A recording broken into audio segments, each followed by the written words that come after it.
Oh shit, things sold. Oh, those cloaks sold. Nice.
Huh.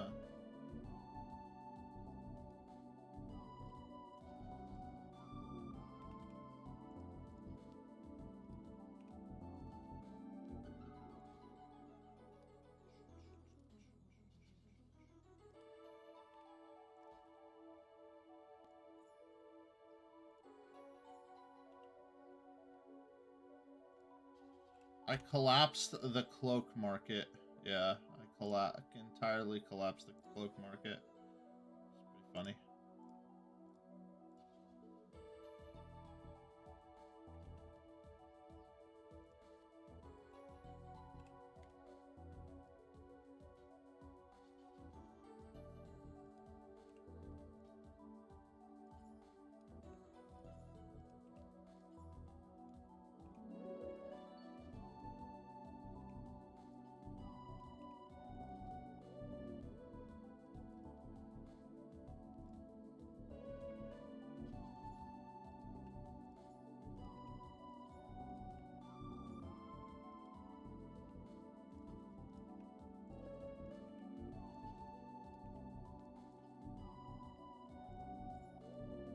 Cool.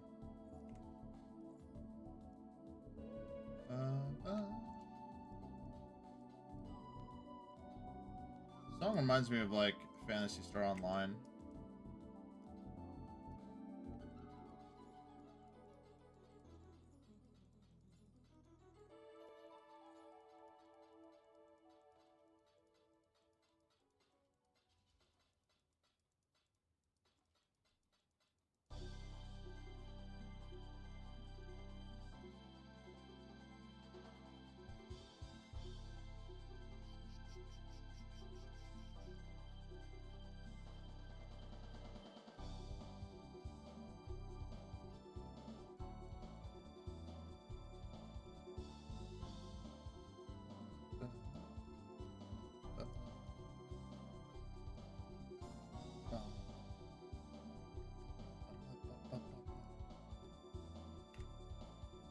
All right.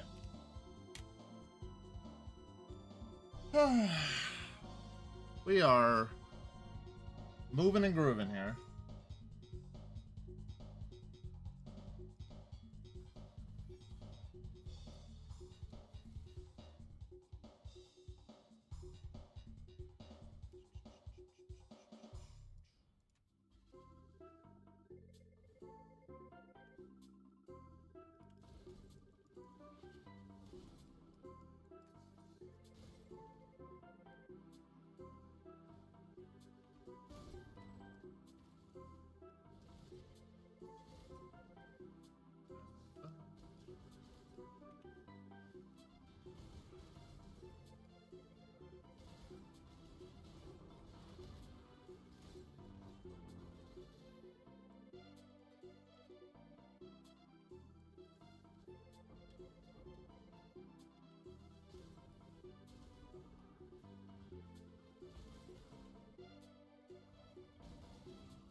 Already a tailoring orb and a divine orb. God damn.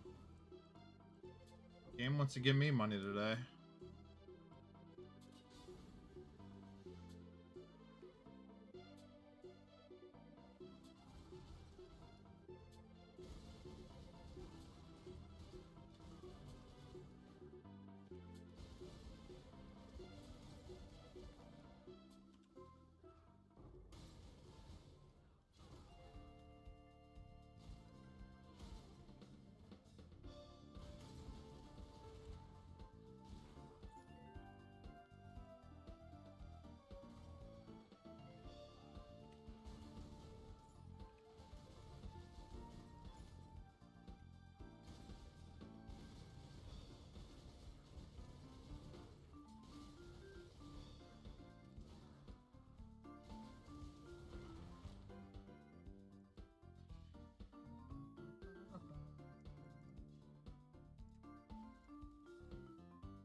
Drizzle, I don't know if you ever hear me when I'm talking on my stream. I think that you usually have me muted.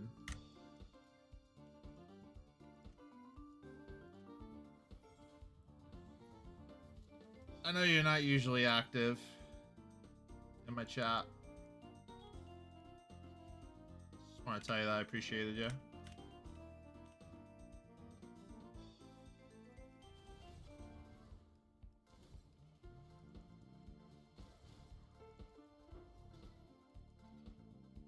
And I caught some stuff that you were doing on Insta.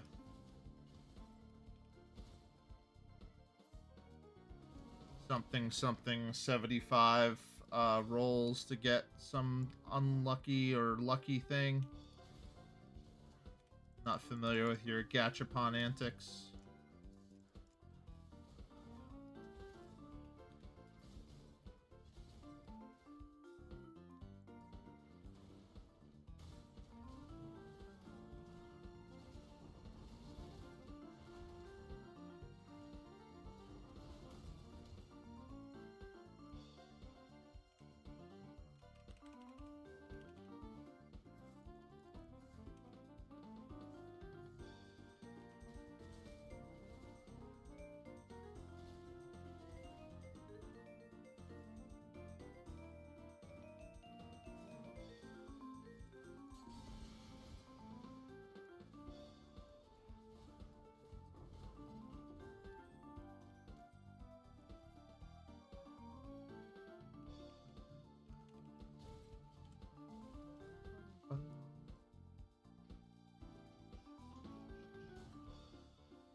Assuming no deaths, we're looking at 14, 15 hours of gameplay.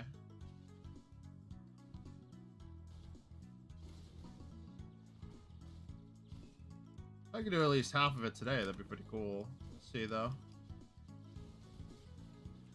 Whoa. Just died there.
Yo, what's going on?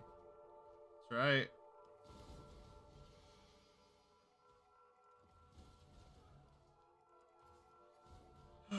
Goal for the next couple of days is to play PoE until I'm 100, and then the goal will be to do some D2 practice, and then D2R release will happen. And then I'm pretty excited to say that it looks like we might have either another Phrecia League, or they're going to make some significant changes to the Scion, looks like. Which is pretty cool. Based on the video that they posted today. PoE posted a video. Basically said, Phrecia 2.0 is almost over, but... but there's so much more coming.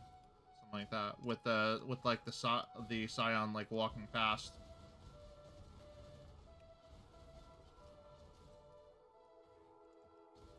So we'll see.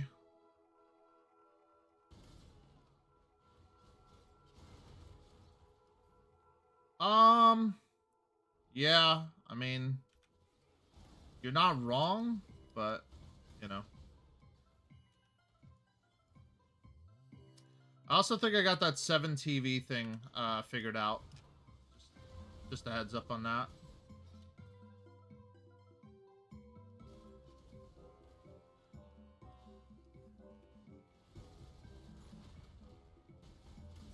The video leaves a lot to be like thought of, but I mean, what it seems to be is that.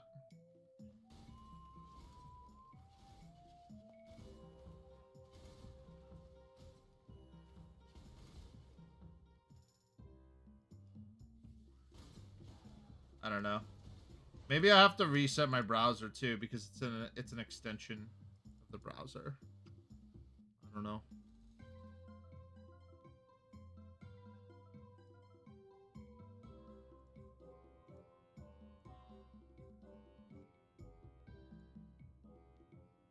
Welcome to onboard. Yeah, I did all of this.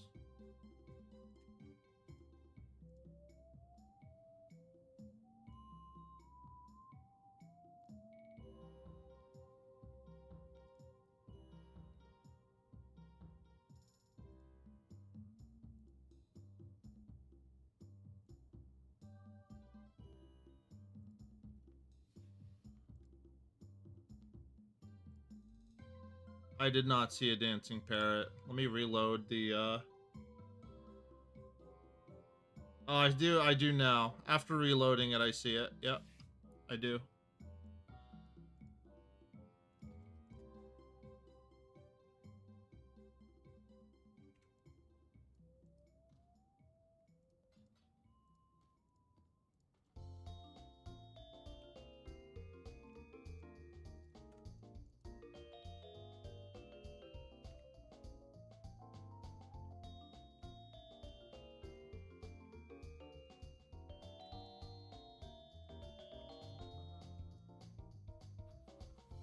So we have that all straightened out, and I guess I would eventually want to have the chat on display on my screen. Eventually, right?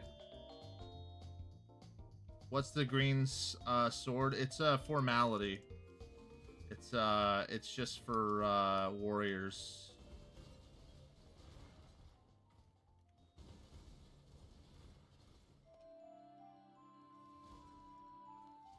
It was there yesterday too, but I don't think he ever refreshed.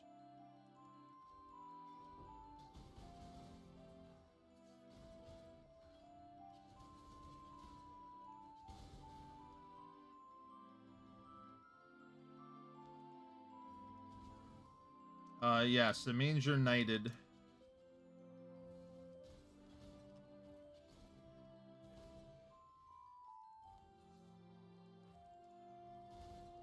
I also changed the names of the subs.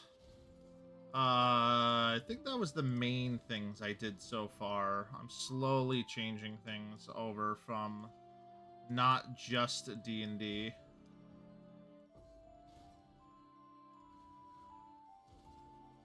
Probably have to change my splash screen. It's all D&D related and a bunch of stuff. I gotta change a bunch of stuff. Sir Magi.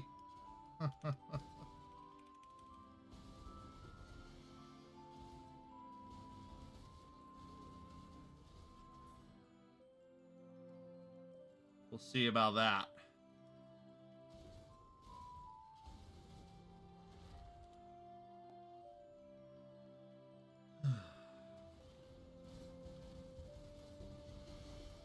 Oh, we finally got the unique guy that gives 6 links. Okay. There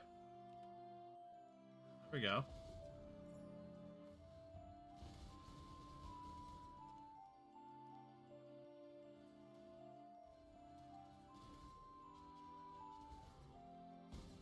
It's kind of crazy that I've been facing all these enemies, all these yellow mobs, and I haven't found that unique particular mob yet up until this point. I think it's S-E-R. The English spelling is S-I-R, like the translated to regular English. But I think the Old English is S-E-R.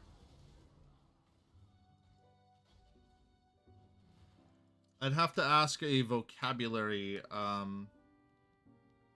person about it.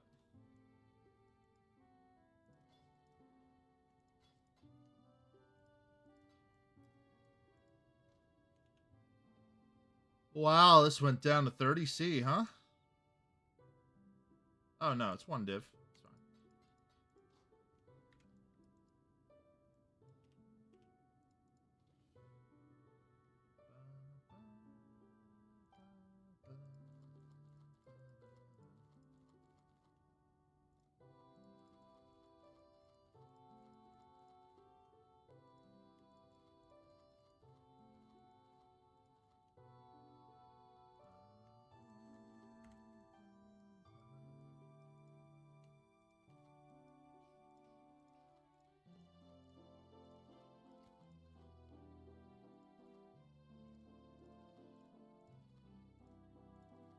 This is probably the most boring part.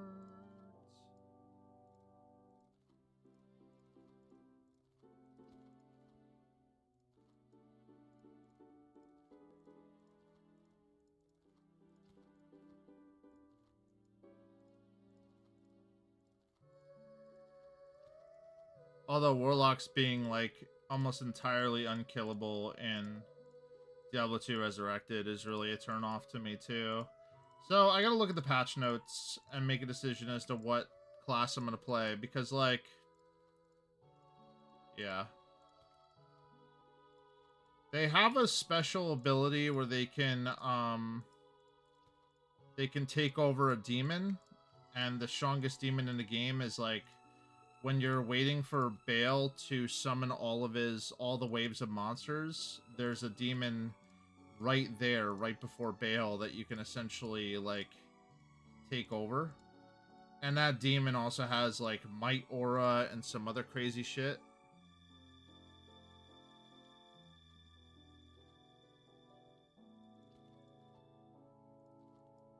So it's kind of stupid. They play Warlocks, generally speaking, the strongest build for them right now is a melee build that shoots 3 knives out and then they come back to you. With a really crazy two-hander, you can basically do like 60, 70k DPS. Very, very fast. The attack speed of the weapon doesn't matter because it's cast speed that it matters with. It is. It's essentially Spectral Throw, but you shoot 3 of them instead of 1. It's literally like Eldritch Spectral Throw. And it adds damage, and it adds percentage-based damage. It's, like, absurd how strong it is.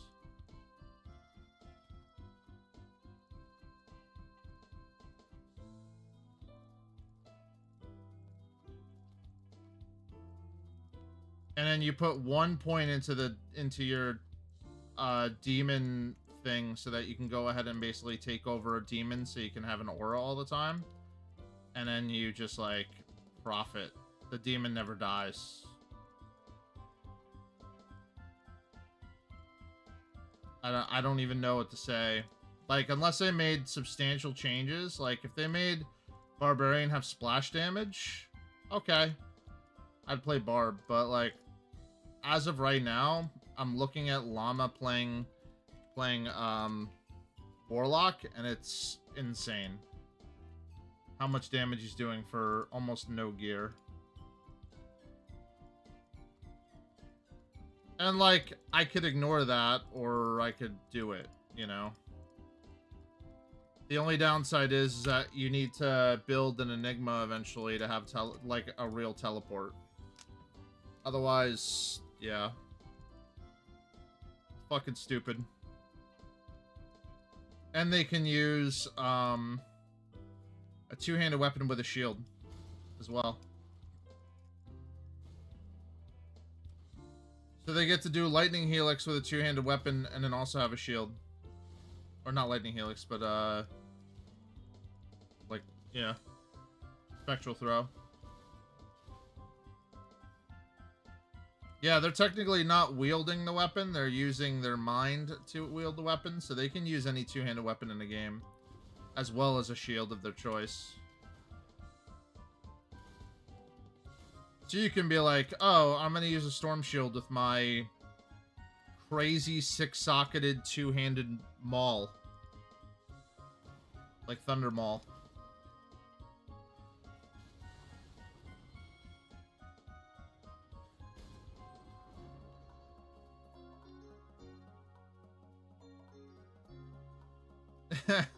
Well, I thought the Goatmen thing would be kind of cool, but apparently, no. Just their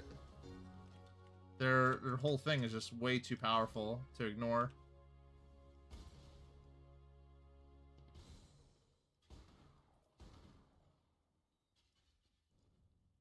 Once I hit 100, I will, I'll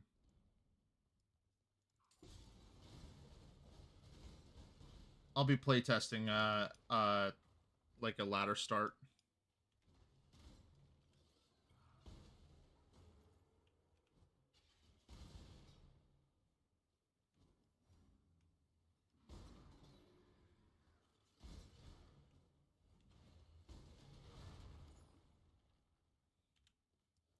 Kind of crazy we had 7 people in here yesterday. That was so cool.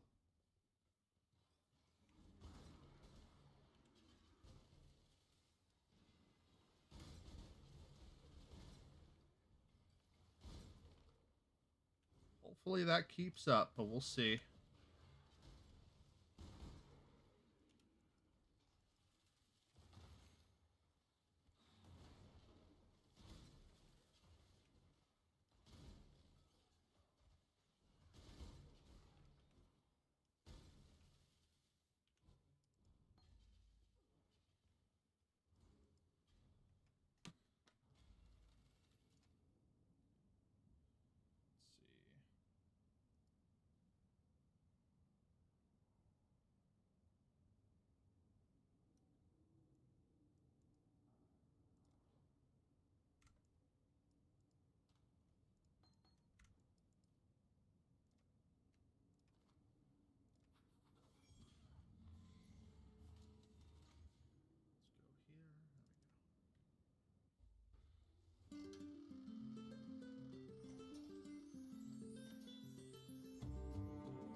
Was a little loud. Think it's still a little too loud? There we go.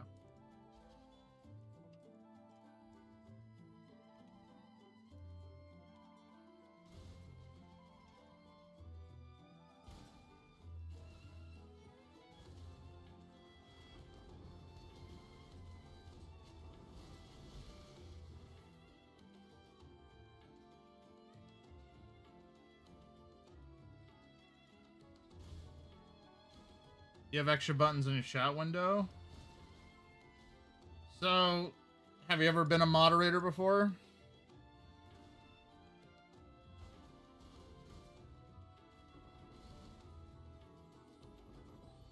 In like a Twitch community?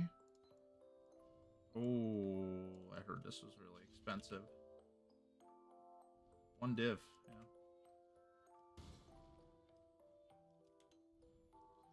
yeah. I don't know what shield mode does. There's a couple new things that moderators have, and I haven't really played around with it. Technically, I moderate like a streamer that gets around 24 to 4,000 people. Sometimes I have to go in there and moderate it, but most of the time he has actual moderators that handle that stuff. But yeah. But the shield mode thing I think is new. I would Google it. It's like it likely puts it in a slow mode, or it there's also things where like if a new person is messaging me, it can like mute the message temporarily to make sure that they're not saying anything shitty.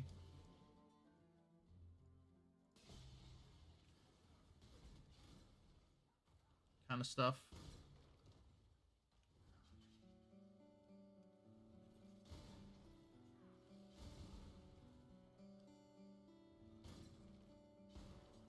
There you go. Yeah, it's for hate raids.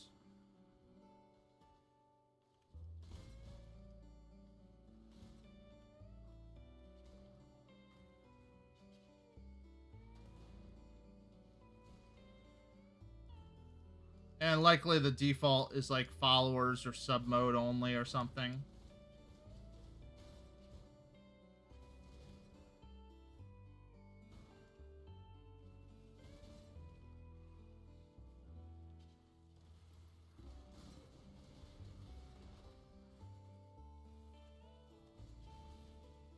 I don't know how often I would ever use it, or anybody should ever use it.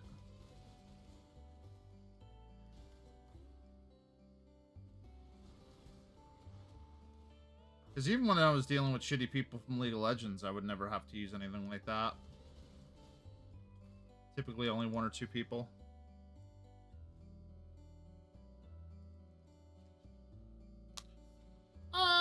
Probably for a number of reasons. Even like politically driven hate raids and stuff like that exist, you know?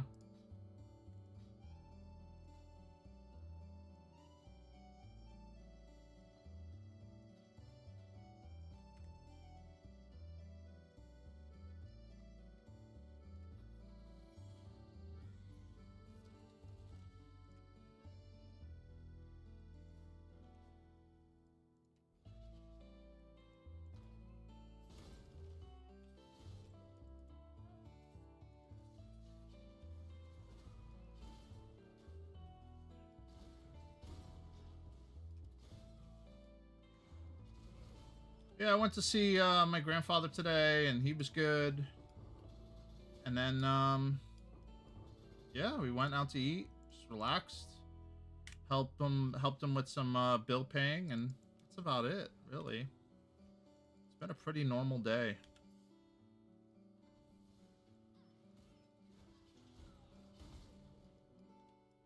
Yeah, but like for example, if like I don't know, if somebody who's like a good example is Asiago Cortez, AOC.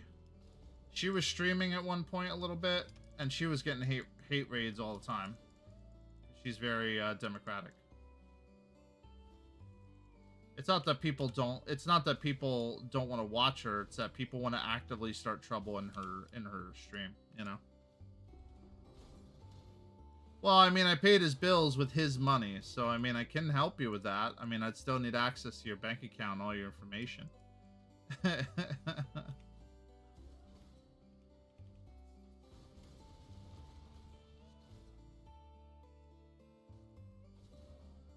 He's just so incapable that he just needs help with somebody to pay his bills for him, so.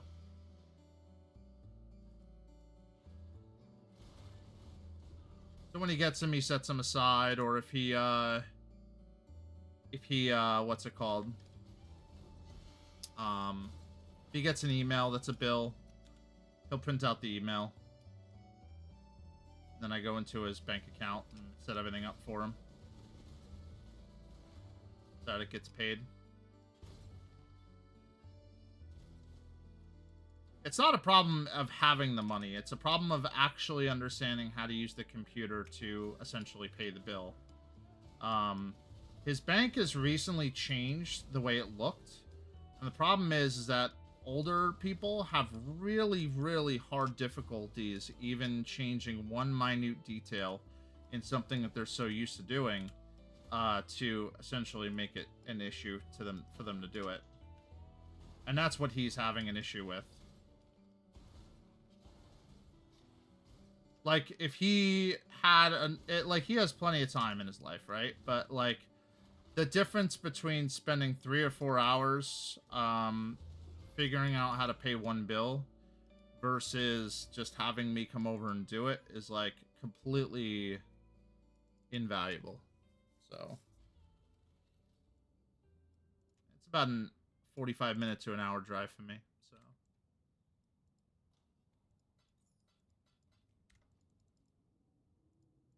try to do good things for people, you know? He wants companionship and he wants a friend, and you know, all of his friends, obviously, he's 81, so it's like most of his friends are not around, and it's tough for him, you know? So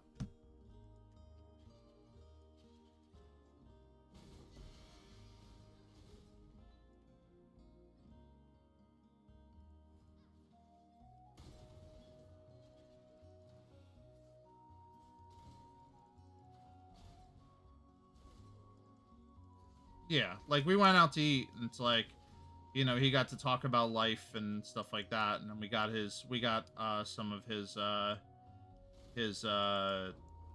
Prilosec OTC because he needed it because he's got heartburn. It's like, you know, just going through that process and making sure that he's okay.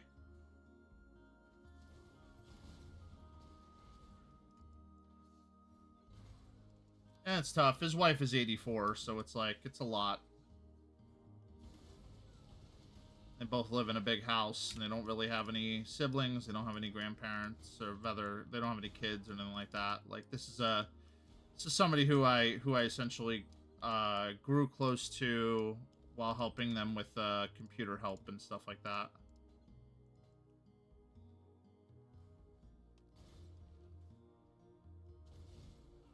It's technically not a blood relative. I just treat them like they are.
They are already. There's going to be a significant portion of what they have that's going to go directly to me. But like, I didn't do it for that. You know what I mean? Like, I had no expectation of that. I just was like, you know, somebody who needs help. But they were already clear, like, that I'm the executor of their will and stuff like that. Sure, that will be a lot of chaos and feelings when that comes up, but we'll have to see.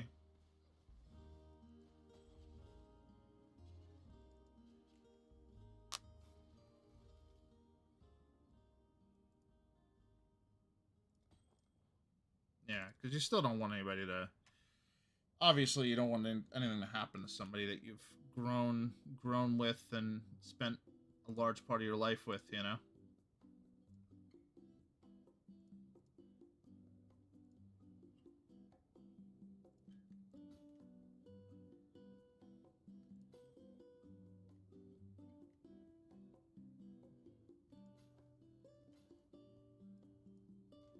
Yeah, I mean, at least the plus side is that when you do die, you don't have any way to bitch, moan, or complain about it, you know? It just is what it is, and that's it. Everybody else is left dealing with it. You know? So, it's like, alright, well, when it happens, it happens. You just hope it's quick and painless.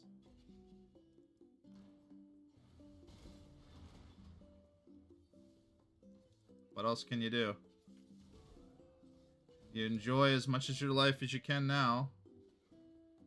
And you just do the best you can in leaving a good legacy for everybody else. You know? Because, like, people don't understand. Like, I was telling Taylor about this before and, like, thinking about it, but, like, segregation in the United States was only one lifetime ago. Like, there's such a significant difference between what somebody's life was 60 years ago versus now. Just one fluid example of that, you know? Just crazy. Ended in like 1965 or something.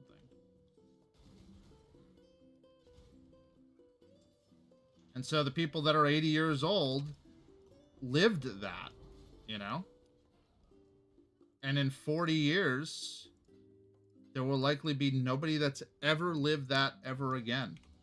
And it's like, it's kind of like when the TV was first invented. Like the people that were here for the first TV, like, holy shit, you know? We're the people that are here for the first AI experience, but like, what's AI gonna be in 40 years, you know? It's gonna be fucking nuts. There's a great Black Mirror episode that you can download yourself into a computer. And I truly believe that's gonna be a thing eventually. I don't see any reason why it wouldn't. A lot of the sci-fi thoughts that we had are kind of coming true.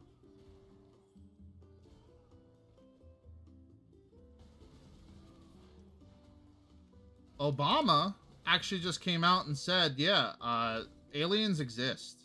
Like, we just want to make sure you're, like, he was like, yeah, aliens exist. I've never seen them, but they exist. So, whatever. Like, just thought that the public should know. And, like, 60 years ago, if the president of the United States said that aliens existed, people would be going fucking nuts. Nowadays, it's just like another blip in the news. Like, crazy. Like, that's how far forward we are in just 60 years. I'm telling you. Like, 60 more years, it's going to be nuts. Now, I don't know if I'm going to be around. I mean, I'm 39 years old, so I'll have to be 99. But if I am, it'll be a really interesting journey. You know?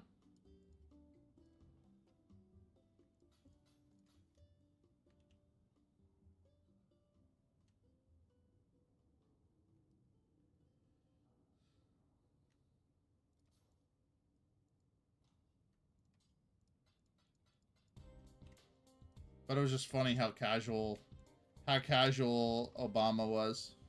He's like, yeah, I mean, there's aliens. I mean, what do I tell you, man? You know? It's like, oh, okay, cool. Good to know.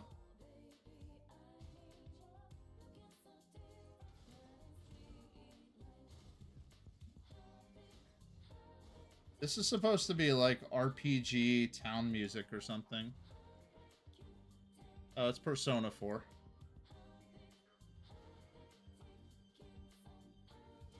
I've never played the Persona games. I don't think I'd ever be interested in it. It's not that they're bad games. It's just like definitely not my vibe.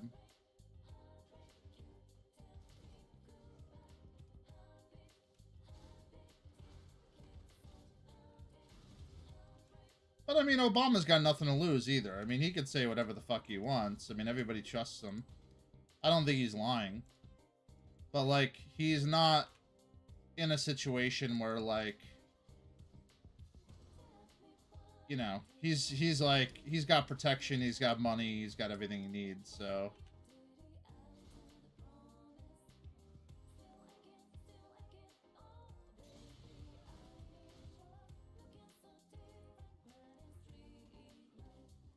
Plus, there was that whole thing, as far as aliens go, there was like this whole thing about unclassified documents that came out. And there was somebody that was trying to say that, oh yeah, well, yeah, they're aliens, you know, all the unclassified documents point that way. And like the FBI was trying to be really hush-hush about it. But like, who cares? I guess the other thought process is that if there are aliens, you know, how would we contact them anyway? Like, how would we even talk to them? Are we being observed? Probably. Is that more daunting? Probably.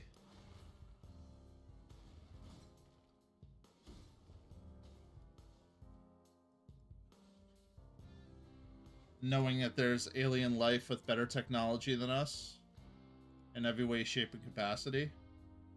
That's the other question. Like, would we want to contact them, right? Because who knows?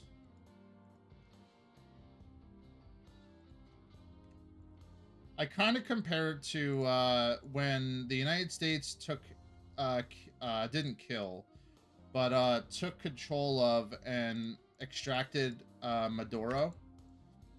And the United States had 0 casualties.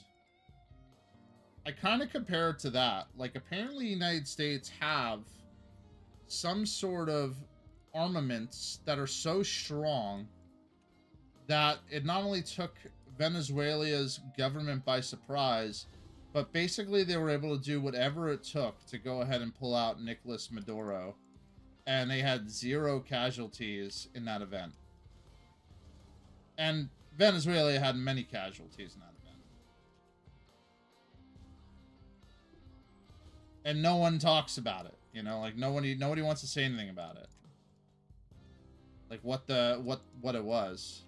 And Trump has kind of like alluded to it a little bit, like, yeah, it's sound related, you know, like, and other people have said that it was like a piercing sound that was so loud that it brought you to your knees and you felt like you couldn't do anything.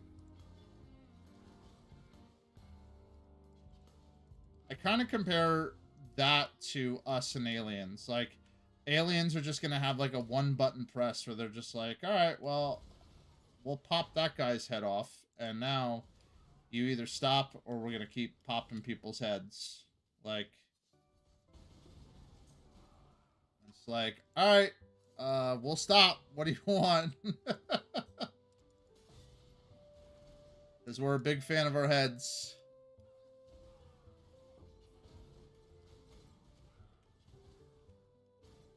But, like, these thoughts don't keep me up at night because, I mean, if aliens did want to enslave us, they would have done it by now. Number one.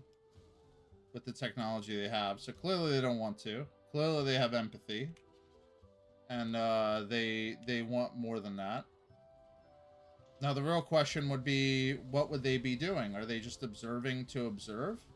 Like kind of Star Trek kind of vibe? If you're unfamiliar with Star Trek, typically when they go from planet to planet, to planets that do not have the technology to go into warp drive, they do not disturb that planet with their technology, because they don't want to elevate their technology too fast, because that could have very dire consequences. There's like history involved in the Star Trek lore about that.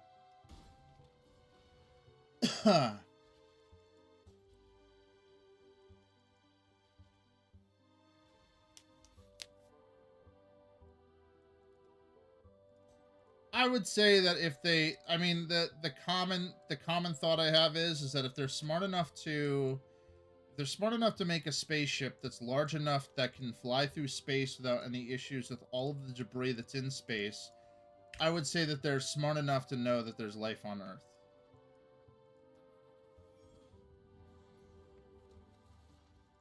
Like, that makes the most sense. It wouldn't make sense otherwise. Now, what would be interesting is that if they knew how to disguise themselves and they were living on Earth, you know?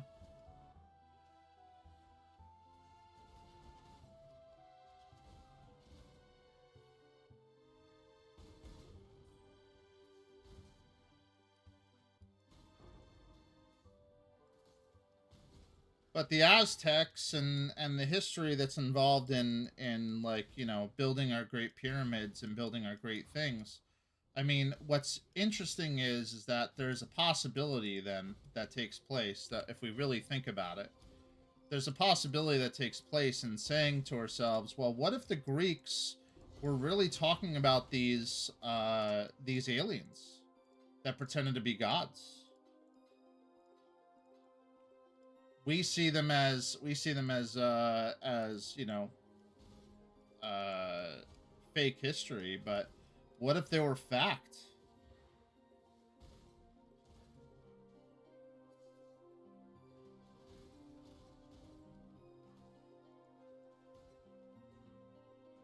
Or they injected them as a dream, you know? Well, we don't know.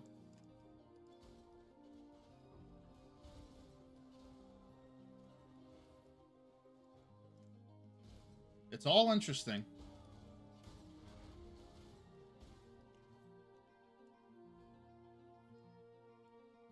I've never been a religious person, but I just always find it interesting. Like, we have so much we have so much information about all of that, you know? So, Taylor's calling me. I'm gonna keep playing. I'm gonna mute myself. I'll be right back.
Okay, I'm back.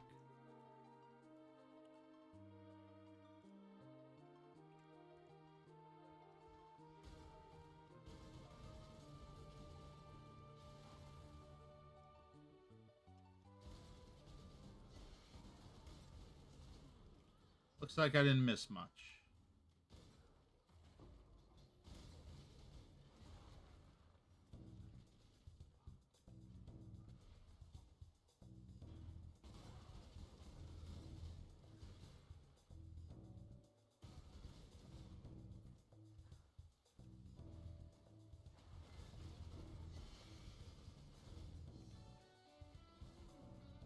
Falling asleep playing PDR? Yeah. I mean, it's gonna certainly be something.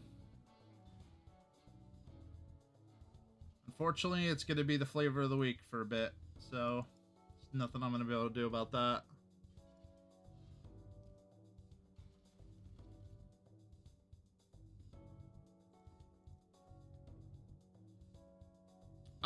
So the end game has changed. You can terrorize entire acts now, and eventually you're going to be able to do some really cool stuff with that as well.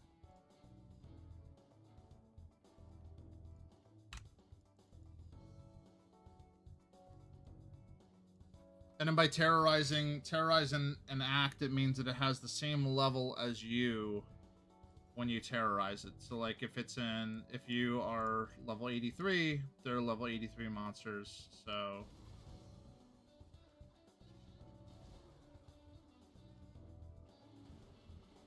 but it's weird, like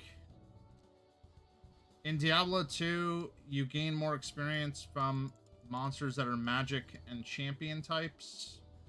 So typically you skip all of the monsters except for the champion and those types. So I think the best act is usually always Act 1, because you have the pits, you have a bunch of areas that have like level like 6 to 8 monster packs.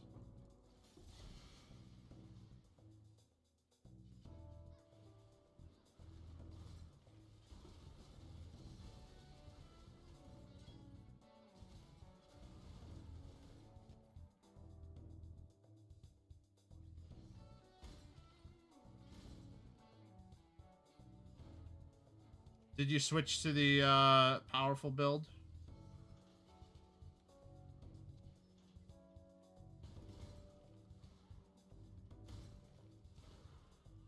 Or did you stick with Goatman for now?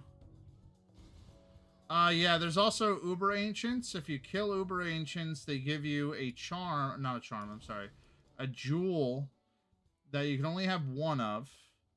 And that jewel is randomly gives you -2 enemy either poison, fire, ice, cold. I'm sorry, ice is cold. Magic, and that's it. And it also gives you 3% more experience gained and some other stats. It's like better than a facet. But you can only have one of them.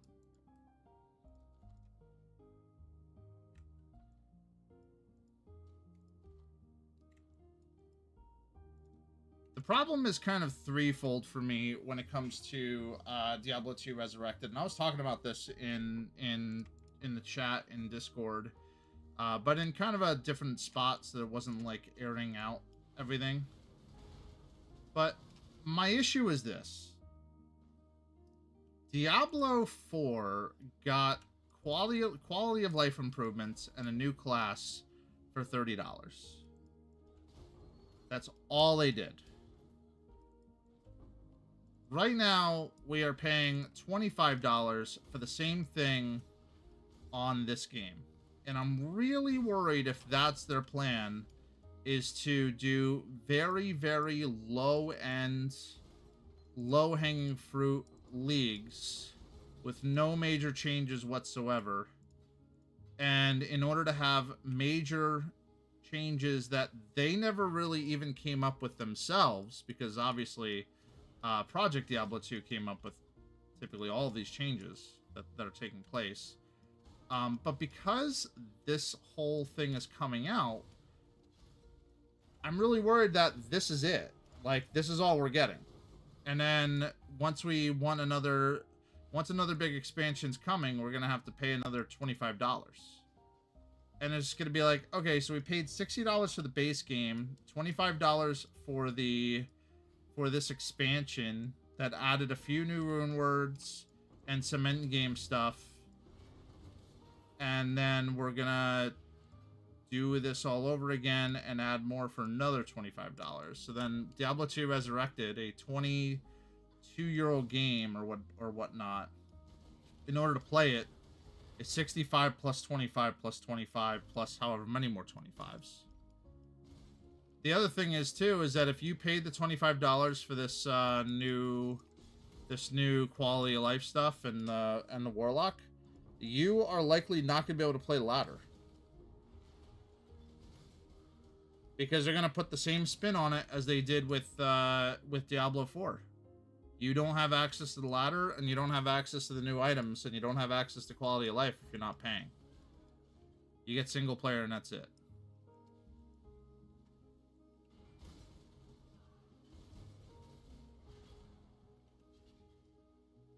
And that's another huge issue, you know?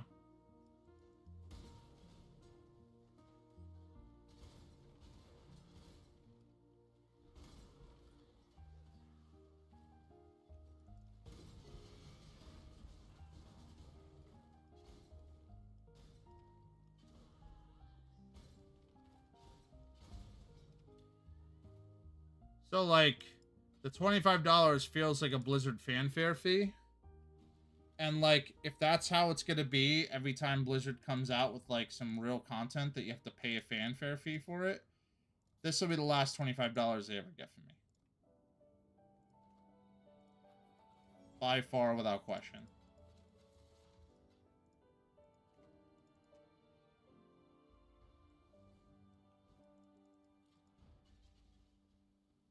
I mean, honestly, the crazy part to me is, and this is not an offense to Diablo 3, but it's crazy to me that they had mucked up Diablo 3 so much that the game is literally unplayable and people just skip that it exists. And that was another paid class and one act expansion that did nothing else other than to give you one act and a new character.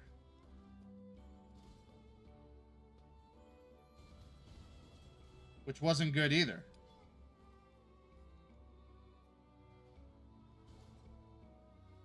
Yeah, I mean, they've done it for Diablo 3, they've done it for Diablo 4. Again, I wouldn't be surprised if they did it with Diablo 2. And it's great that everybody has their, like, you know, their shades on.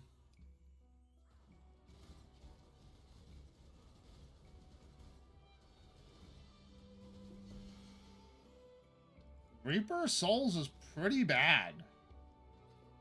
And it was a $30 expansion bad.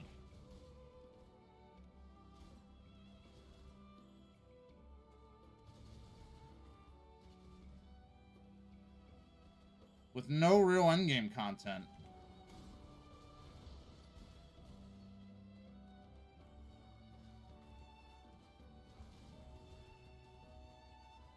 Honestly, I think the only reason why they didn't sell the pit and the other stuff is because I don't think they have enough players in Diablo 3 to allow that to happen. I think they put out that content for free because they didn't have enough players to go ahead and pay for it.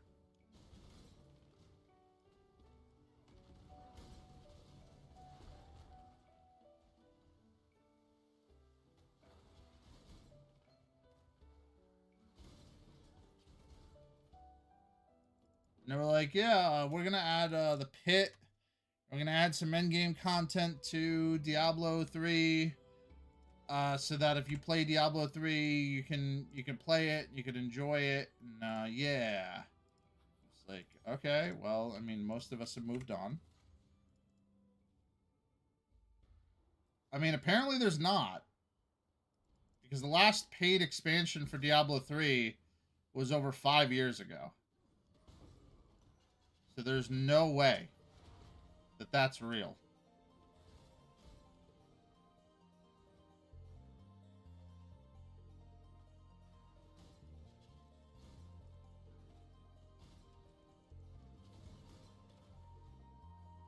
There's absolutely zero way.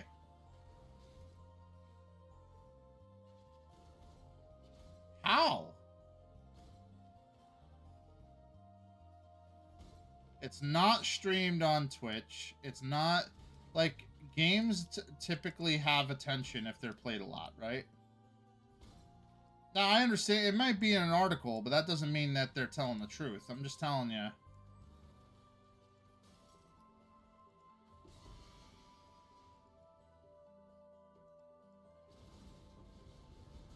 Not saying that the article you read is wrong. I'm saying I'm not saying that the article you read doesn't have that data on it. I'm telling you that they were told the wrong thing, or they're lying. Because typically games that everybody plays garnish a lot of attention. It's like real common sense type of situation, you know? And games that do not garnish a lot of attention do not see a lot of play. So, like, if I fire up the World of Warcraft streams right now, there's lots of people that are playing WoW. I will believe you if you tell me that a lot of people are playing World of Warcraft. I completely agree with you. If you were to tell me that a lot of people are playing Diablo 3 and Diablo 4, I will not believe you. Because nobody is streaming it. Nobody's talking about it. There's no wild amount of YouTube videos of Diablo 3 and Diablo 4 that exist. And like I said, it's probably the main reason why they didn't sell the latest. There's another Diablo 4 thing that they're doing now too. They're adding the Haraja Cube and adding all that stuff too. I'm sure that takes people power to do that. They're not selling it because nobody would buy it. There's not enough players to buy it.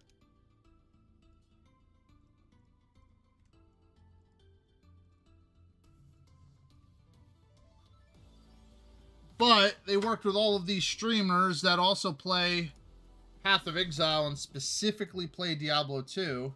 And there's a gigantic base of people that play Diablo 2 still. So...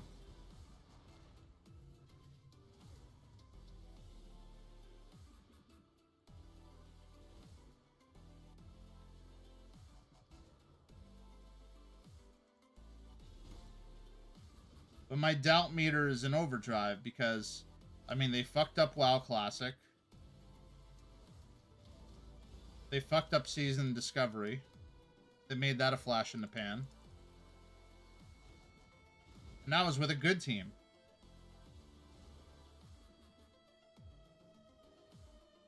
We don't know how well this team is yet, you know? So far, it looks like everything is completely unbalanced. So, we'll definitely see. Yeah, exactly. Yeah, imagine if it was taken down for misinformation. Again, wouldn't surprise me. Blizzard actively does not put down how many people are playing their game. We can see on Steam how many people are playing Diablo 3 right now. And it is low. Probably a couple thousand if I were to guess.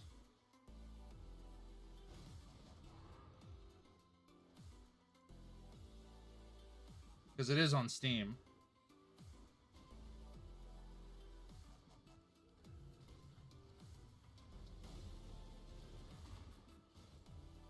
No, it's not a great metric, but, like, it is a metric. How many people are playing Diablo 3? ActivePlayer.io.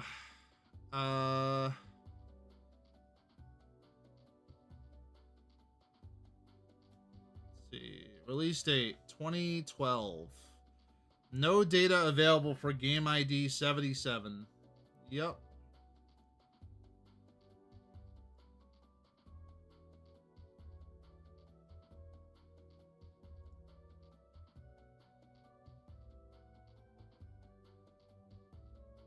Top games for 30 days is Fortnite, Counter-Strike 2, Battlefield 6, League of Legends, PUBG, Overwatch 2, which is surprising, Dota 2, Valorant, Genshin Impact, Call of Duty Black Ops 6.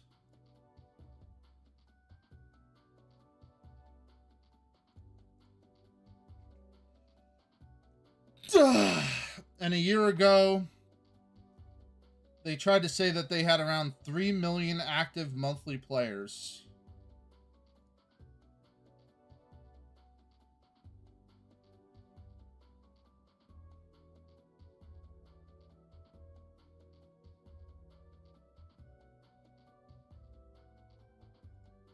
But nobody believes that. Right now, Diablo 3 player count Google data. Google Trends, 37,300 players. It's always been steady. For like the whole year, it's been between 40,000 and 36,000 concurrent players in Diablo 3. 40,000 players is not a gigantic amount of players by any stretch of the imagination.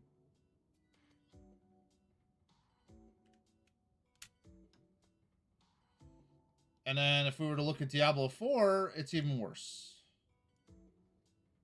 Diablo 4, today, the player count peaked at 9,570 players. Or sorry, yesterday. 9,570 players. Past 24 hours, this ranged from 6,000 to 10,000. And for 360 days, these big fluctuations, probably patches. So 37K, 34K. This was around 48 or 50K, 41K.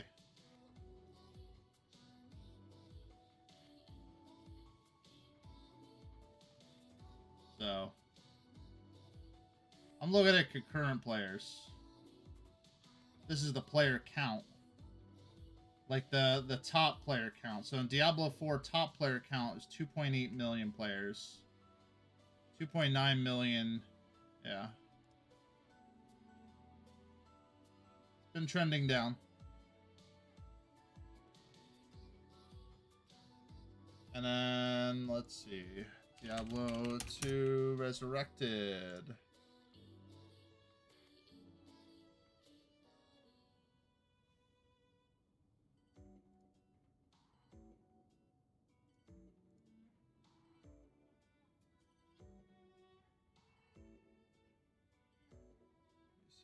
Find a Diablo 2 Resurrected player count.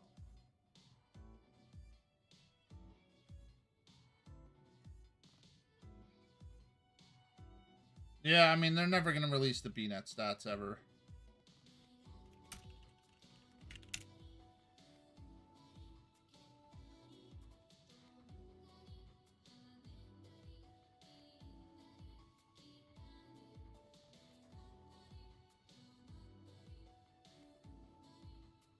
Yeah, D2 Resurrected was 50,000 players.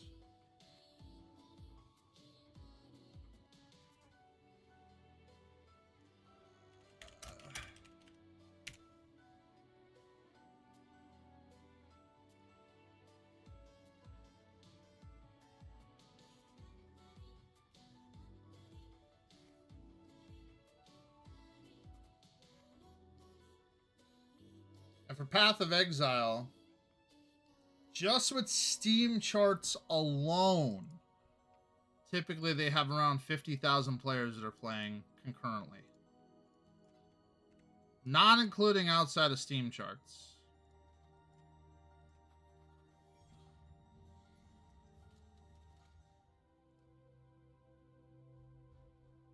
So it's like, it's really just PoE or Diablo 2. as far as this genre.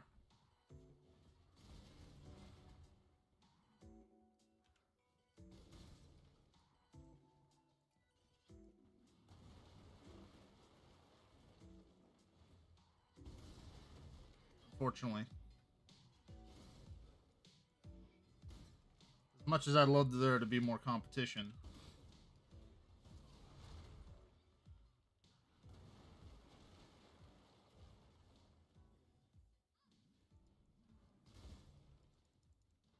Yeah, we'll see.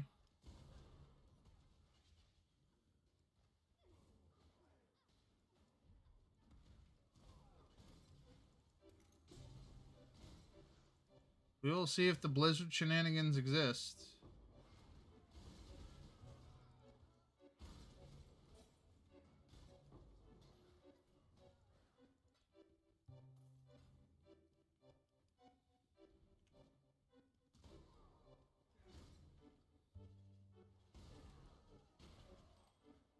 It's tough for me to talk about it because I sound like a Debbie Downer whenever I talk about it too, you know?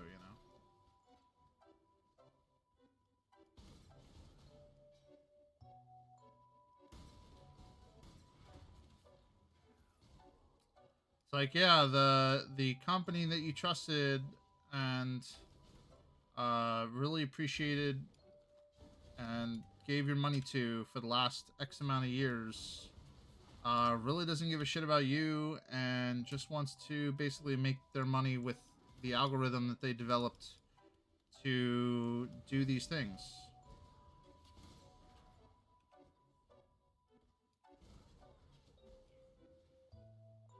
And they hit you with a bit of nostalgia, but that's going to be it.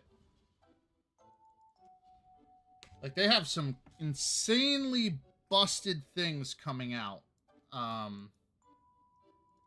in Diablo 2 Resurrected that are completely unbalanced. Just to give you an understanding of how unbalanced it is.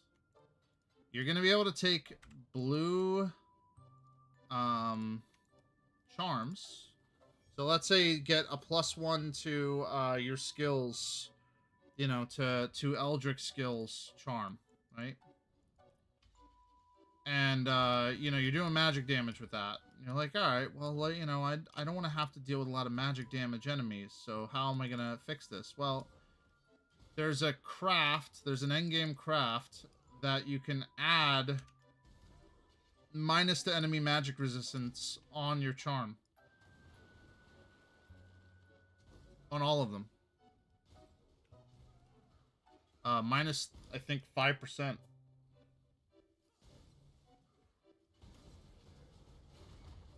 So assuming you have 8 skillers, you're gonna have minus 40% magic to magic resistance.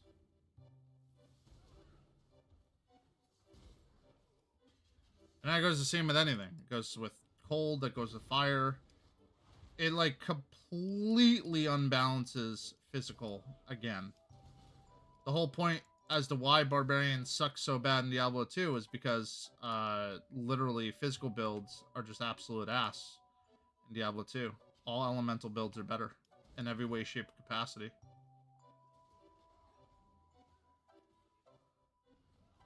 I think I just did a full circle. Somebody also did a also already killed the Uber Ancients. They were able to do it with their Mosaic Assassin build. Really easily. Just mowed them down to get the charm. So like all this insane added damage is like completely unnecessary.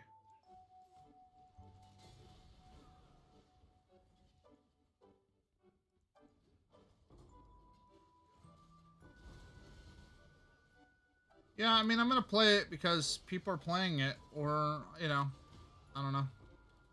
I don't know what I'm gonna do in that amount of time. I bought the expansion, so I may as well play it, right?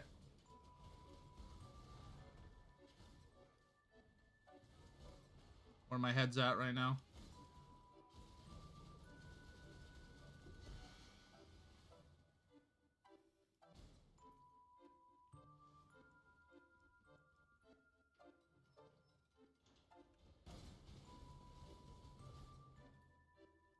It's fun when you have a lot of magic find and you're getting a ton of drops and everything, but like the beginning is incredibly boring when you're not with a team or a team of people.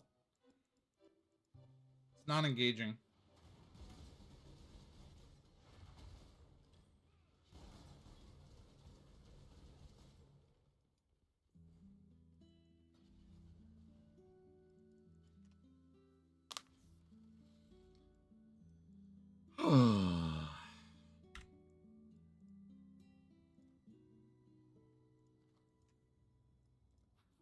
Yeah. Unless you're absolutely decimating all content, you know? Like, if all content is easy, then at least then it makes it easier to get to the fun content that you want to go through. But it's just unreal how spoiled I am in PoE, because, like, if I started the league now, I would find a couple chaos, and then I would go into trade, and I would make my content easier, and then I would just go through the process. But you don't have any way to, like, make the content easier for yourself other than a little bit of grinding. Now, you could do that. I mean, you could use some rune words and just make the content easier, but you'd have to move to elemental.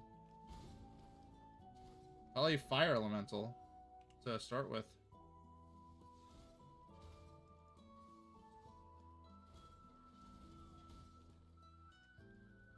Because then if you have a leaf staff, it gives you +2 to fire skills.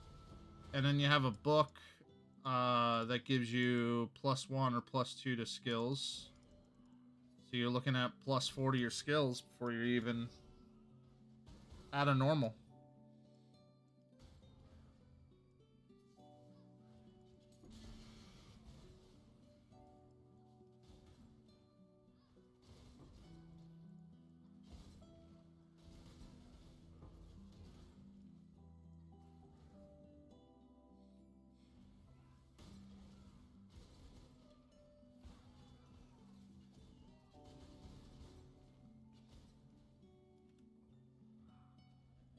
Why do I have the Mercy mission? Travel to the Tidal Island, find the medicine chest. What is this?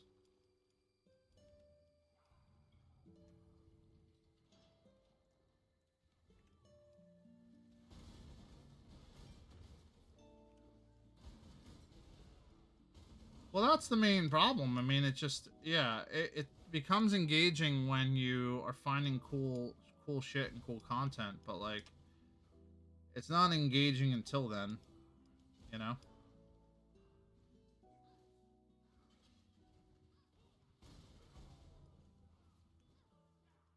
Yeah, I guess so. But the medicine quest doesn't give you, the medicine chest doesn't give you a skill point, so.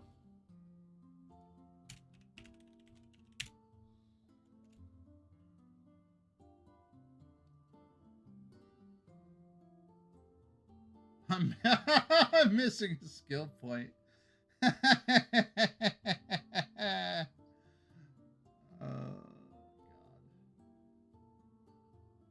What's through sacred ground?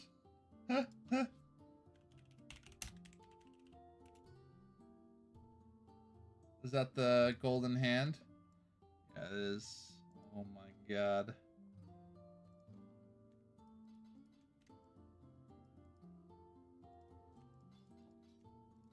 Well, we should probably get it, huh?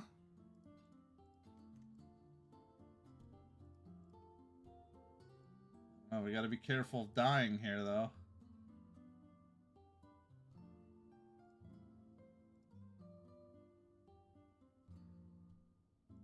Yeah, level 99.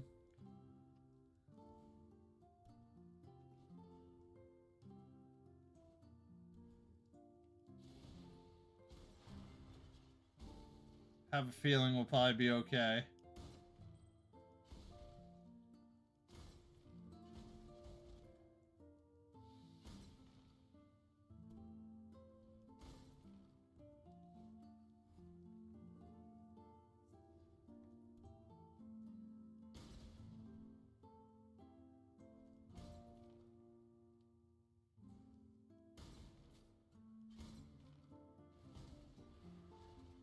Can you imagine if I got a mirror out here?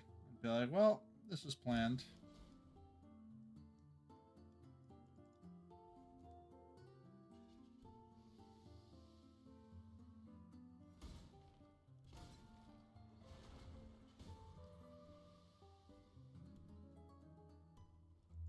Unfollowing.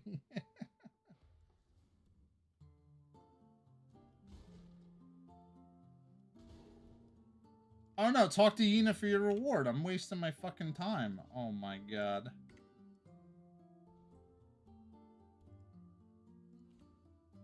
I just gotta talk to her.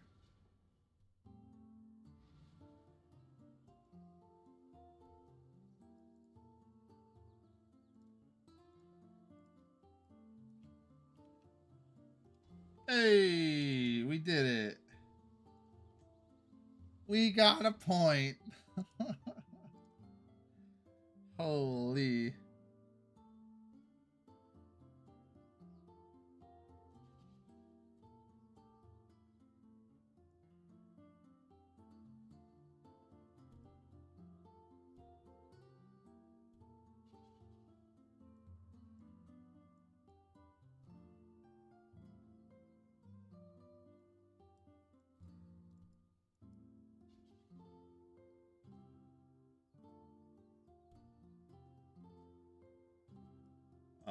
So what do we put into?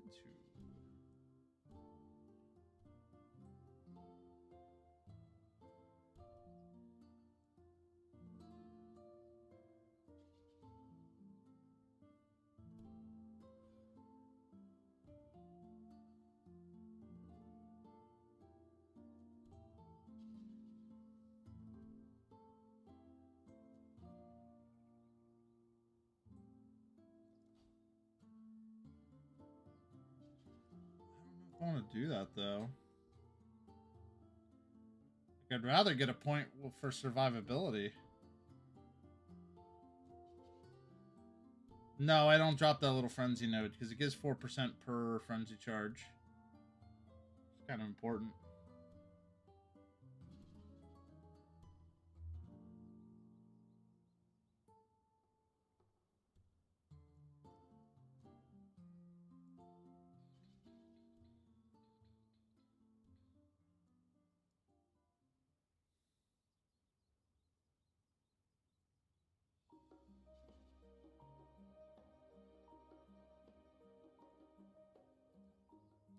I could get 8% increased evasion rating.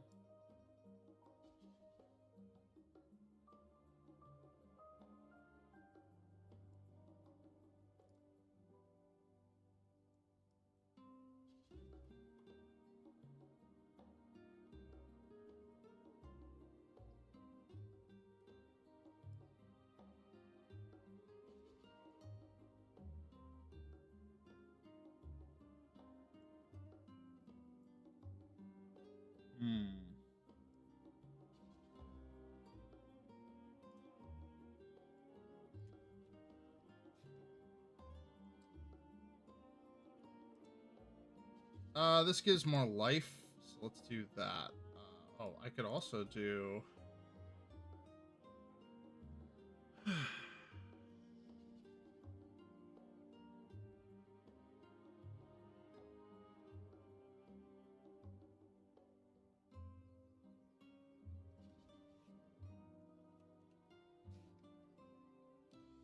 equipped body armor is absolute ass.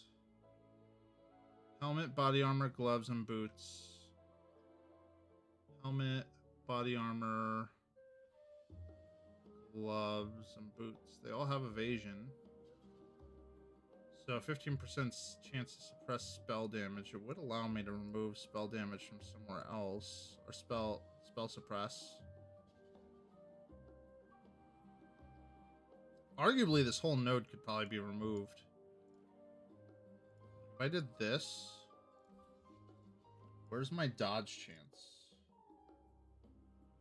Chance to dodge spells goes down to 66%.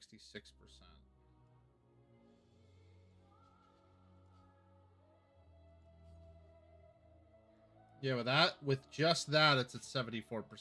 So I actually have 2 extra points. to mess with.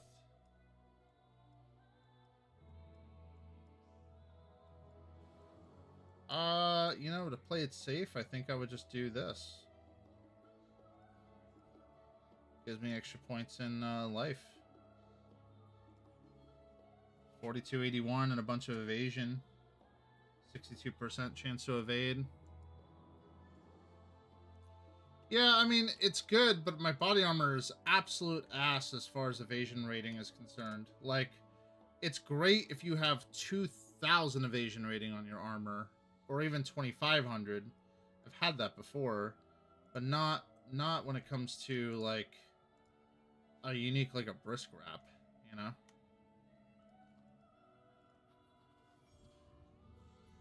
Yeah.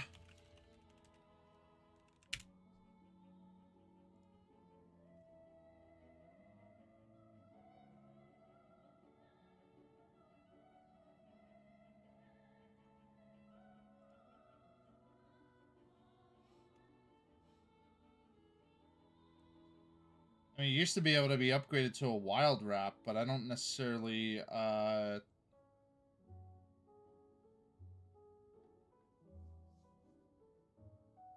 I don't think wild wrap even exists anymore. Yeah, no.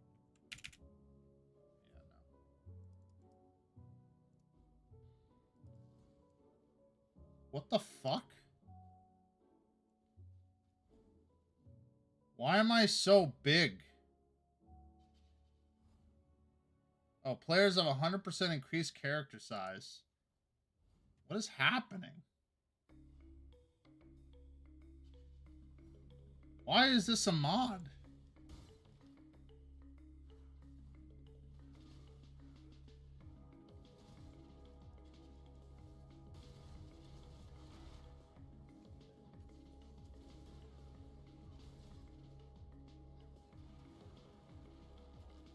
Yeah, it's a crazy mod.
Here we go.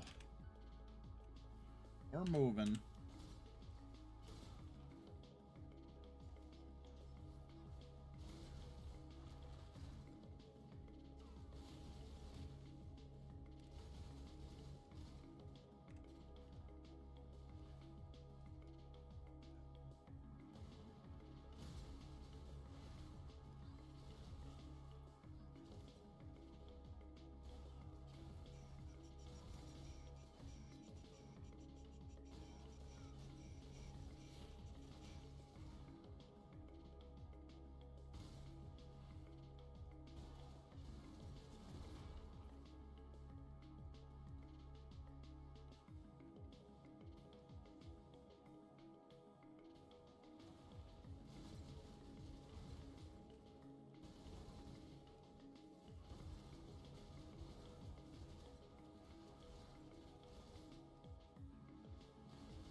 Gardabaggio.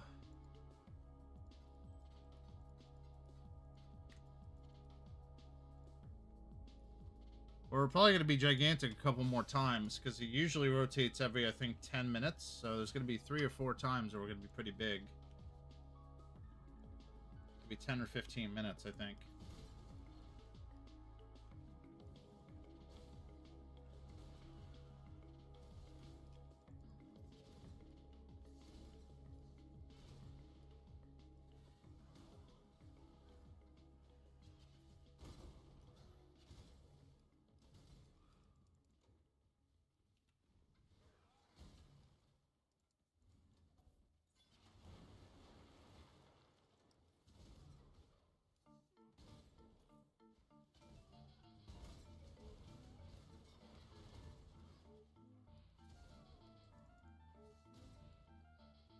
It makes your hitbox bigger, but it also makes your reach bigger as well.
How much is it? It is approximately 14 chaos orbs.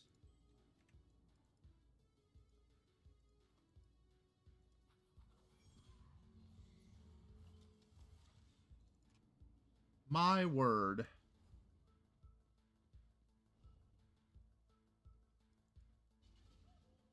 Honestly, I think the worst mod is the monsters cannot be stunned mod. So.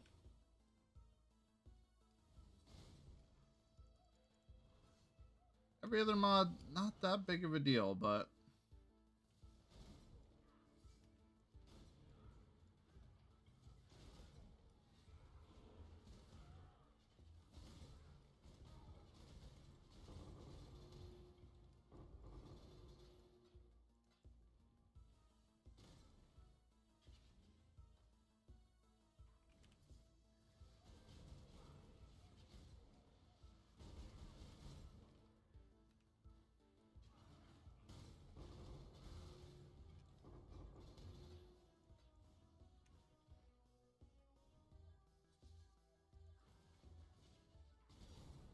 Oh! We got a divine!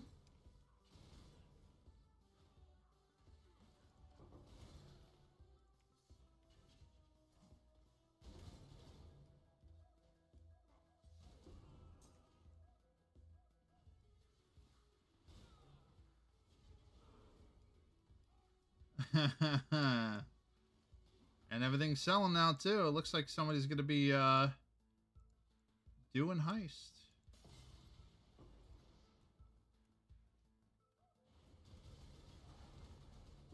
So they're buying all my heist gear.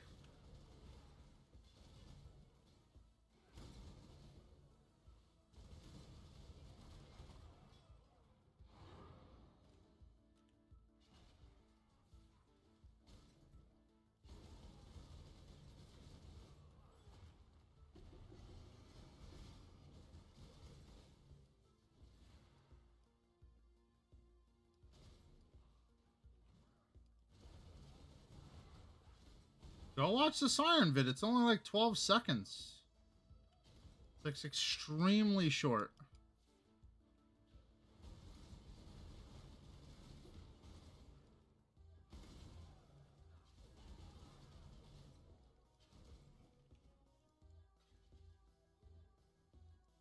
I can even put it on here.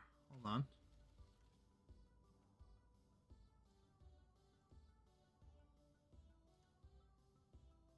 Let's see.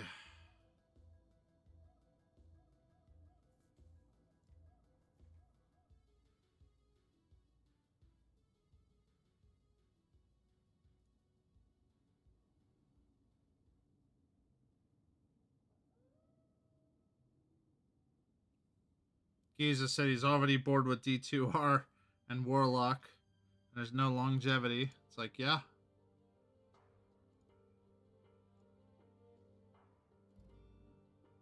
Okay, here we go.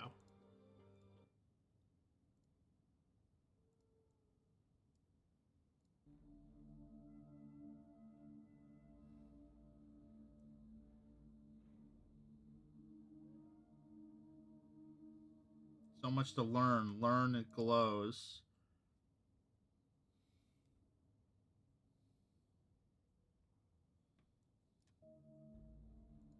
And then these go away.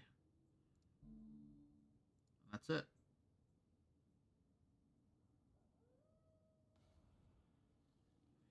Find out what is there to learn on Thursday, the 26th at GGG Live.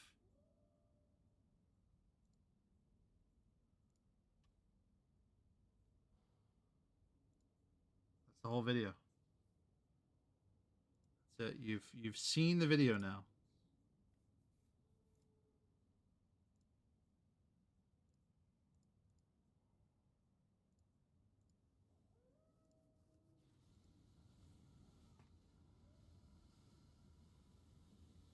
How the fuck is he casting something here?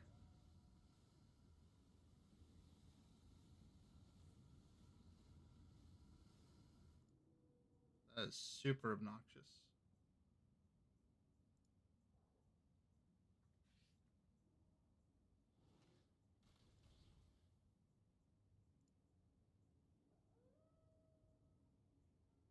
Oh, we're at 8.2 million DPS, actually.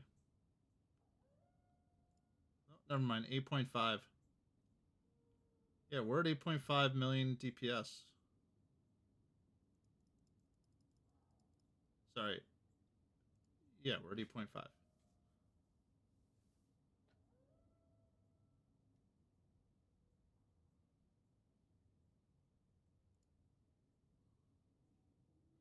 No complaints on that one, actually. Generate, share, copy.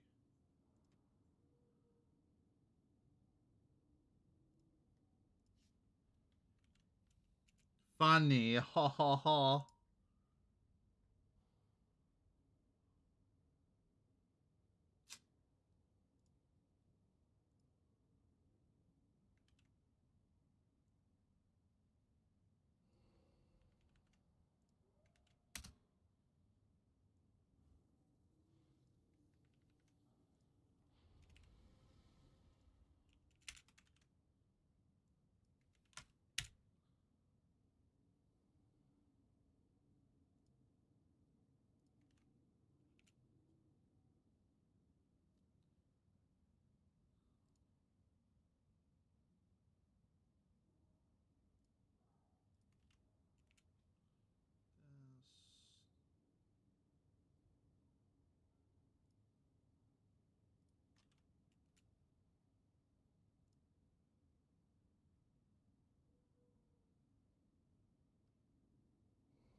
And I think that's all the places I usually post.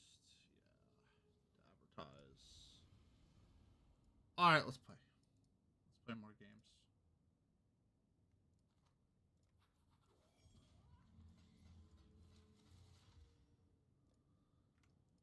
We got all the divines back that we lost yesterday from buying those oils, actually.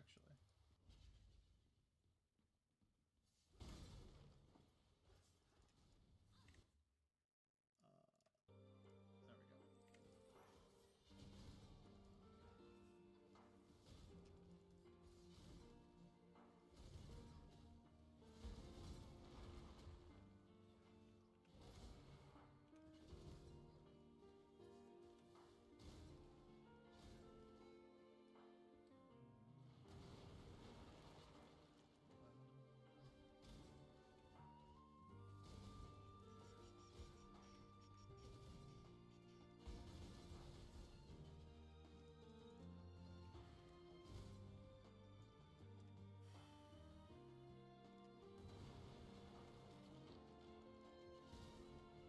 I had like a big salad already, and then I had McDonald's before that because my blood sugar was low. So I had like a little bit. So I'm pretty full right now. I don't know what I'm gonna have for dinner later today, but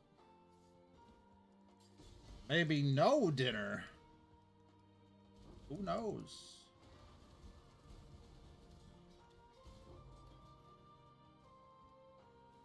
It was pretty good. I mean,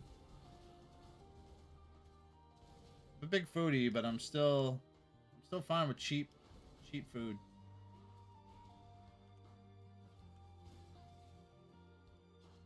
You can't just have a cookie. It's not a thing, man.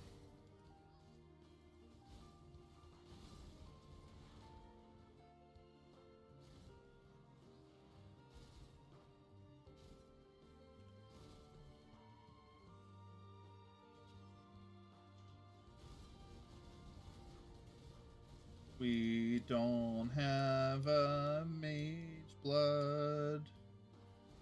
Why can't we just have one drop for us automatically?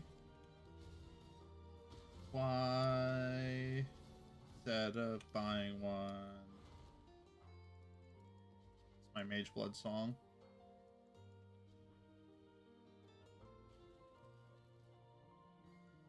Cheap one is 100 div. Not cheap. I do not have the currency. You have insufficient pylons. How did this chaos get down here? Oh, I'm at 5,000 K. Well, that's why. Aha. Yeah, but that's with you got to look at the flasks. That's with two. That's corrupted and with 2 flasks.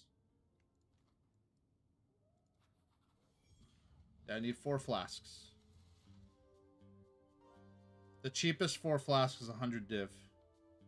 Unless there was a dramatic shift in stuff between yesterday and today. Not saying you're wrong. I'm just saying. Yeah, but I could be using 4 is kind of the point. Like, yeah, I'm using 2 magic flasks now. But I would have no problem using 4 magic flasks instead.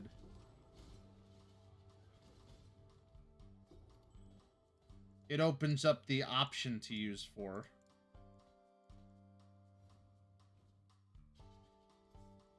Like, I don't care about the Rosethorn Tincture if I use a crit flask that has 35% enhanced effect and is on all the time. You know what I mean?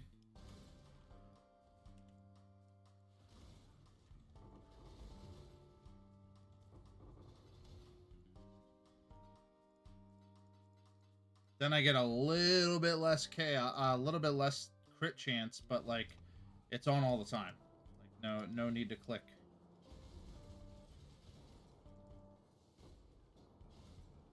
And you get an extra added effect too.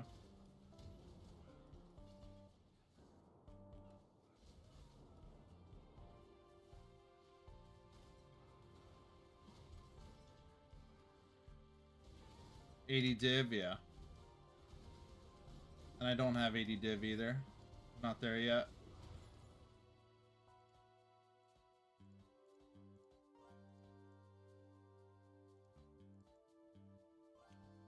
Not saying we can't be, but, you know. But we would use a Chaos Flask.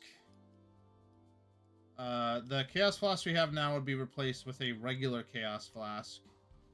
And this would be replaced with a Crit Flask. An eye level 83 Crit Flask.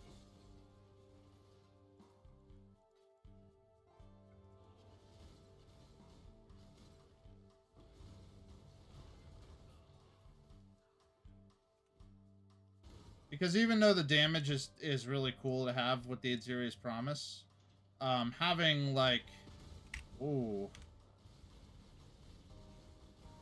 that life saved my life. That extra life. Fucking Soul Eater, man.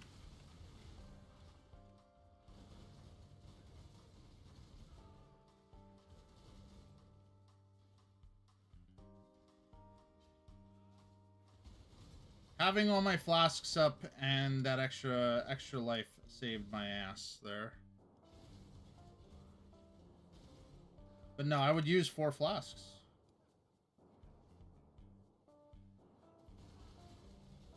I would just make sure that the Chaos Flask had Life Leech on hit when it's on.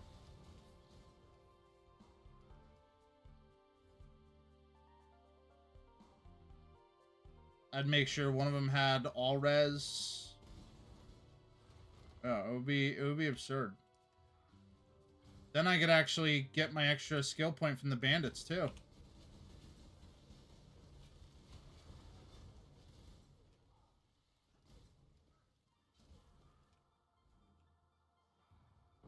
It does a lot.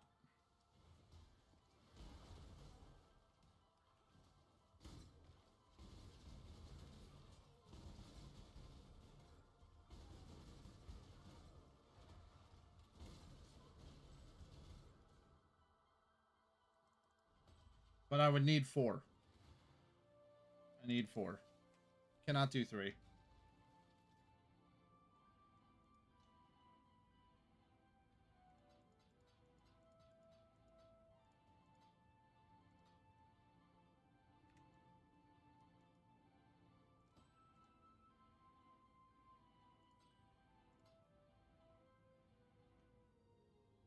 Great one! Whoopee!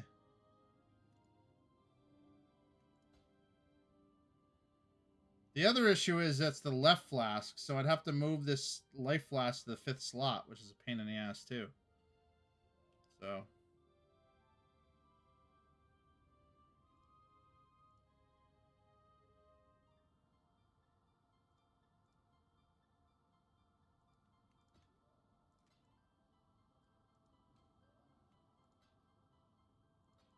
is the Foulborn version cheaper?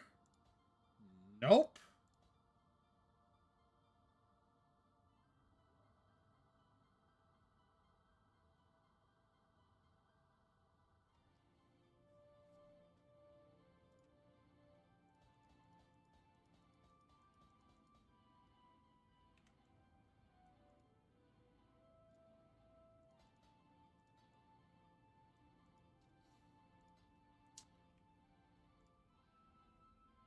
Yes, let's see.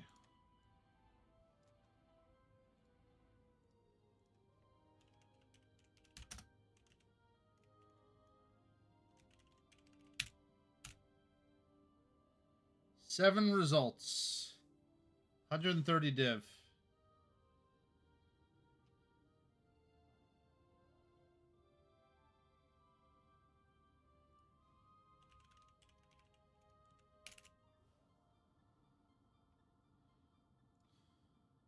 Or, yeah, 80 div.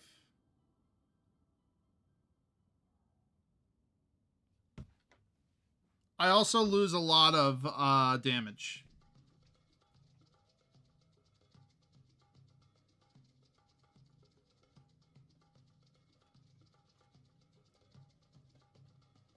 So I go from 1854 to 1571 dex. I do lose a lot of damage. The res doesn't matter. I can fix the res through flasks.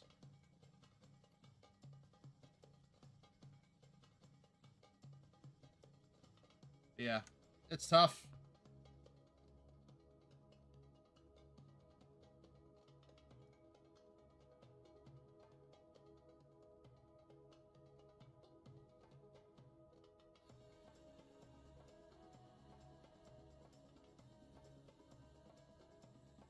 Wow, my health flask has been 0 quality this whole time, by the way.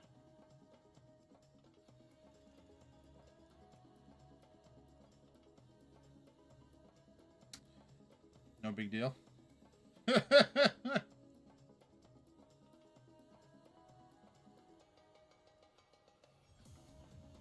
No big deal.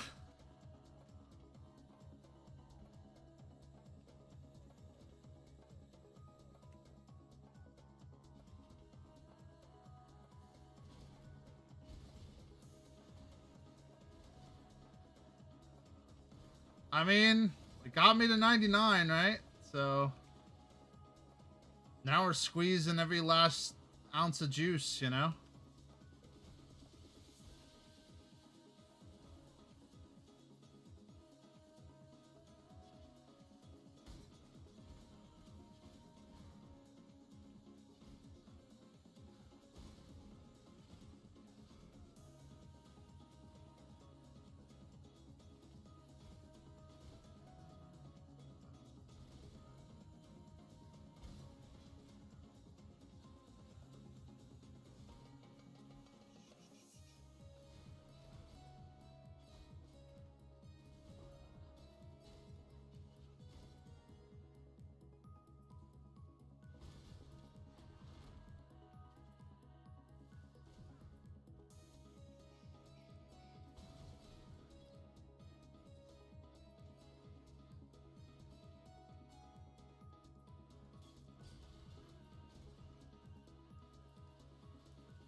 Am I? What am I missing?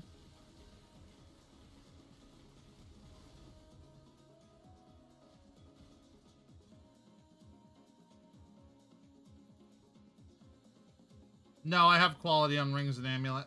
I have all that already. I don't know why it's not showing, but I have that.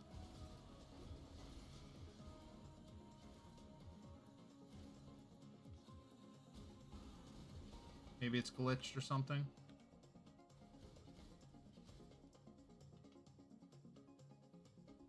Yeah, part of my very expensive crafting sessions was qualitying them and all that. Qualitying them for what I needed them for.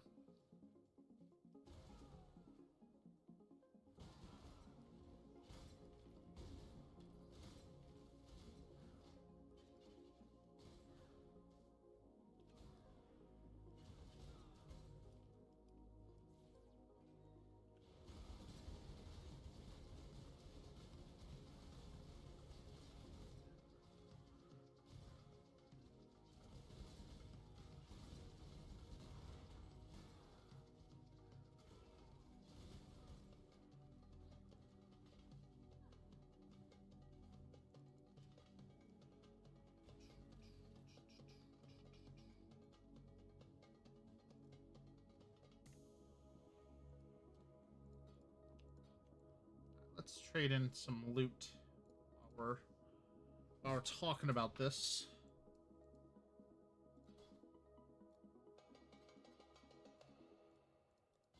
Yeah, we lowered all the prices for all this stuff, so I mean, if it doesn't sell, it doesn't sell, but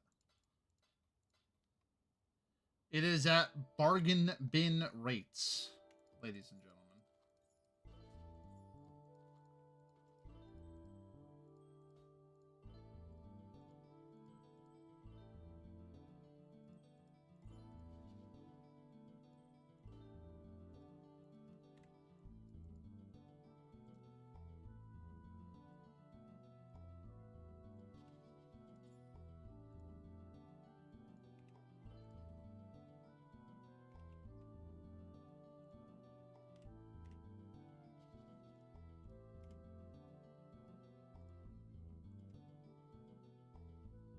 There you go. Bargain bin is what you need. You've come to the right spot. Twitch.tv/the Tedster. Cool vibes. Ask me about my bro deals. See, I'm reasonable. All people have to do is look.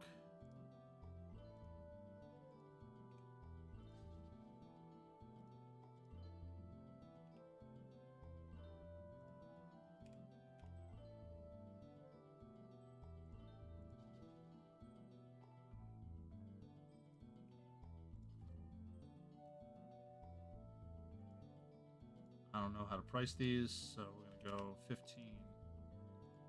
I just don't want to look. I just don't care.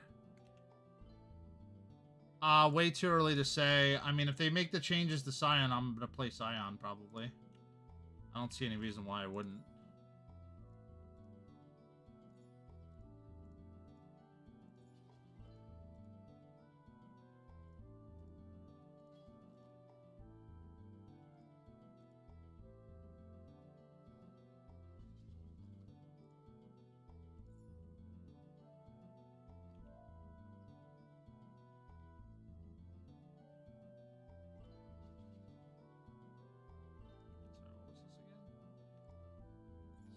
5C.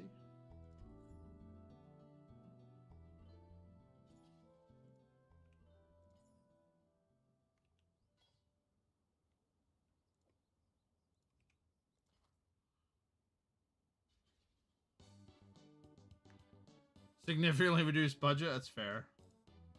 I mean, honestly though, it will probably be a cheap build. I mean, typically my builds are pretty cheap.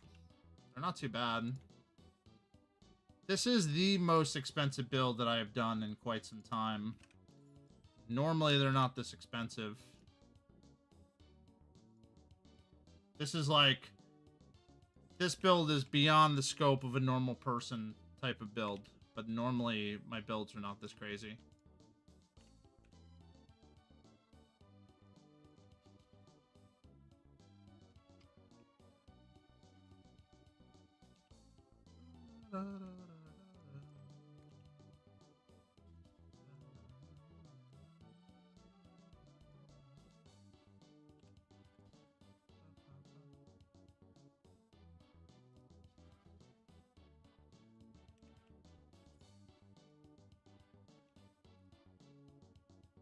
I am the cheapest still. Let's do like 280. Maybe that'll sell.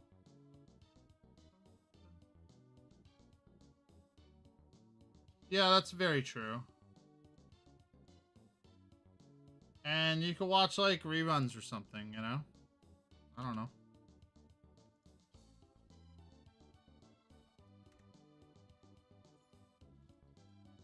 Trying to look at some sort of bright side.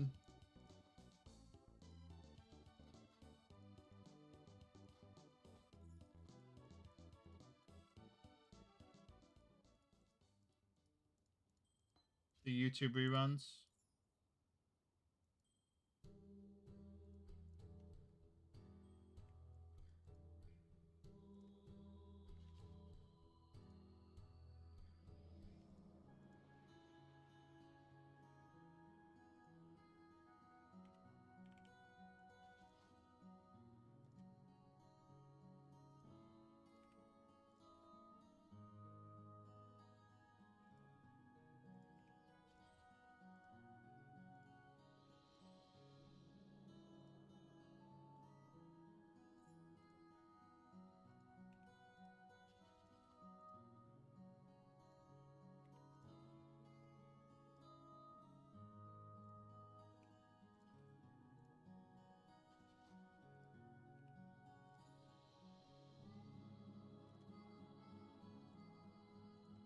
$15.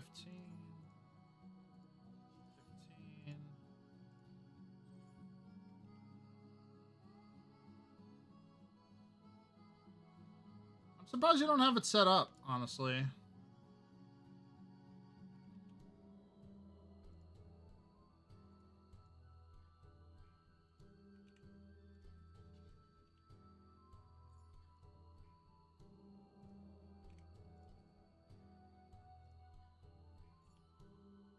It's pretty easy to set up.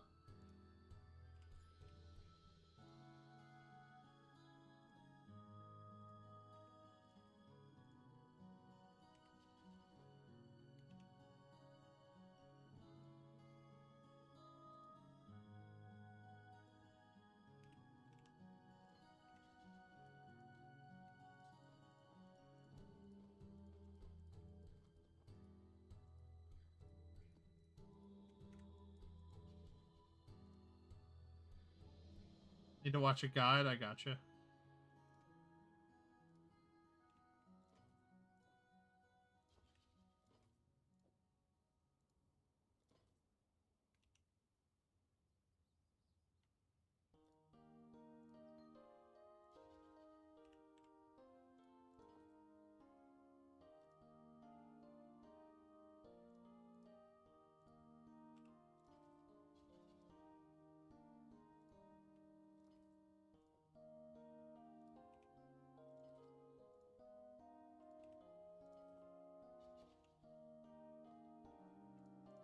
Trash. It's 100C. Nice. Do it for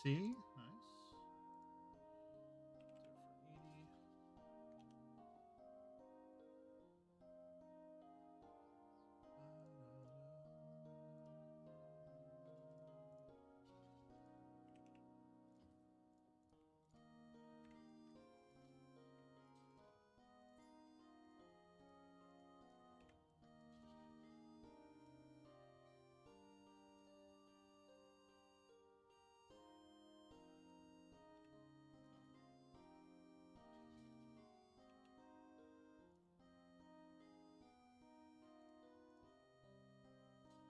is, hold on, 83. Wow, 88C. Okay.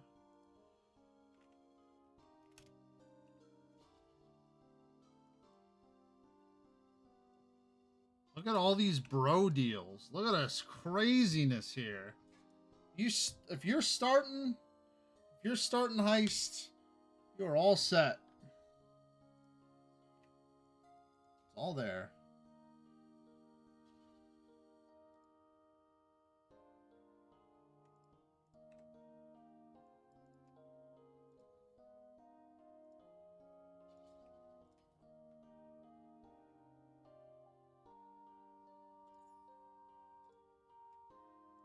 And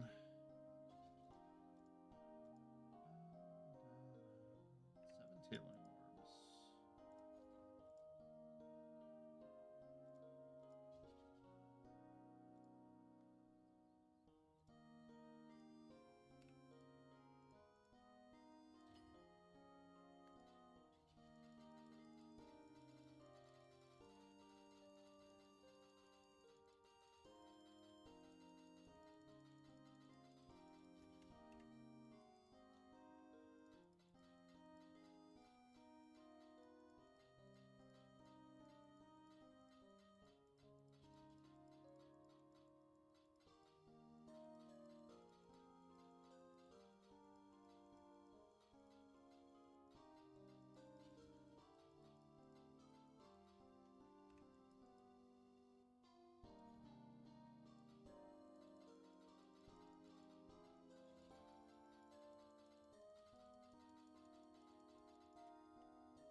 We're at 7,023 chaos so far.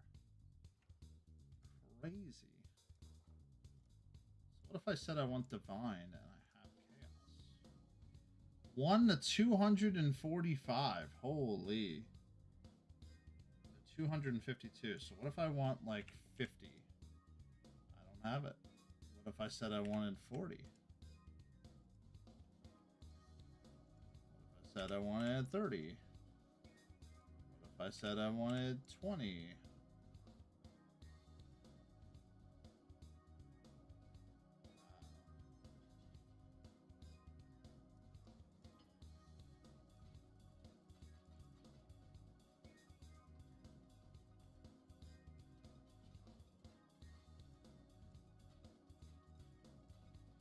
So we're 49 div right now, and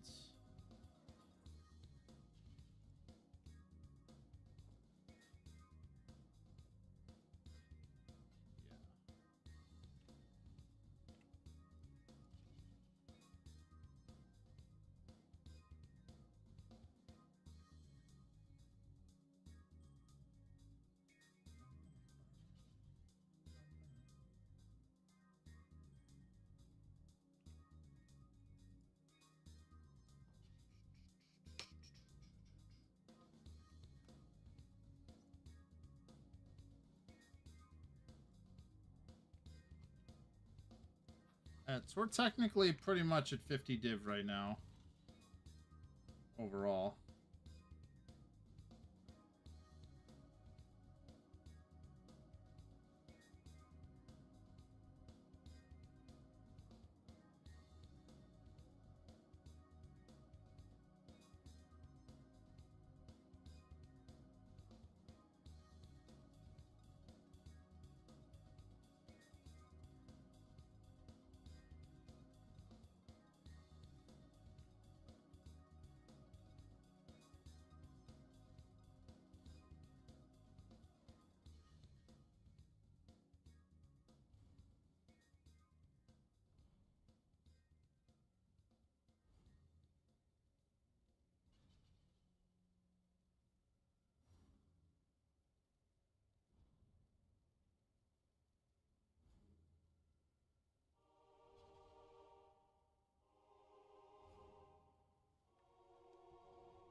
chilly, huh?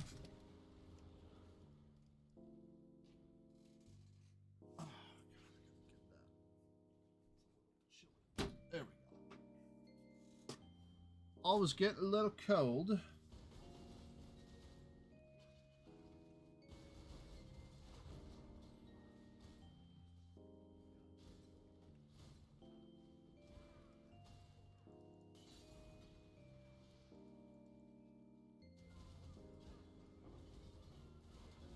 Guy in a virtual fursuit. There you go.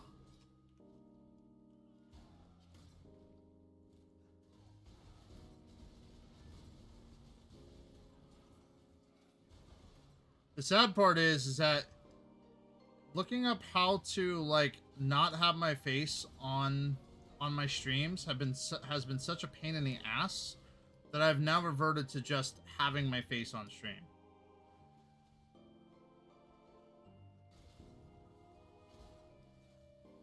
Because it's such a pain in the ass.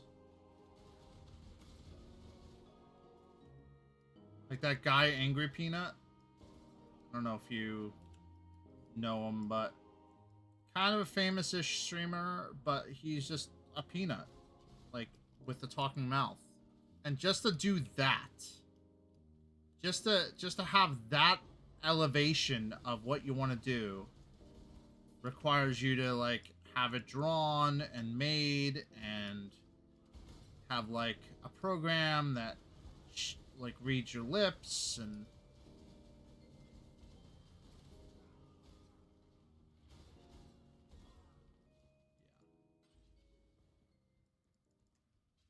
maybe.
I was also watching Physical Asia last night, and that is really cool.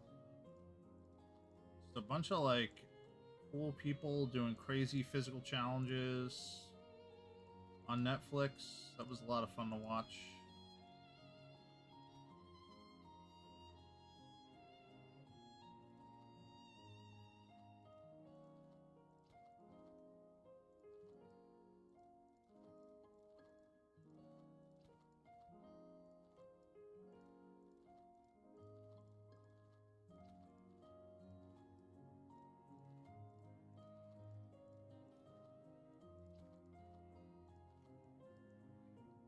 Canceled it? Oh my gosh. What do you watch instead?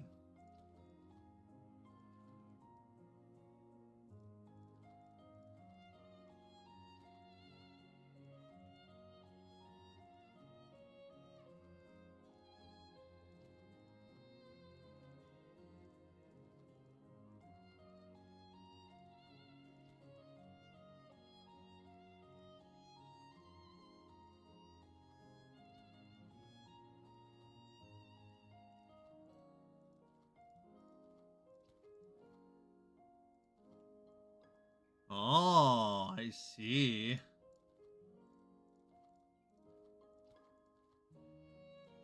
I did, by the way, transfer a lot of my chaos over to divines, and I have about, well, currently I have 49 div.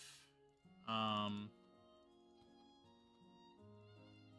didn't realize that there was such an implosion of chaos. It's 249C. per div right now.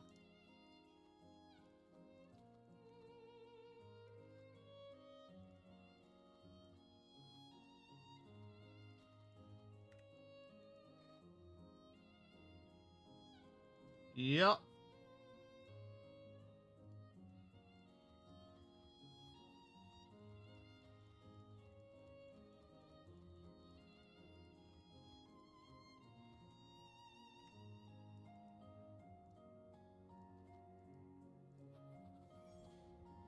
It's pretty crazy.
Oh, they're coming out with a second Crystal project, by the way.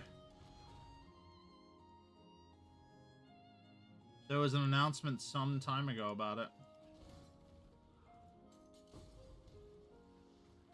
It's probably going to take a while, but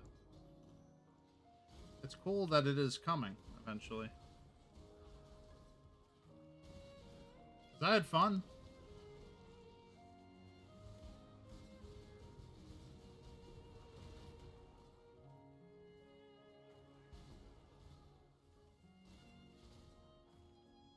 I mean, pretty much.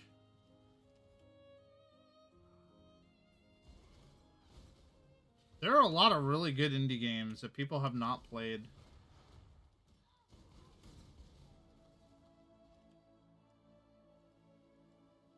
Like, World of Horror is a great example of that. World of Horror is an insanely good game. In black and white, and is like in this Japanese noir eldritch horror based game that's also an indie game and has like really crazy traps, twists, and turns, and is a roguelike on top of that.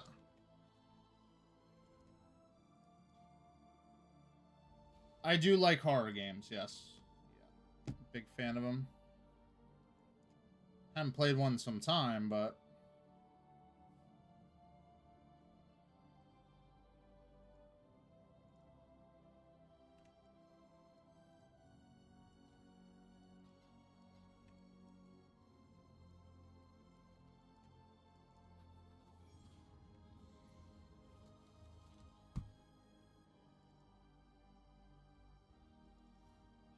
like Look Outside. Look Outside would be a game that I would buy and play.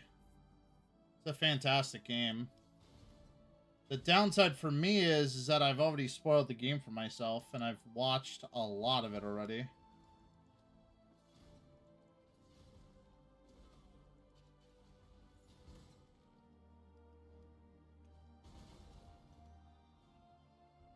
Yeah, I'd play the new RE game if I had the new computer. I don't think I can handle my old computer.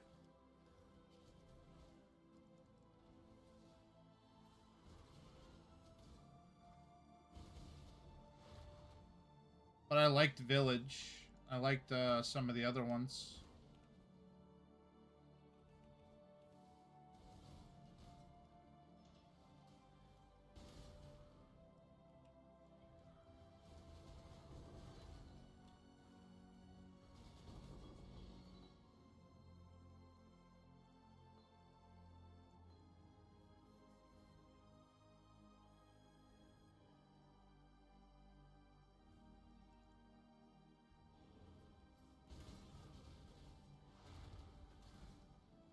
My issue is replayability, but typically the Resident Evil games do a really good job fixing that.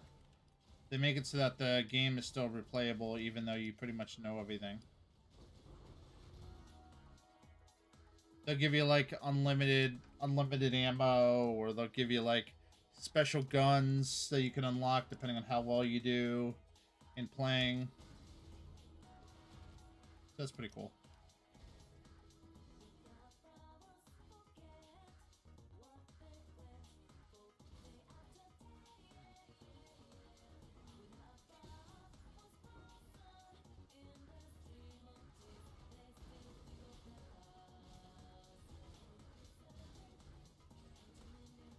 Yeah, but you don't automatically have access to randomizers.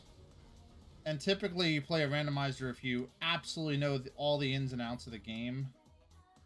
You don't usually play a randomizer the first time you play, you know? What the fuck was that savage hit?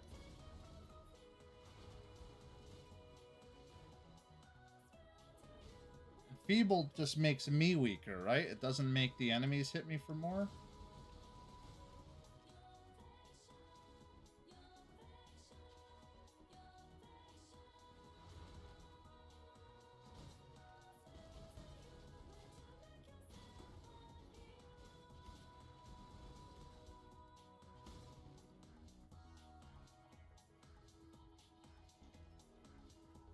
Yeah, I don't know why the fuck that guy just absolutely annihilated me for 3/4 of my health in one hit.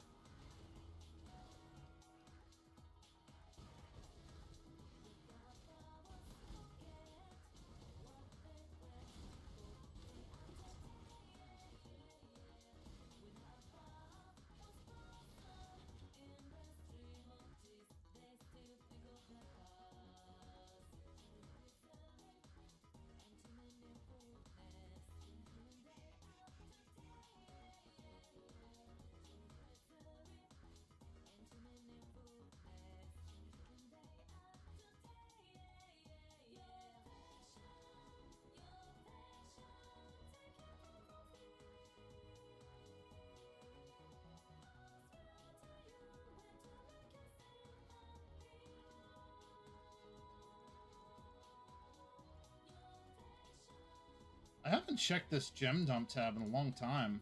Wow, look at this. Almost all 20%, by the way. Crazy.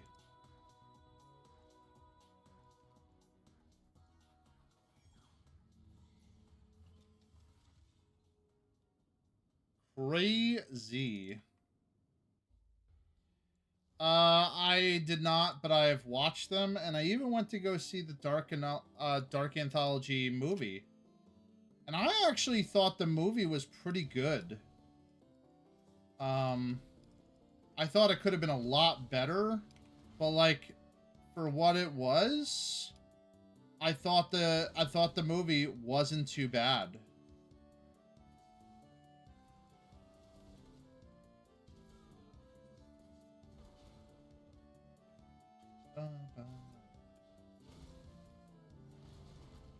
Yeah, that's true.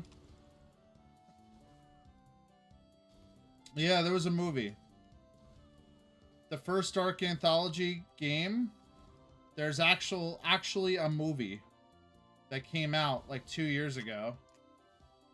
It like didn't do well in theaters, but like to me, I thought it was pretty good.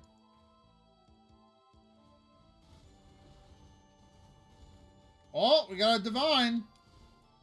Easy peasy. Game's just giving me divines now.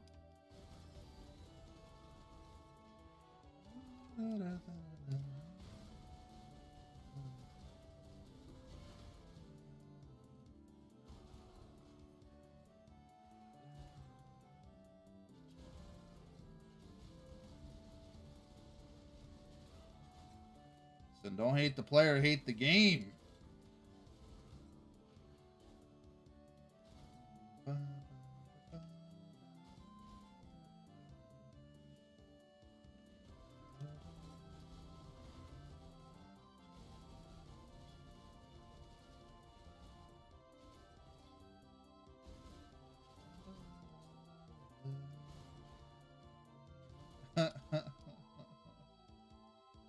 out. We got out with the divine. Easy peasy.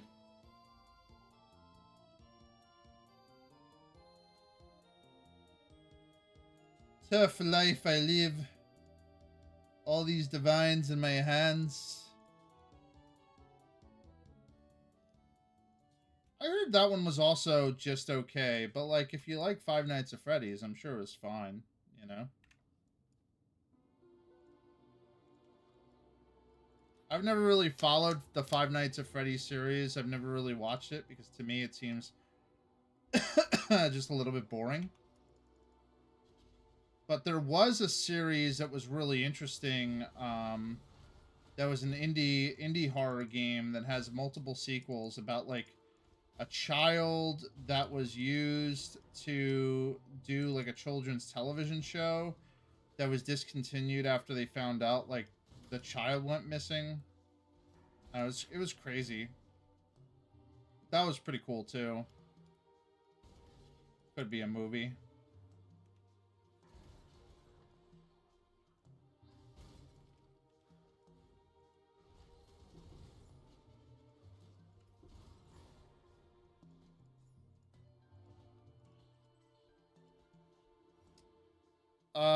I don't.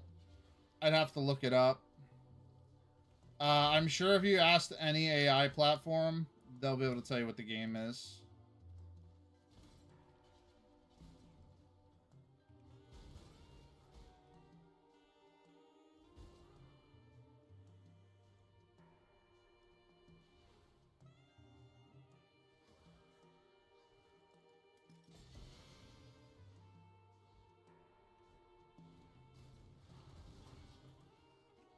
Horror game involves VHS tapes and little girl and children's show is probably what I would look up.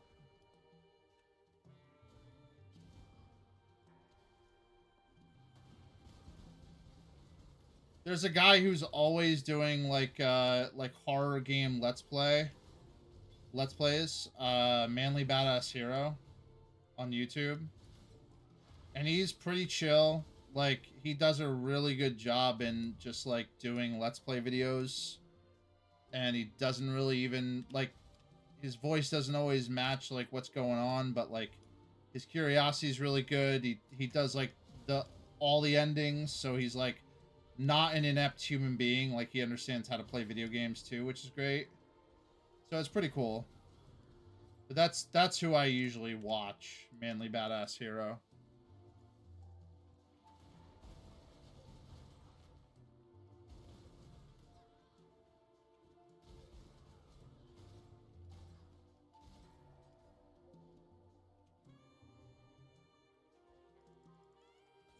Yeah, and he's just on YouTube. Does pretty well. I think he's got like 170 to 200,000 views per video. He's pretty fast at putting stuff out too.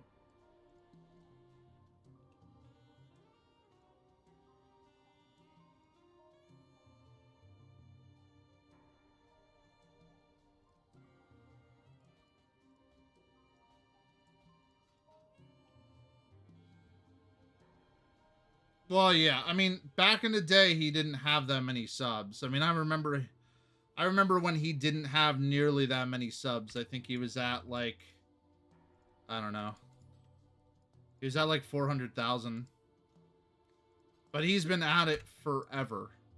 Like I think he's been doing it for like 8-10 years.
Listen, we could always stream like Darkside Phil does.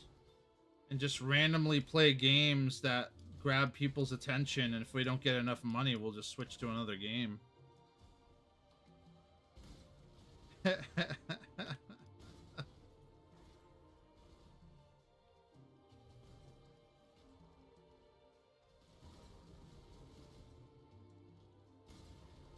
Oh, we only got 40 bucks on this one. Gonna have to move on. Oh, that's right. I gotta throw a tantrum first. And say how hard the game is, and that it's too hard to play. Ugh, I can't believe this game is so hard. I don't get it. It's crazy.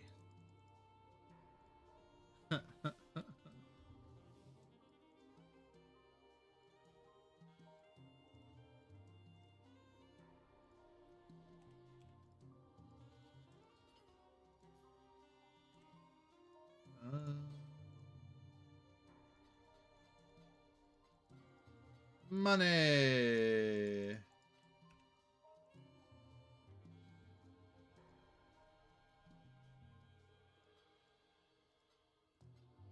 Yeah, everybody watches him for the crash outs. I mean, that's the reason why people watch Low Tier God. He's a piece of shit.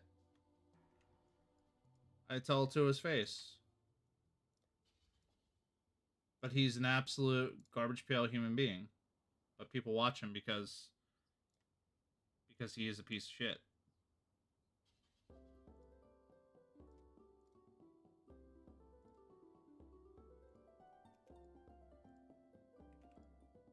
Wow, cards are 1 for 2 right now. God damn.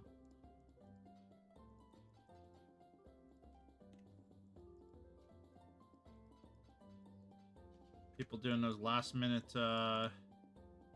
gambas, huh?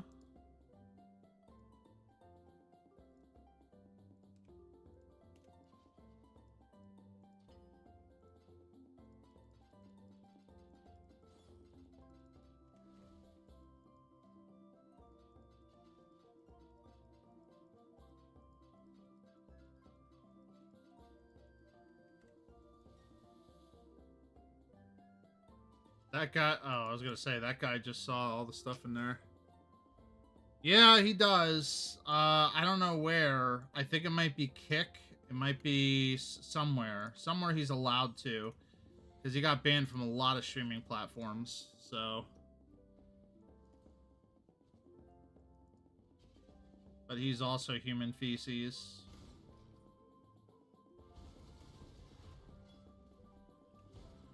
For a variety of reasons. Obviously, he's a bully, but, like, the guy just doesn't know, like, how to be humble and how to shut the fuck up.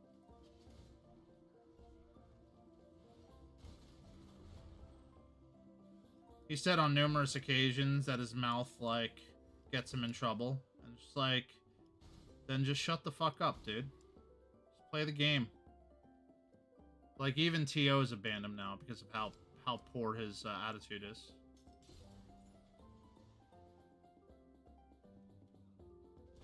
It's like, if TOs are banning you and you can't play competitive Street Fighter anymore, and you're grasping onto this concept that you used to be a professional Street Fighter player, which professional is a huge stretch,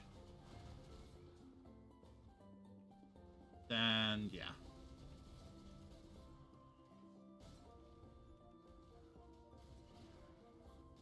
Gigantic stretch.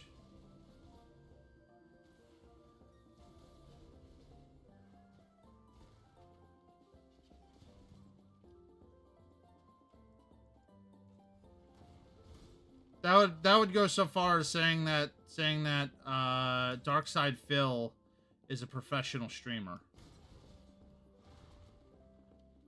where everybody's asked him for years to get a real job and do streaming on the side if he wants, and build up your people base, you know,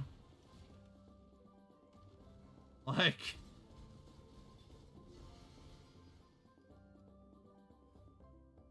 And by build up, I mean, I have no idea who's still watching him other than for the crash outs, but.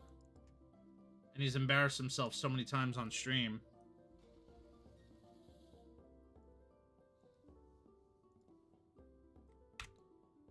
There's one thing that I did on stream that was very embarrassing. There's only one thing that I've ever done. I stopped stream, and I guess the stream didn't stop, and I literally was picking my nose and like watching YouTube videos for like 2 hours. Nothing embarrassing, but like people saw it, and it was embarrassing. And I was like, wow, okay. It's like, okay, cool. I won't make that mistake again.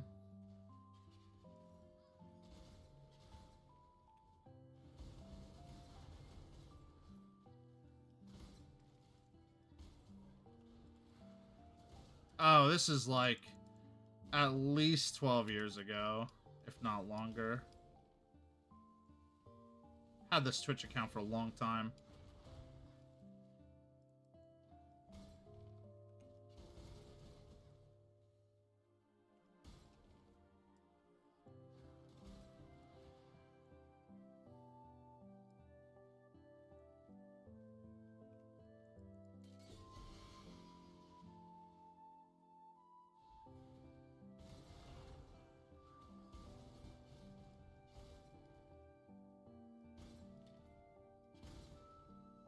I haven't been trying to stream for a long time. I would stream games with my friends, playing League of Legends and stuff like that, but never go through the effort of trying to advertise my stream, trying to post anything, trying to do anything with my streams.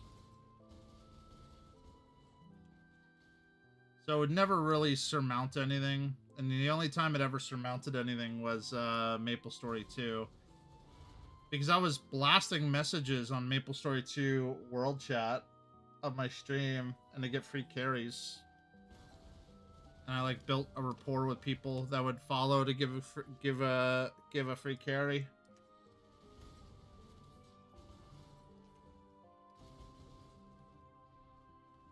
Oh, I don't get embarrassed too easily. I mean, I've done LARPing for 20x years. I dress up in medieval garb. Like, I'm doing all this crazy shit. So, like, you know.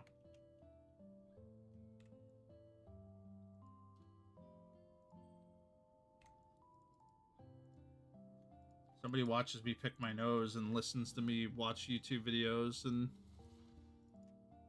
by far it for me to miss out on that content, you know?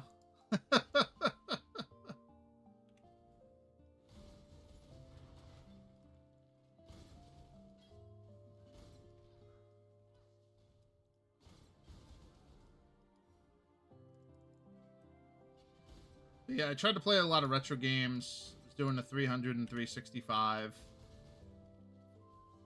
All that stuff.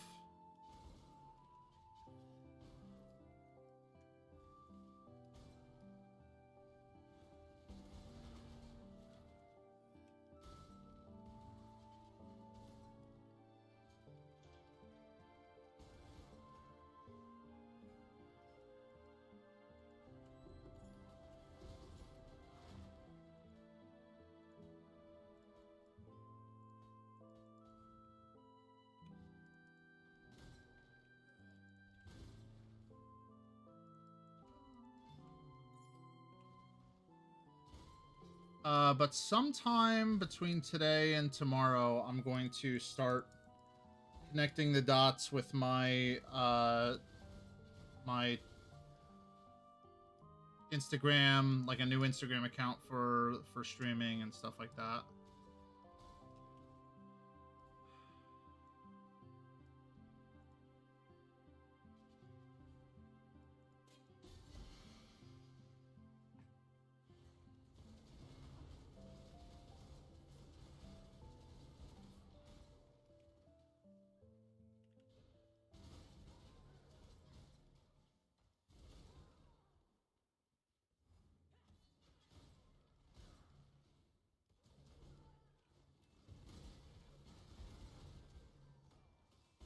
Um, so it's weird, right? Like, I have a personal account that's designed specifically to advertise SCA stuff.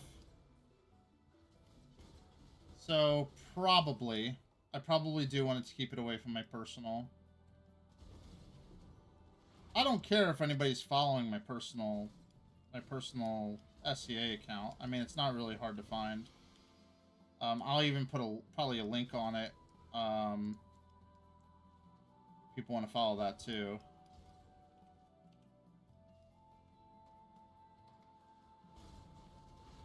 But one of them will get regular updates, posts, and things like that. And the other one just won't. And it'll just be for SCA posts.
Because, like, otherwise there's not much that I can do. You know what I mean? There's no easy way to splice it.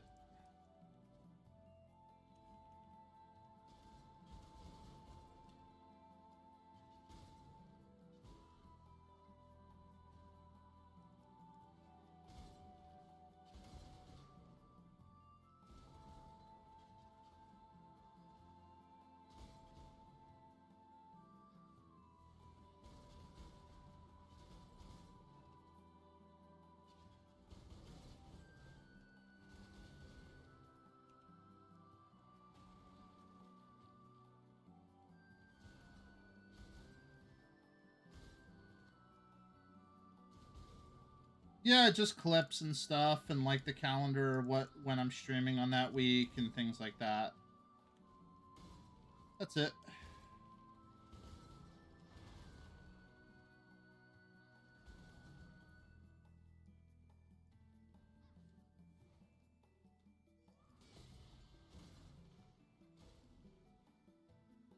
Probably art when it comes up to show off, you know. Like I said, it wouldn't be much different from my SCA one. The only difference is that the SCA one, I'm advertising to actual SCA people. So typically I like to keep the SCA one completely about SCA. So that when people are checking out my... So you get awards in the SCA. And in order to see what somebody had done in the SCA, it helps if you can see their social media for it. So if I'm posting like stream stuff on my SCA account, it's like not the best. Kind of the same thing with the YouTube streams, honestly. My YouTube is solely supposed to be for the SCA, and it's not. It's designed specifically for me to basically stream on Twitch, and has not been too much partly of the SCA recently. Will I be posting more videos? Yes, but yeah.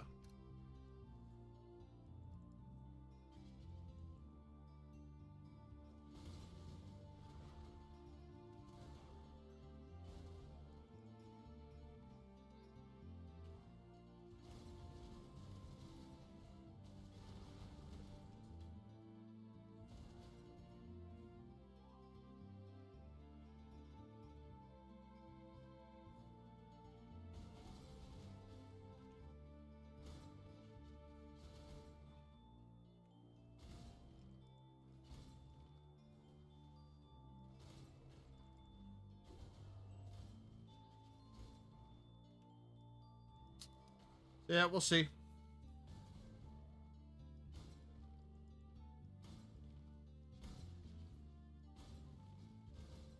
It's just a lot of moving parts that in the end may not even matter, so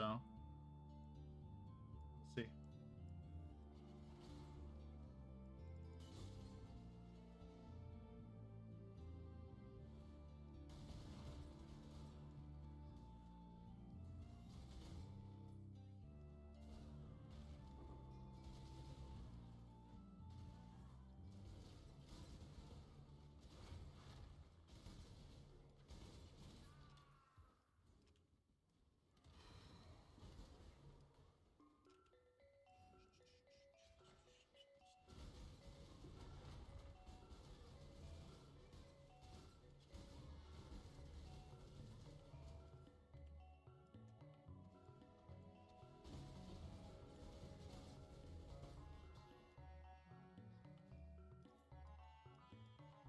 Oh, that's weird.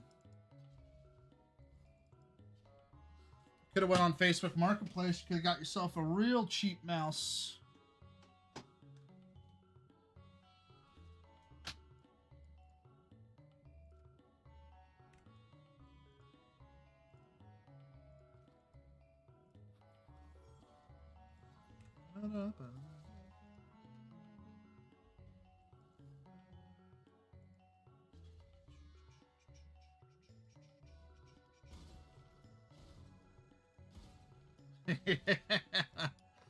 The back alley. That's right.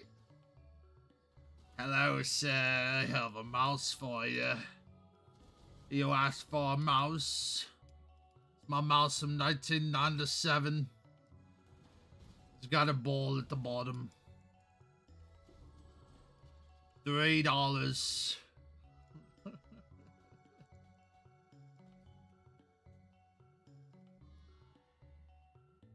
No refunds.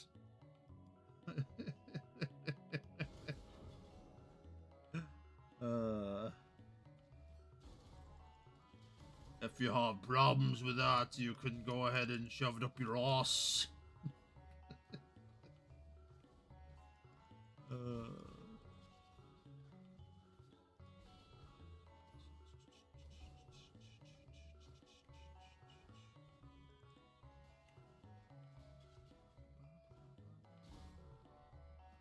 Pretty sure it's tailoring orb, but see, yeah, it's tailoring orb. Jersey accent. You know what's crazy is I lived in Jersey for so long, and I never had a Jersey accent. Or maybe I did, nobody told me, I don't know. I do actually have a funny story about that, though. So, when I lived in Massachusetts, I told them, like, I originally came from New Jersey. They were like, oh, that's so weird. We don't hear an accent from you. And I was like, oh, all right, cool. But people in Massachusetts very rarely swear. And people in New Jersey swear a lot. It's actually, like, part of our language, basically. That's how often we swear. So, like, I lost in some sort of game of Magic, and I was like, son of a bitch, god damn it. And they were like, oh my god, Ted, are you okay? I was like, yeah, I'm fine. I'm just annoyed I lost. It's not a big deal at all. Why? What's up? And they're like, oh, you were cursing. Wanted to just make sure you were okay. And I was like, I'm fine. I didn't know that was I'm sorry. Well, they, like, told me it's not. Cursing is not a thing in Massachusetts. Not often.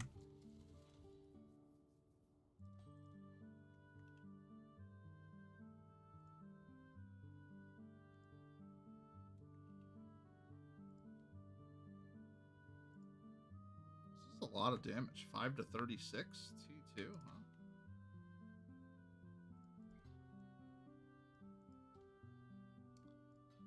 I mean, if you live in Jersey, the profanity is completely normal.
Nice. Fursuit guy pulled through.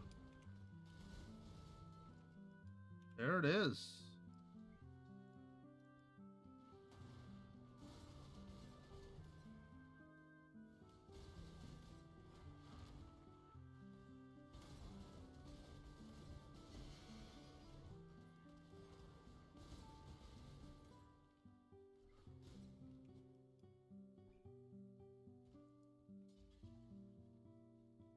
We are 1/5 of the way there. Pretty sure. Oh, we're almost there. Almost 1/5 of the way there. Okay. Here we go.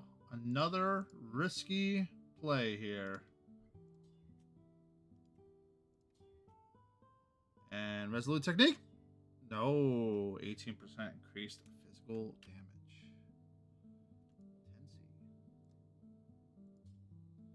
Not resolute technique. Unbelievable.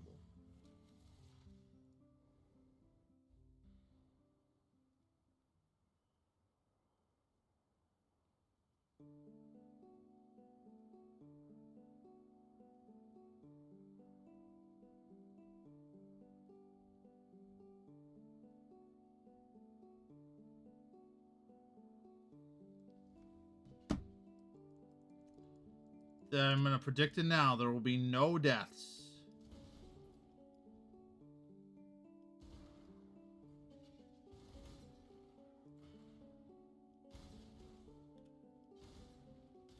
Technically, I might actually get past foe.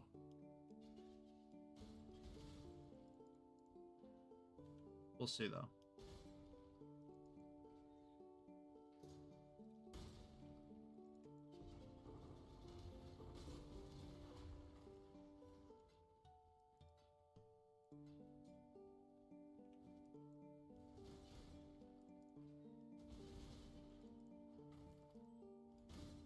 There's a lot of great gaming coming this year. I mean, there's obviously new PoE stuff, but we have MapleStory coming too. Pretty excited for it. Classic MapleStory.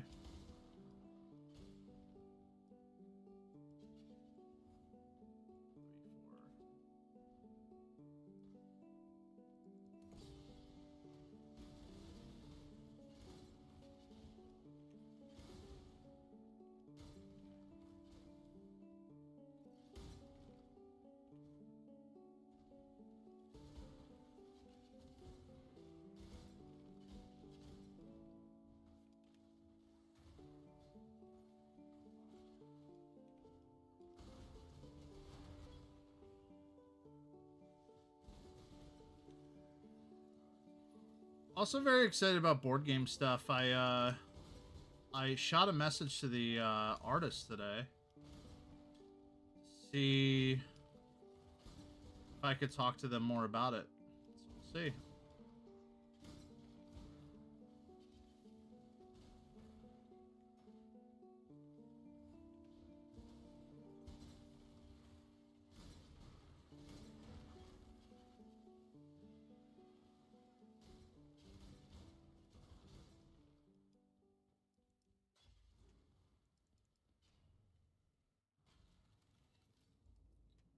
It will probably be expensive, but I mean, it's going to be what it's going to be.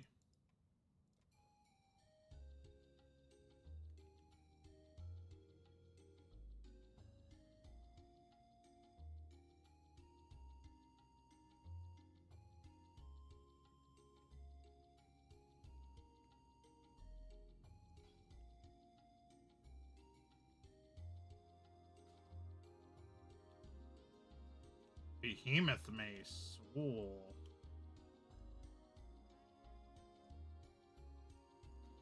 What a mace.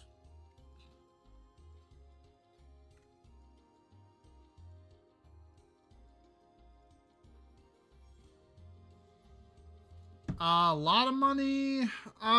So technically, I've only put down $200 or $300 so far as monetary costs to the board game. But I mean, yeah, to just get a good playable demo, it's probably going to cost me a few $100s. And it's going to cost a lot of time as well, because I have to draw everything. And then I have to pay the artist for her to take all of my art and then develop it into workable art that she makes herself. So it's going to be a lot of money.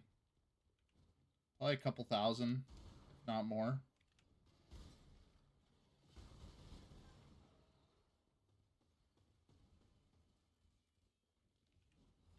We'll see.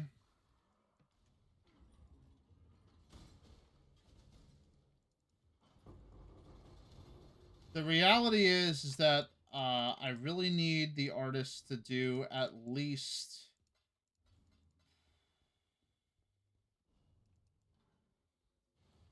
probably 21 to 22 different pieces of art for the demo.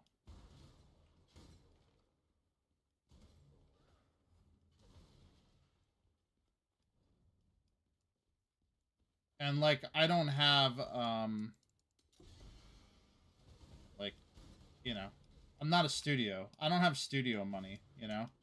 This is a single person show here. So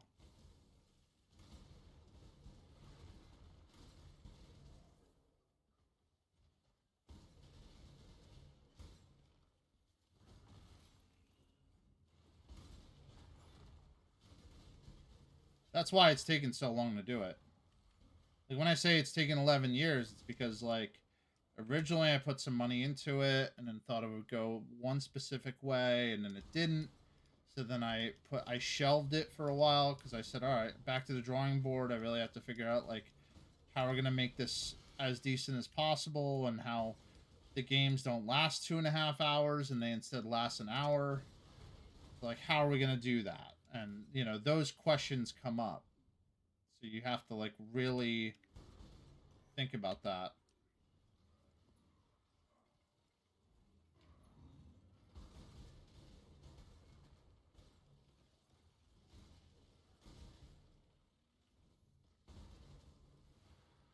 But I do have a seat at PAX Unplugged coming up this year, which is a board game event in Philly, and I have a seat at a table for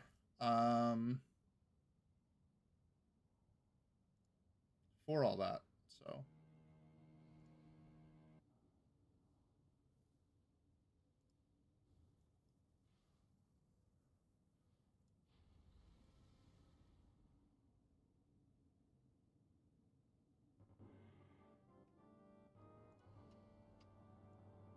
and that's free. So because there are people that want to see this work out. I'm splitting the profits entirely 50-50 with the person that has like many of the rules. Like the game is based off of the LARP that I've always gone to. So like I've split the profit. I'm splitting the profits 50-50 with the person that runs the LARP that has owned the LARP so that I can have all the rights.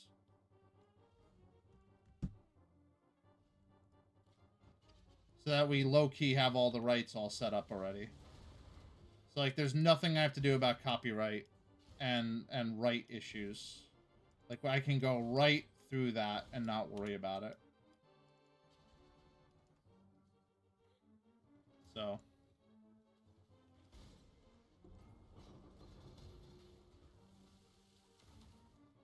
and it doesn't matter right now anyway, because 50% of 0 is still 0 right now, so. And that's after expenses.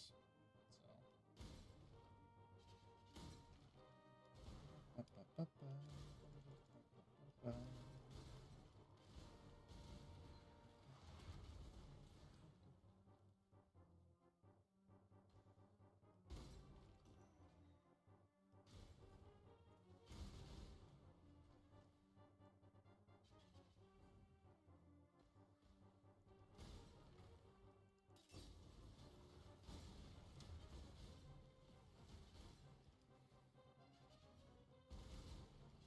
But yeah, it's a lot of work. It's a big project, a lot of work.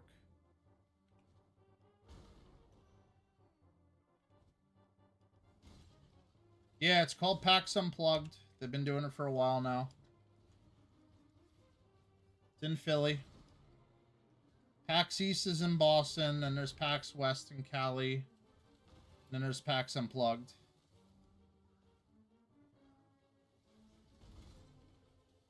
But PAX Unplugged is one of the is one of 3 of the biggest board game conventions in the Northeast, in rather than the US.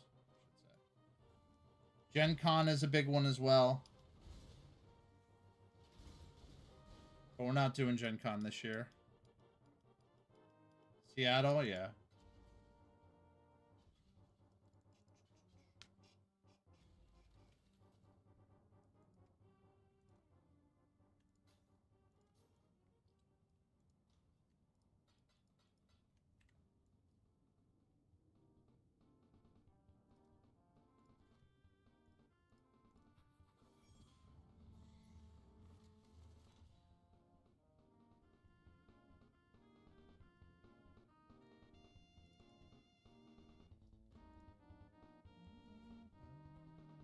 You gotta go to a con, man.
Hey, there we go.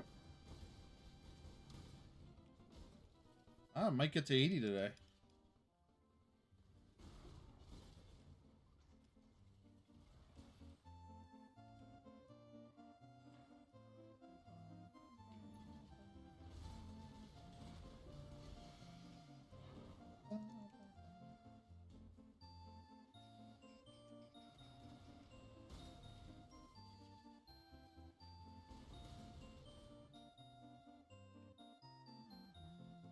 That would be splendid. Yes.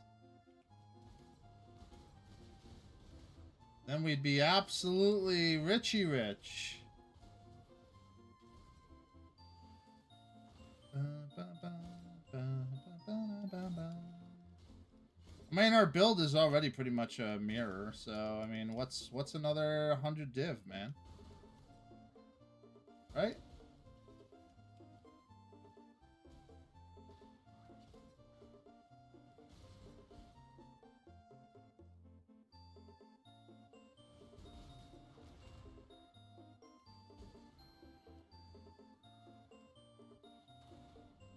Ba-da-da.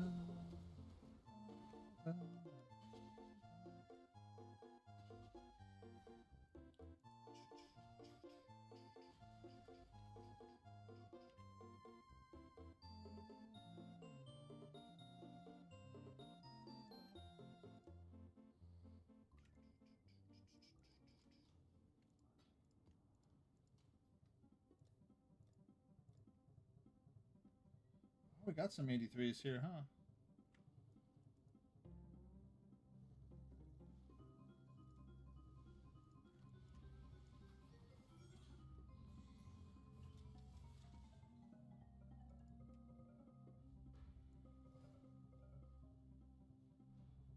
Oh my god, you gotta eat, Moggy. Sounds good.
Very good song, by the way.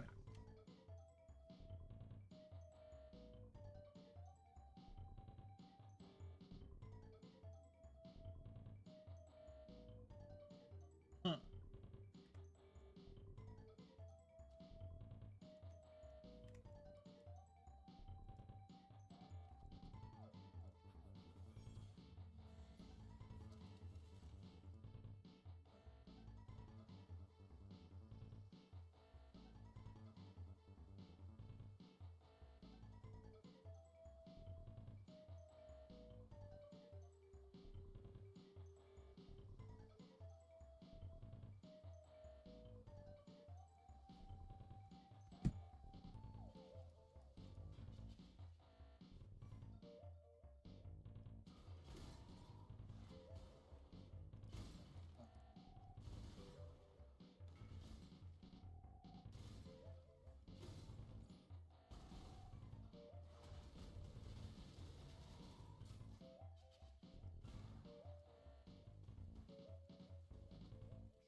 What does Replica Siegebreaker do? I don't think that's that good.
Ooh, there are a lot of monsters in here, huh?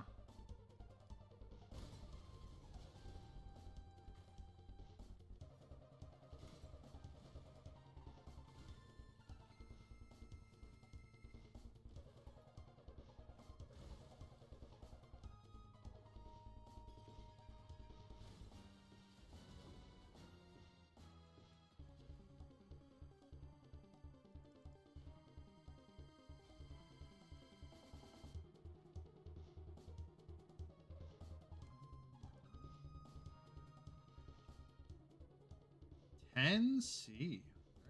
Oh, it's corrupted.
I just need a mage blood.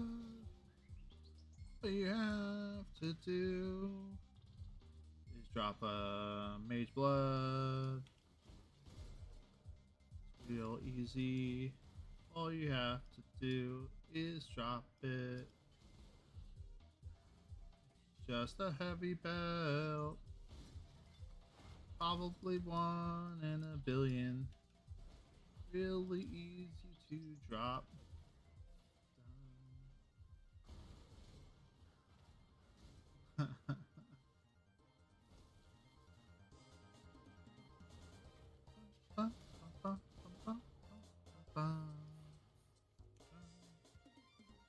I just need a mage blood. No, it sounds crazy, but I need a mage blood because it would make my EHP like 150k, and it would give me like 6 skill points back.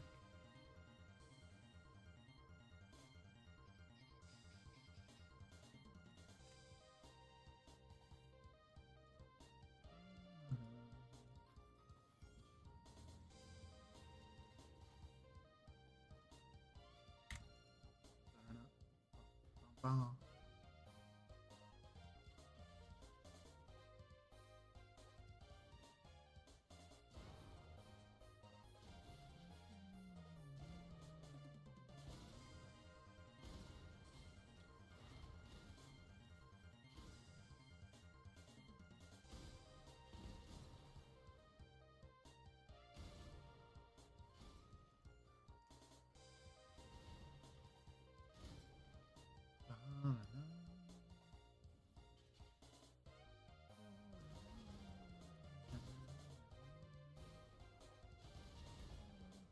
I would also take a mirror, that's pretty rare.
Bow, bow.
So we just have repository left and bunker left.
How you doing?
Kind of in the mood for Chinese food, actually.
Probably after this run, I gotta take a potty break. Pretty fast. I would like to wash my hands. So. Longer than 30 seconds, but less than 5 minutes. Nice.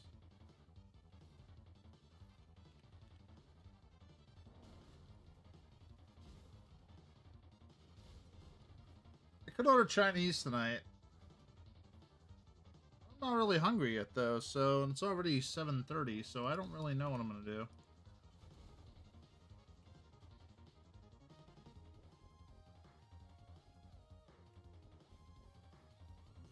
Men wipe put their hands. Yeah. You had Chinese leftovers? Yeah. I don't know why. I got like a smell of like Chinese food. Maybe my roommates ordered Chinese. That's a possibility. I don't know. But I gotta pee, so I'll be right back. Bowl cereal. I don't really have cereal. I have like, I do, but I don't. It's a long story.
Ugh.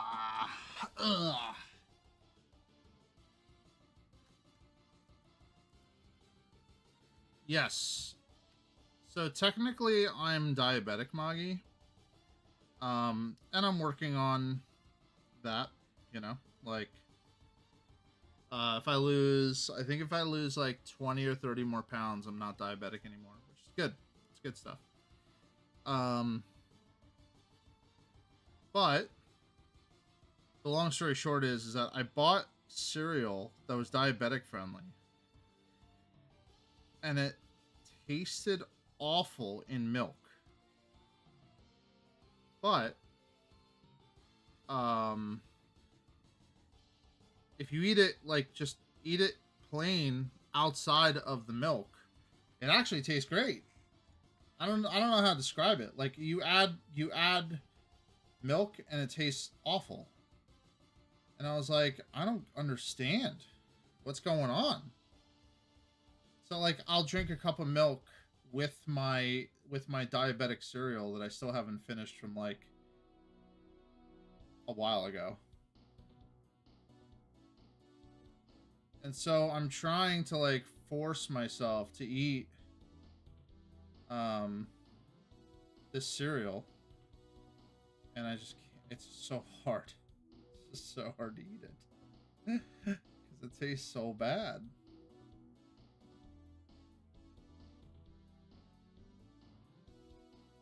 So yeah, that's my cereal story. I'm in the middle of ordering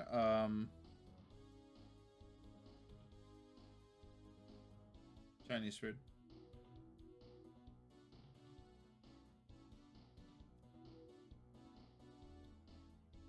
Yeah, I mean, I don't. Yeah, I'm very weird. Like, I really like bran flakes. They're really good.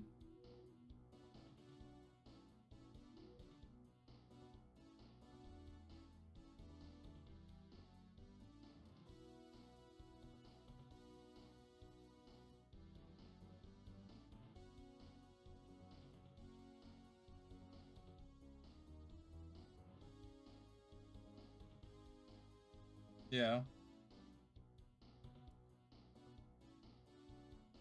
Like, again, I don't necessarily know how much it's going to matter anymore once I lose this weight. So, just like in the middle of dealing with it. On Tuesday, I go to the doctor again. And then doctor prescribes me what I need. And then I'm going to go from there.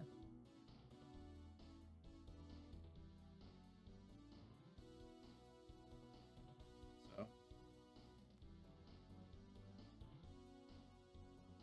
Cool. Between 7:51 and 8:01 is when my items will be here.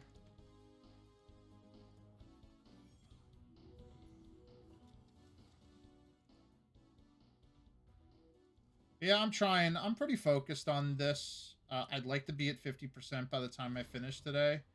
But that may require me to kind of do some stream overtime, and I don't know if I want to do that. So I'm, like, contemplating. Thinking about it.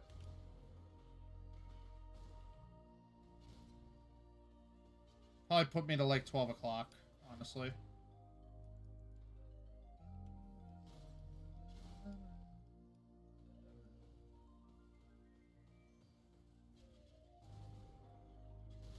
Like, if any night, this is the night where I really need a streamer to just fucking host me and, like, boost my adrenaline to the point where I can do this until I'm at 50%. You know? Any other day, I'd be like, alright, cool. Today is, like, the day where I really need that injection of adrenaline. Oh, nice. Alright, well, that helps.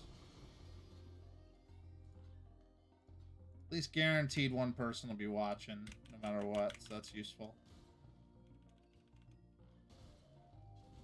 I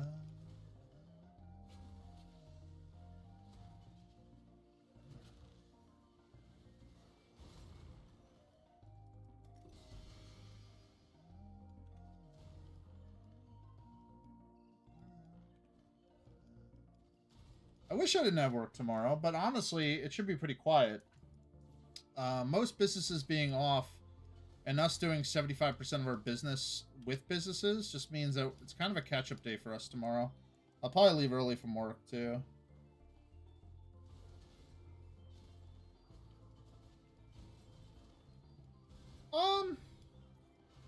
You know, part of me says that, but the other part of me knows that there are people who don't work who are absolutely bored. And they do nothing. And they have nothing to do for the rest of their lives. And they just get incredibly bored.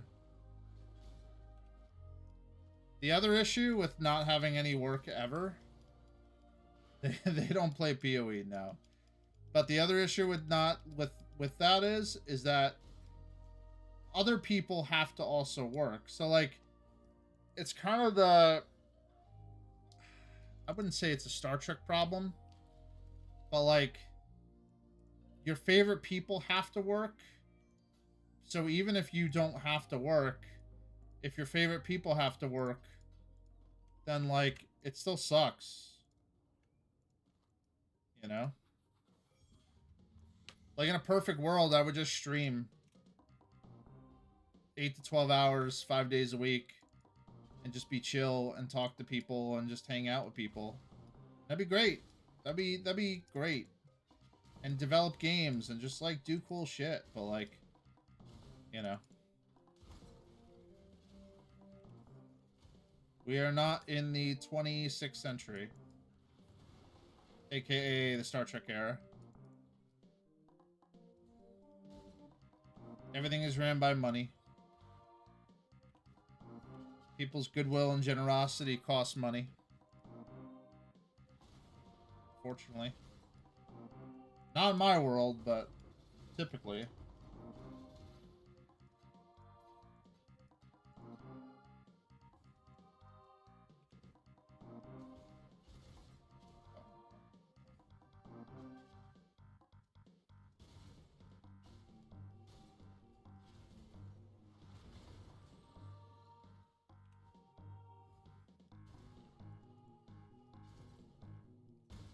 Yeah, I'm pretty good at, like, entertaining myself, generally speaking.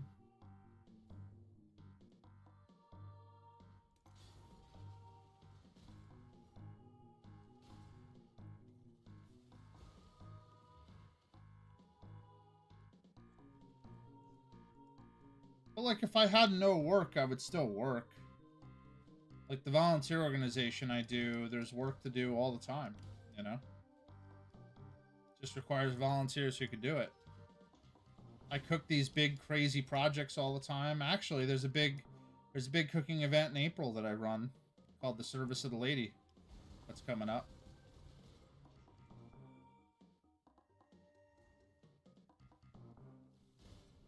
But I enjoy the joy that other people have when I do good work, so you know.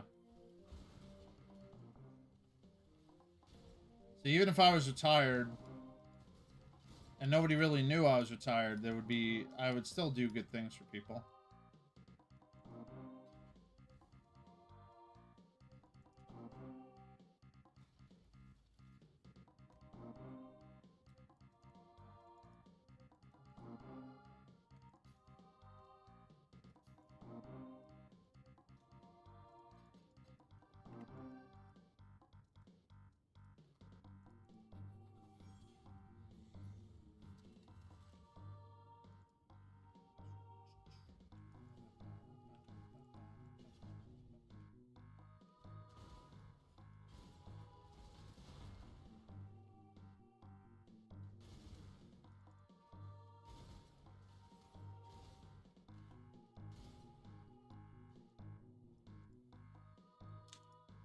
I will say, Foe, I'm sorry in advance.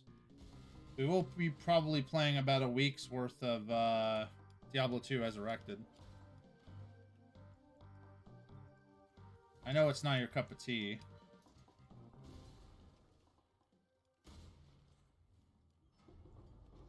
Probably about a week's worth.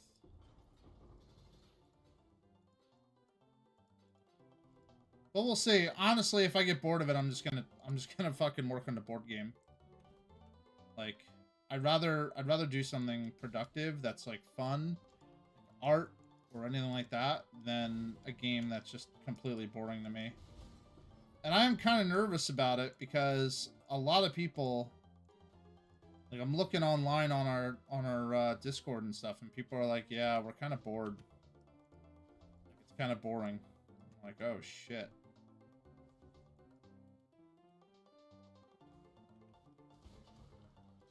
So if the only fun part's the chase, like the ladder chase, you know? It's insomnia. I mean, in a perfect world, this board game is so big that I wind up quitting my day job and then streaming and producing the board game full time.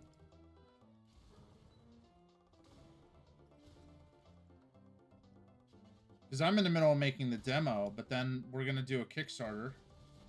And the Kickstarter, if the Kickstarter hits like $1 million, you know,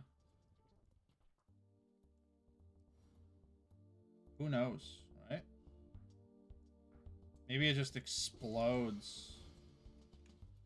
Or a developer comes to me and goes, "Hey, honestly, this idea is pretty nuts in a good way, and we just want a piece, and we'll take you in, and we'll have you develop it full time, and we have artists like on site who will do the work." And I'll be like, "All right, let's figure out a draft. Let's figure out a contract."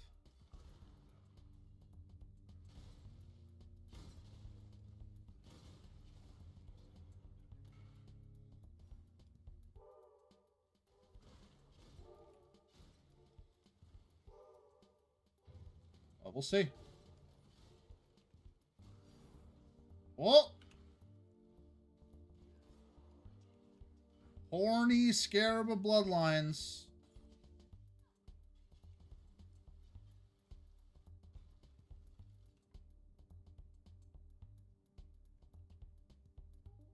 $197 chaos.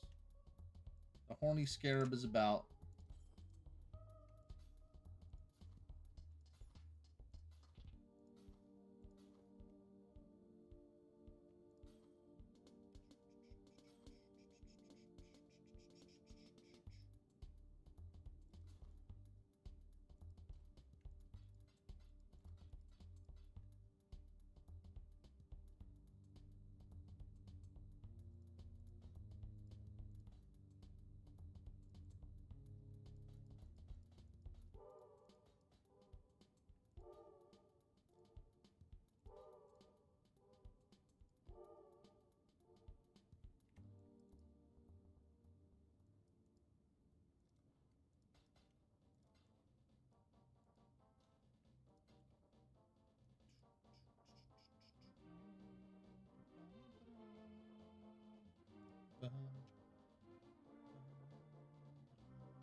Let's try.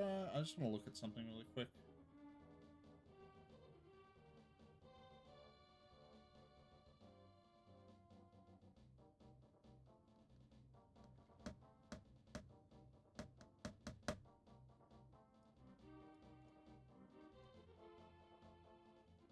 Yeah, a non-corrupted mage blood is 79 div.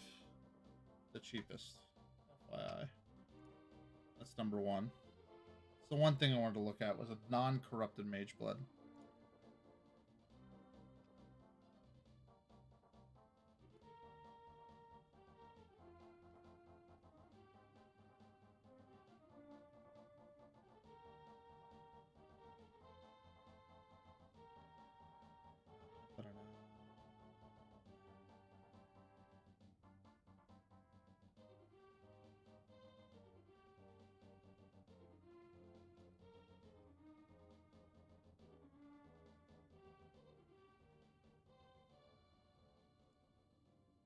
I'm also,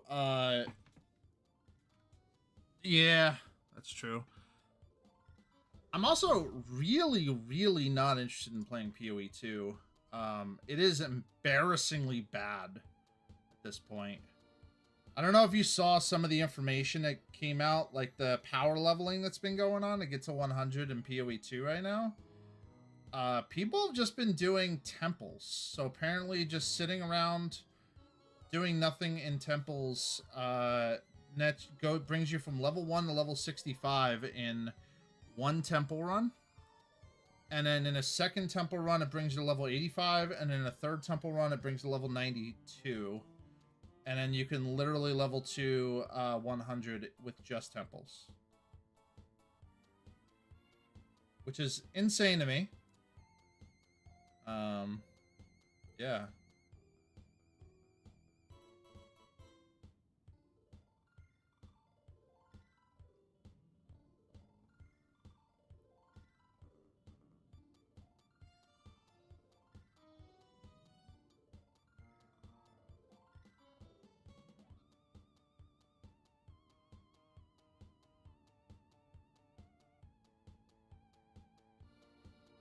Now, I could potentially pay to get to level 100, actually. There's somebody using Abyss power leveling. 552% increased experience and 376% increased monsters.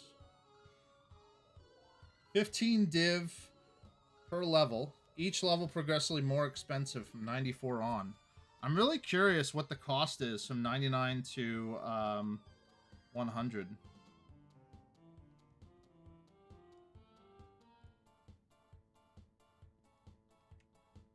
This is Zombies Ate My Neighbors, by the way. Curious which game this is.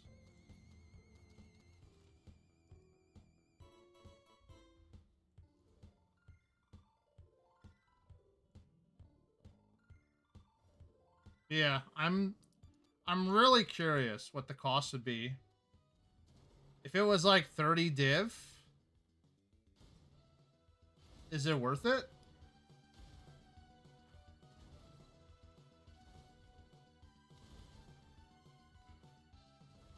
I don't know.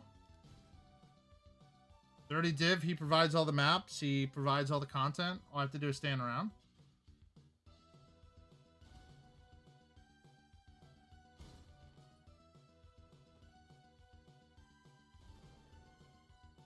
Cheapens the experience, yeah. I'm going to tell you right now that if I die one time, I'm going to pay to level 100. My limit is 1. So if I die once, I'm going to be paying to get to 100. Doesn't cheapen my experience. I will tell you that right now.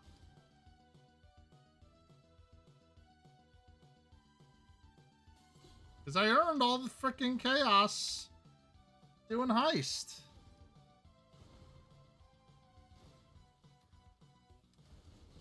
I put the time in.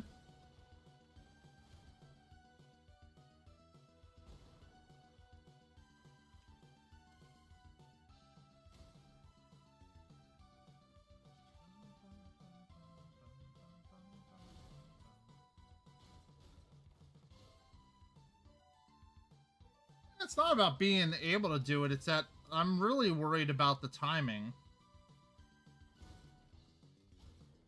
I'm getting kind of shook about, like, Thursday. You know what I mean?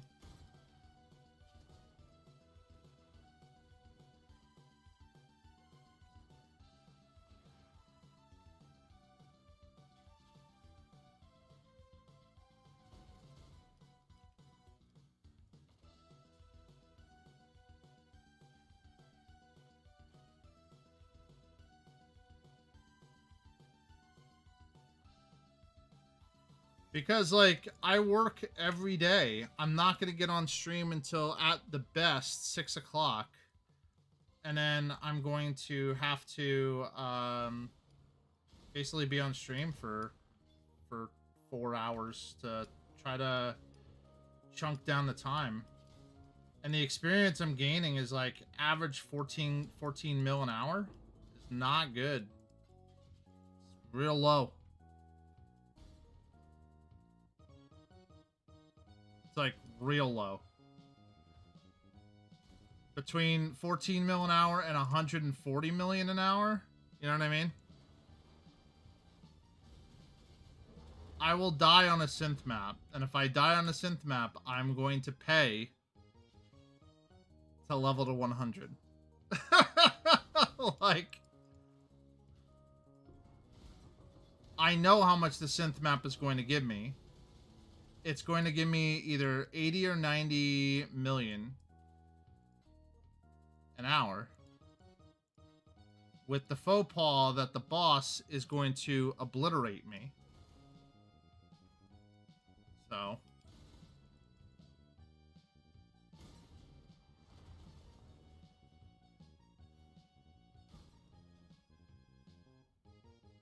what? Why would you not do the boss?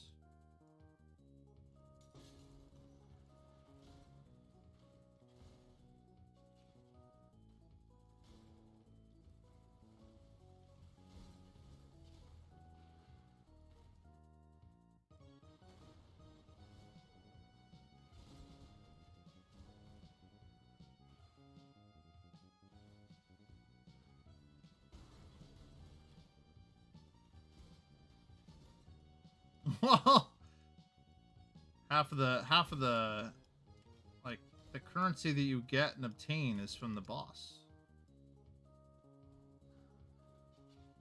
I've seen the mechanics that the boss does. They're pretty fucked. They're very painful.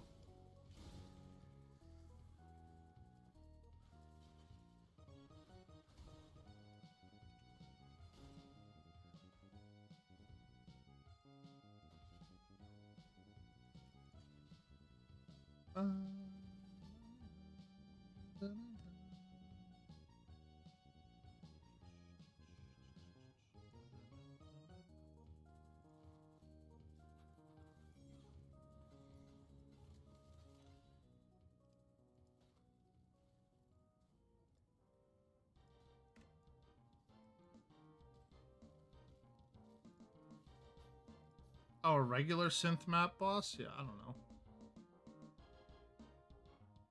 That's fair. All I know are Cortex maps, honestly. It's like, here's 4 bosses in a row. And they all just obliterate you with damage.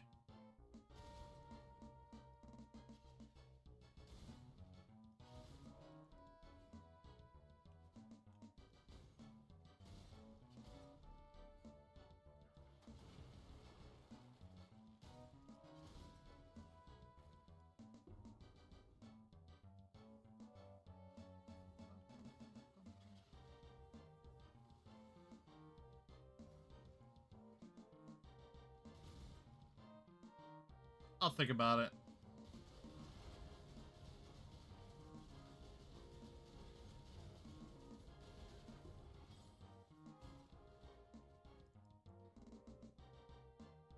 But how is that not cheating as well if I was planning on doing heist the whole way?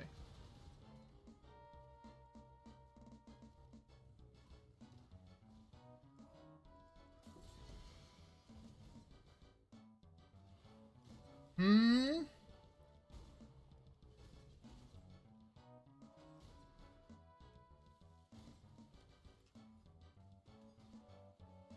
No, the plan was just to do heist the whole way. To level to 100.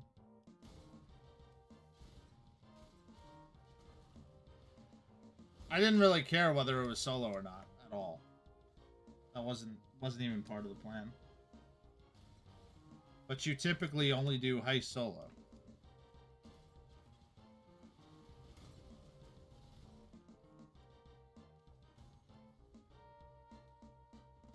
Yeah, that's why it says heist only at the end of the stream description.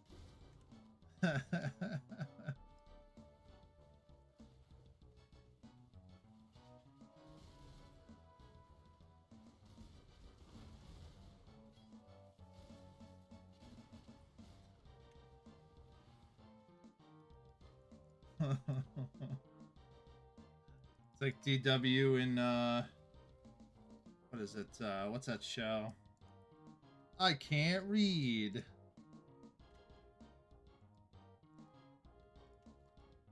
funny. I know the character's name, but I don't remember the name of the show.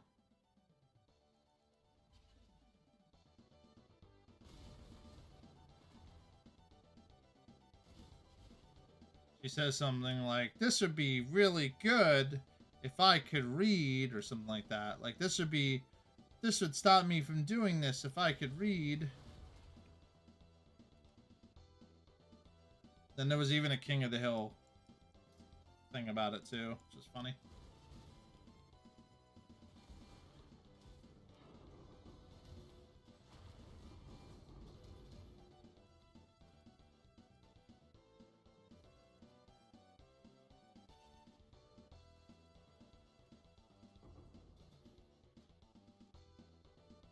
Arthur, yes.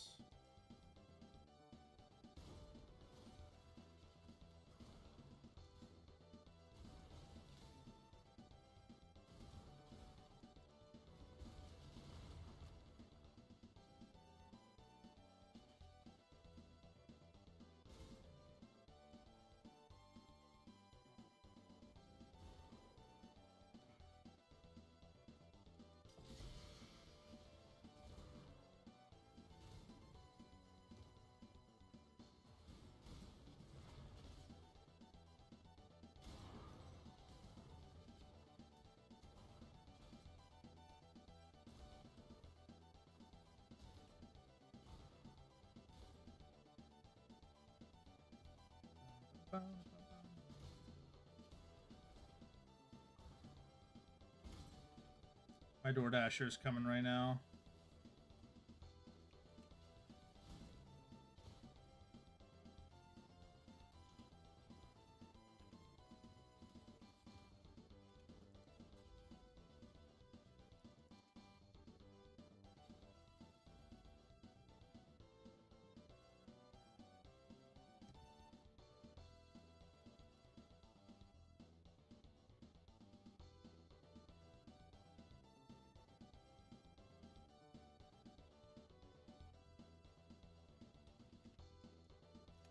I'm gonna ask him because I'm just curious.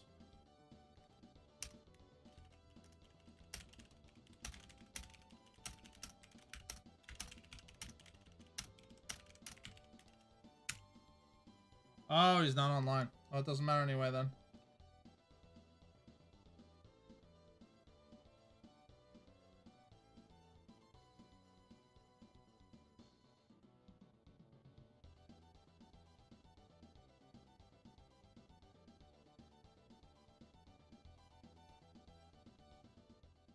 But it looks like that's the way to do it. If you're gonna spend currency to do Abyss.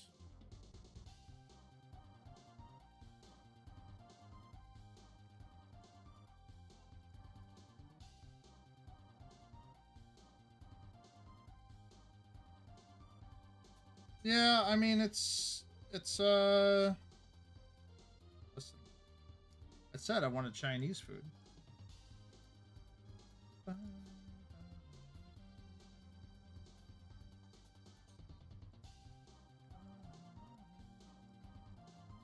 Alright, I'll be right back. I'm gonna grab it.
Okay.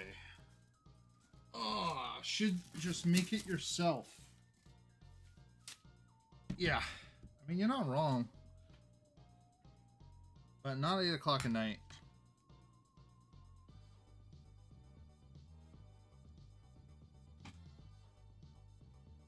This is Plock, by the way. P-L-O-K. Crazy game.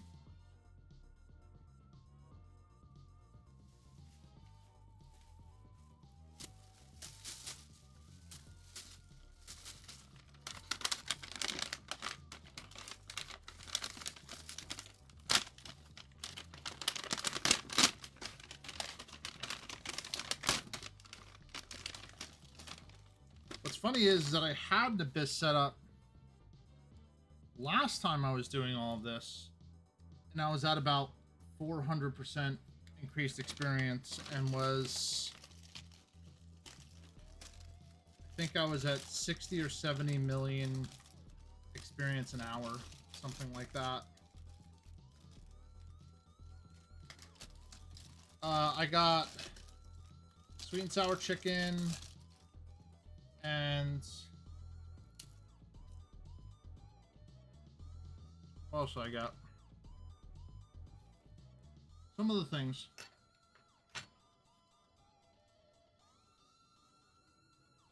Sweet and sour chicken was the most important thing. Crab rangoon, a shrimp egg roll, sweet and sour chicken combo with roast pork fried rice. Pretty good.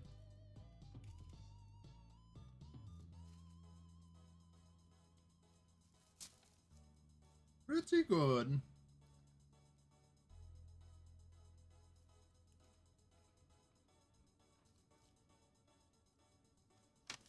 Like $30-ish. Not bad.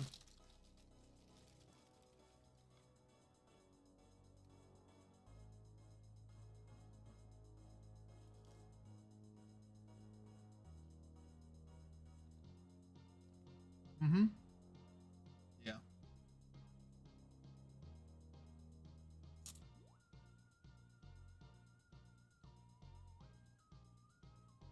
That's after tip and everything else. Like 32.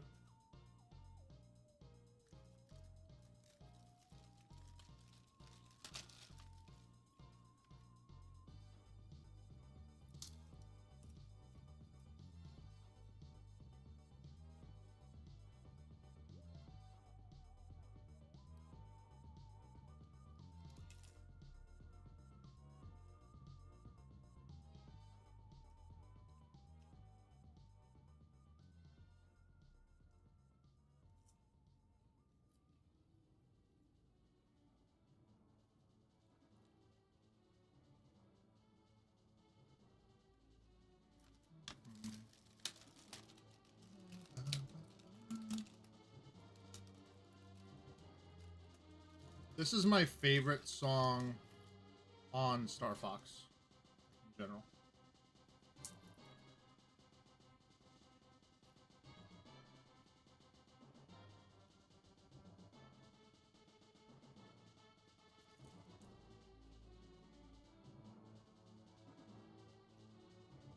I do like Star Fox 64 more than Star Fox.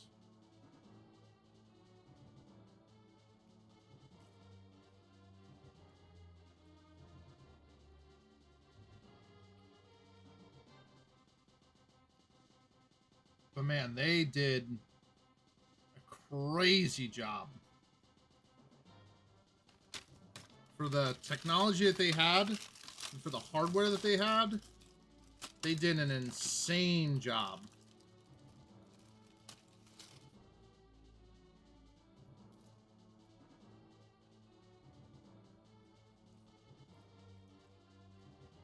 For the Super Nintendo.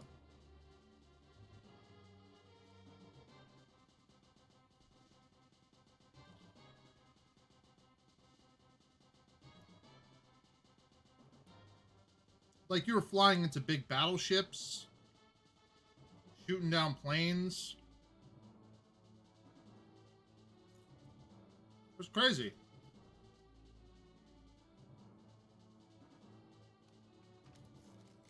You could slow down and speed up. You could do all the like air wing actions that you could do in Star Fox 64 in the Super Nintendo version.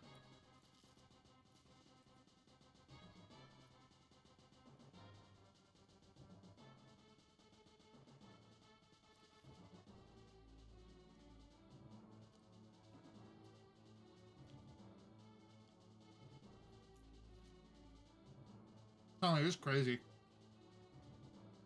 It was so ahead of its time.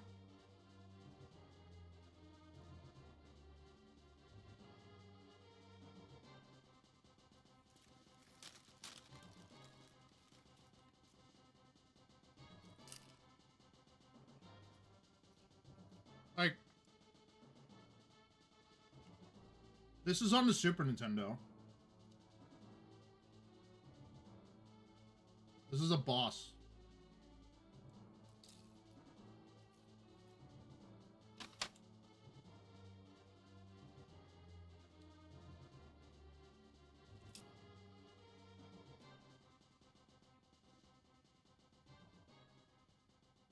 Crazy.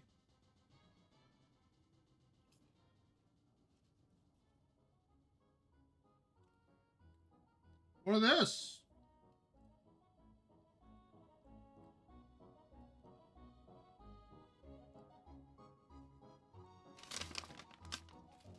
Like this just being available on the Super Nintendo, like, just makes you believe that Super Nintendo could do like literally anything. Just nuts.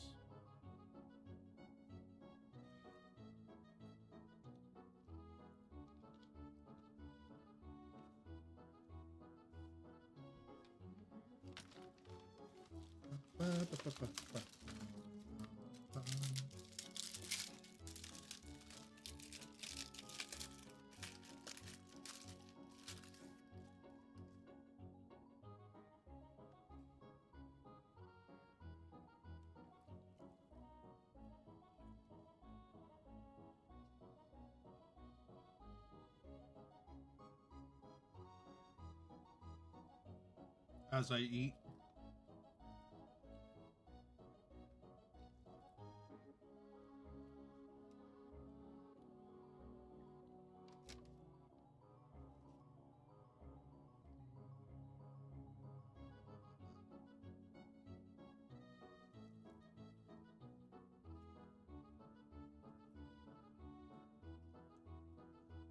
The crazy part is that when they remade Super Mario RPG, the music was even better.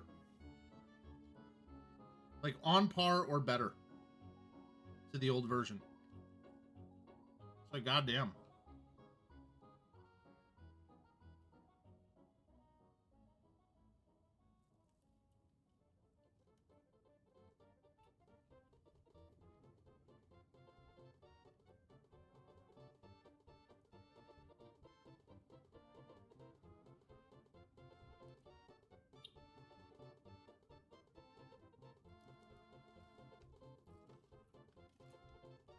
No.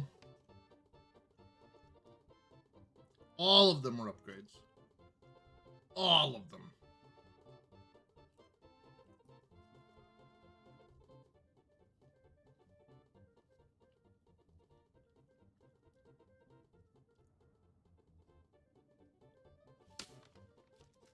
Every single one. Yo, they give me 2 egg rolls? God damn. Well, I didn't ask for 2 egg rolls, so I guess I'm eating the second one. No complaints.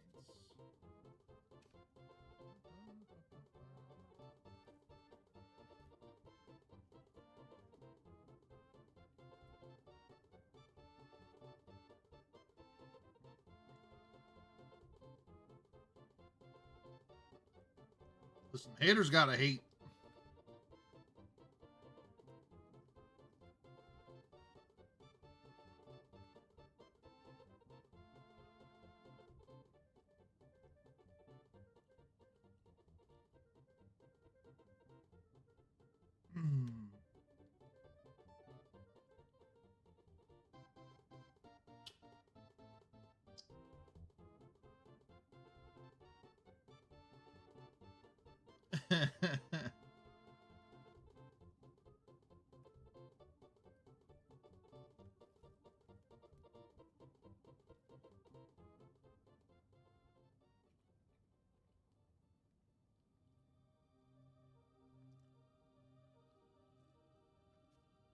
You ever watch a YouTube video on this?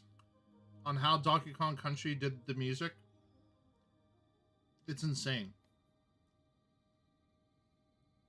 It's literally insane.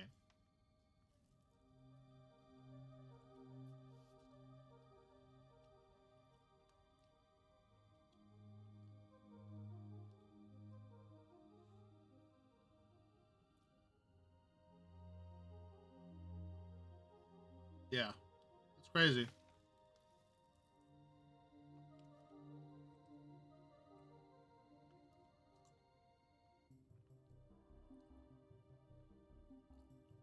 I mean, that's the shit that happens when you really love your job, you know?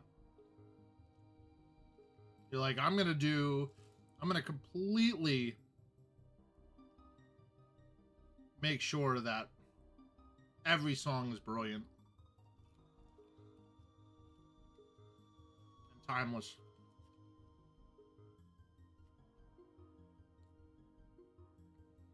And for them, they don't even think that. They just think, well, I'm gonna put out the best work I can, and hopefully everybody loves it. That's what happened.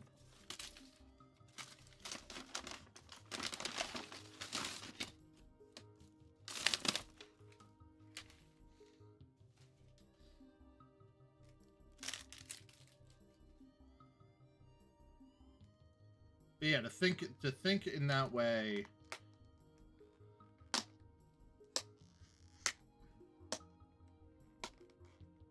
To have to understand the code to get the music that you want. It's just nuts.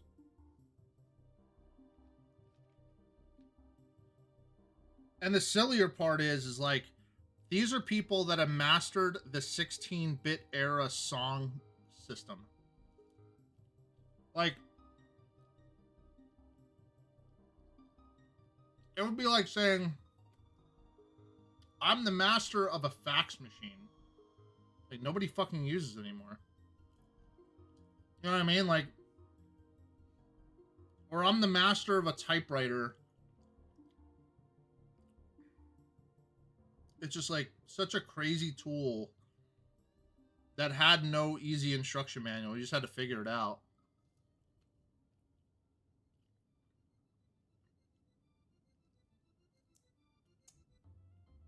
It's like one of my absolute favorite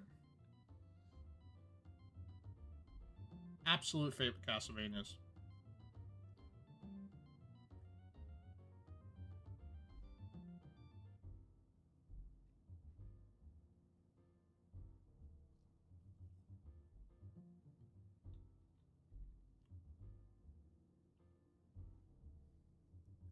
It just blew me away. Like, just the music and the atmosphere.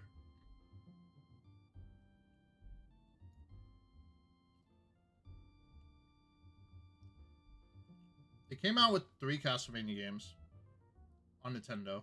2 of them did well. 1 of them did not. And then they were like, fuck it. We'll pay you whatever amount of money for you to have your premier Castlevania game on Super Nintendo. This is what they came up with. And then they built another Castlevania game on Genesis. 2 of them, as a matter of fact.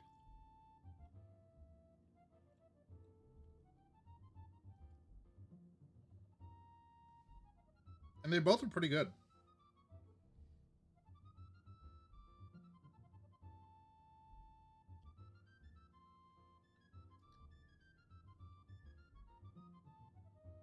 Like, for a generic Castlevania game, they're great. And then Symphony of the Night happened.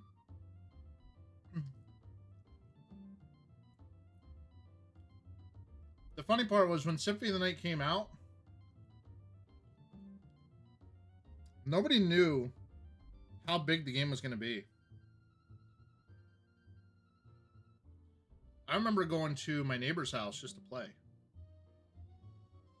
I would play that, and I would play Might and Magic 7 on their PC. Blast from the past.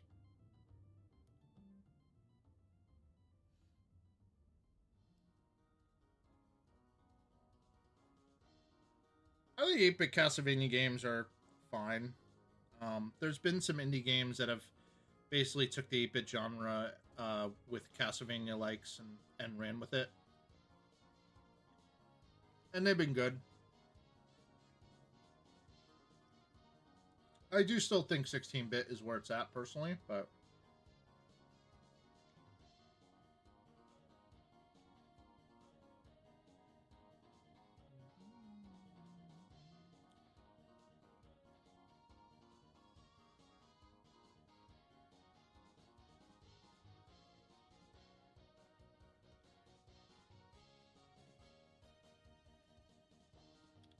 funny enough, I wasn't even a big Street Fighter fan.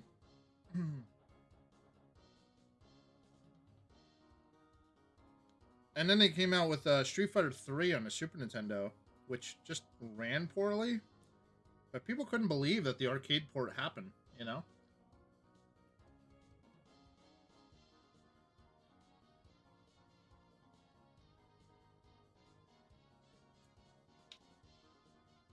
I'm the type of guy that really doesn't like the turbo, though.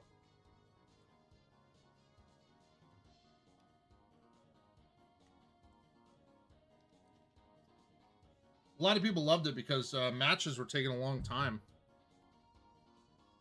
There's an anime that is about like kids that play Street Fighter, and the one antagonist is like a huge Zangief player, which was so technical back then.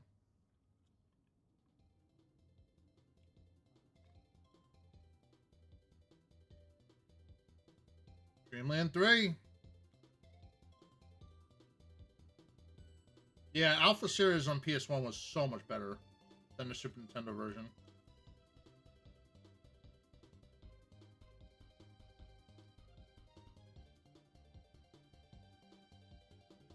This was crazy because when Kirby Superstar came out, everybody's minds were basically blown. They were like, wow.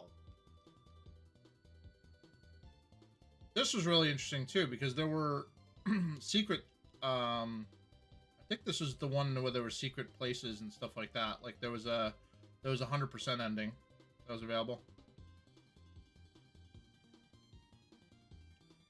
Kirby Superstar also had an ending that was available if you completed everything. It was so hard.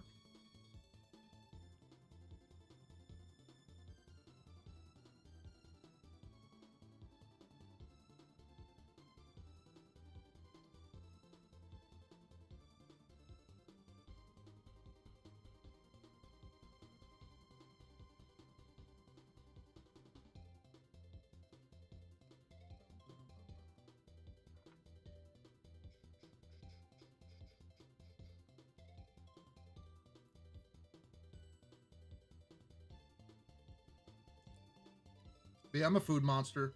I can't wait until I start working out again.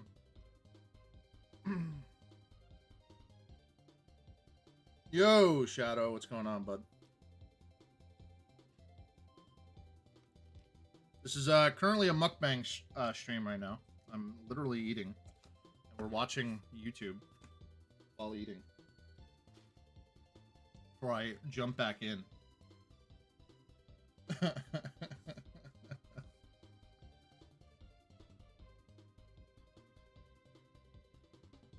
My sore on my side is getting better. I had to change the bandage. Yeah, I'm now a React streamer.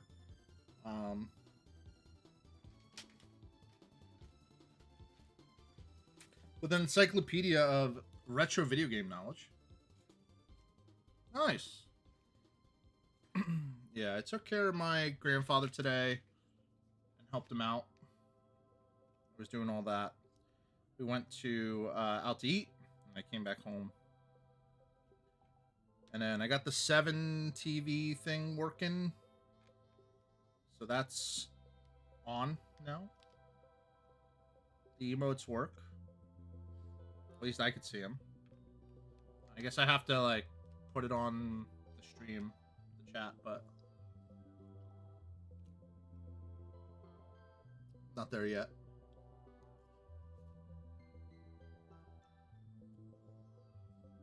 That's about it. I was actually contemplating paying someone in Div to level me from 99 to 100. But, yeah. Off of TFT, it's probably going to be faster than what I'm doing now, which is 15 million experience an hour. But,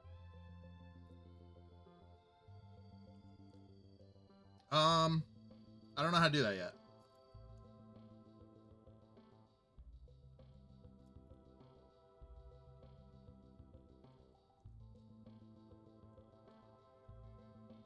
The cost is quite a bit. I have 50 div, so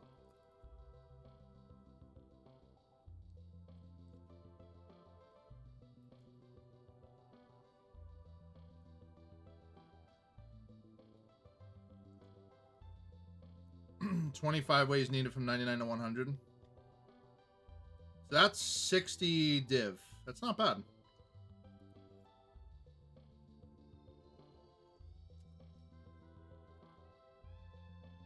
I think there were 15 div for 3-way or 5-way.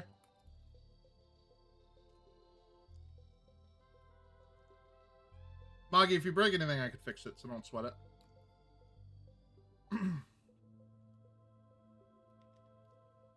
Like if you put it into emote only, or if you put it into followers only, or anything like that.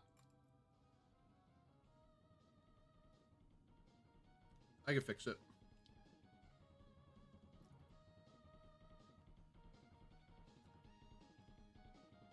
Imagine if you were asked to make the Mega Man for the Super Nintendo, the premier game of Mega Man, after we've already had 9 Mega Man games on regular Nintendo.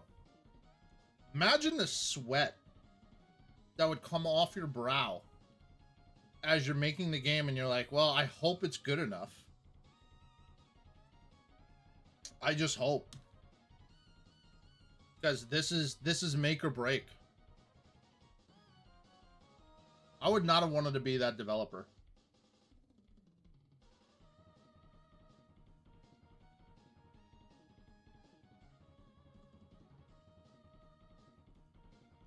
Guy probably shortened his life by a couple years.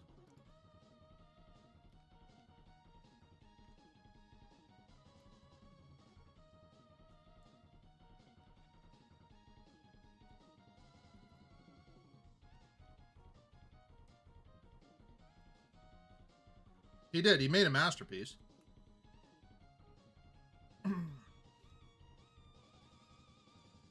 Like, back then, it was very easy to screw this stuff up.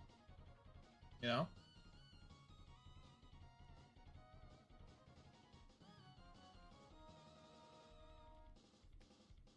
Crazy.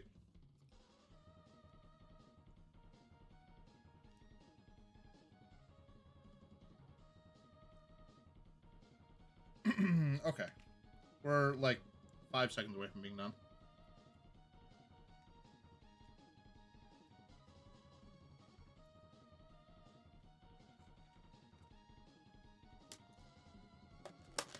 Yeah, so for those that don't know, I have an infection underneath my armpit, and it was so bad and so painful that I had to go to the doctor.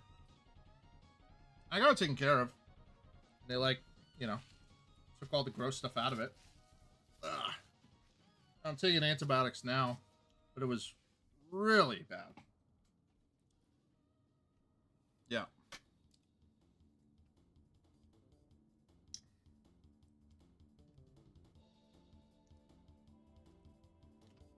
It's fine. I'm not showing it to you, so. But yeah, it was painful.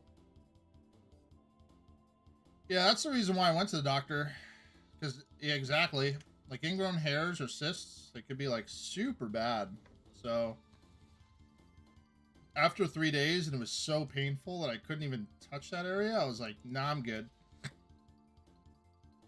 I'll go to an urgent care.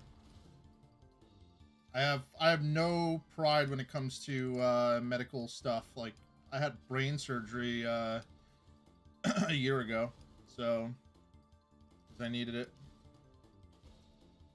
All 2 div.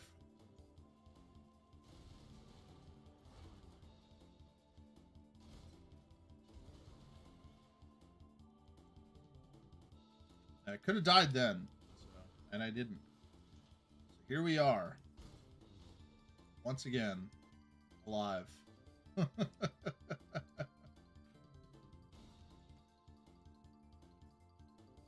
Cogwork ring. There we go.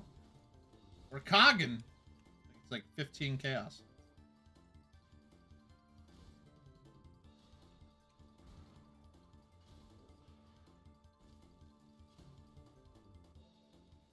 Oh, wow.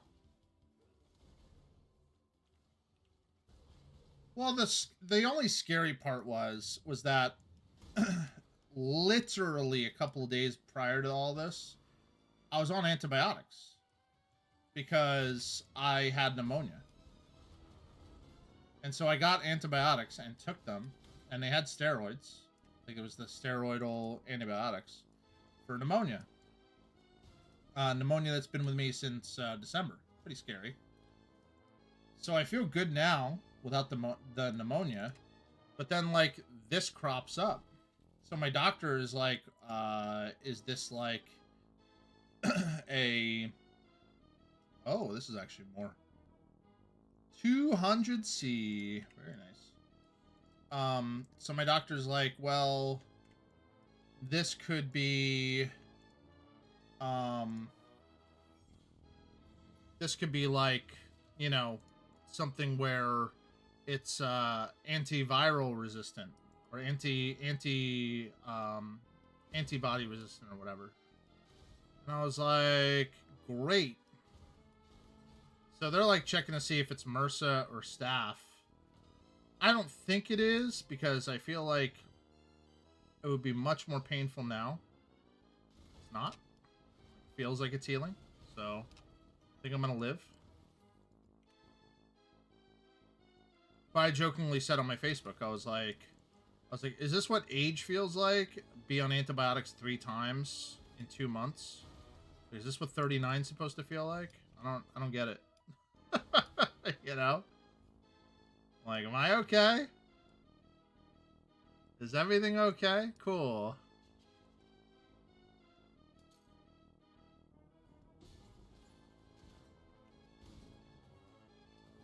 Well, at least you could tell people, Moggy, that that you have a bullet wound, you know? I would tell people. I'd be like, yeah, I got shot there. I was defending Obama. Gotta give some like crazy story. And then you like Photoshop yourself next to Obama. Like, yeah, you took a picture of me afterwards. That's like, if you're looking for a date, oh, that is a quick date. You don't even have to, you don't really have to say anything else. You got a cool story about getting shot, saving somebody's life.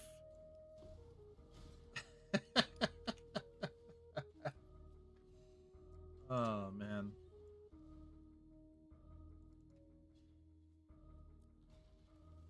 Yeah, it's just annoying, Fo. You know, like, and I get it. I'm also diabetic, and I'm like trying to get through that because it runs in the family. But like, yeah, it's just a pain in the ass. Because I'm like, all right, I'm ready to work out. Let's go work out. Here we go. Oh, no, I'm sick. Okay, it's time to go work out again. Here we go. No, I'm sick again. It's like constant. It's very demoralizing. And I've been the same weight for 3 months, so it's not like It's not like I'm eating like shit, you know? Like I'll eat barely anything all day and have a big meal. Or I'll have, or, you know, and I'm watching, you know, making sure my blood sugar's fine, all that stuff. But like, yeah, I've been the same weight for 3 months, and it's just like, I told myself that I would get to like 240, 220 by the end of this year. Super reasonable. I'm at 281 right now. Steady, like steady pace, good workouts, like 3 or 4 days a week workout. But it's literally just the working out that I need to do at this point.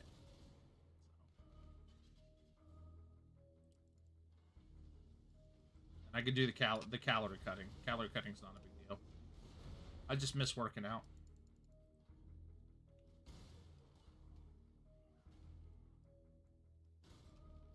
We're playing DDR. I'm a big DDR person.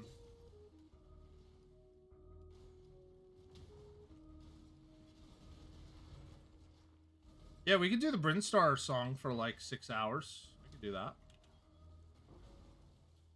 Your diet? Yeah. Honestly, I have a pretty good diet. It's literally just calories in, calories out. It's extremely safe. I make sure to eat fundamentally all the food groups a day. DDR, yeah, max 300. So, I can do, so I play Step Maniacs, which is basically like in the groove. So it's harder than DDR. But I could do max 300. I could do Paranoia 270. I could do Sakura. That's right now. I could do that right now. So yeah, Healing Vision. Healing Vision Angelic Mix. It's a great way of making you feel like you're having a heart attack. Healing Vision Angelic Mix. It's pretty brutal. You're just like, oh.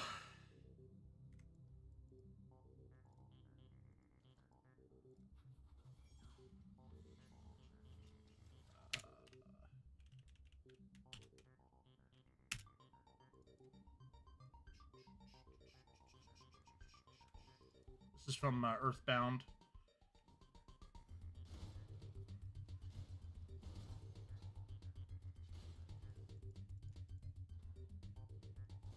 But yeah, I love, and then I have an arcade like 15 minutes away from me. So, oh, I'm sorry, 5 minutes away from me, even less.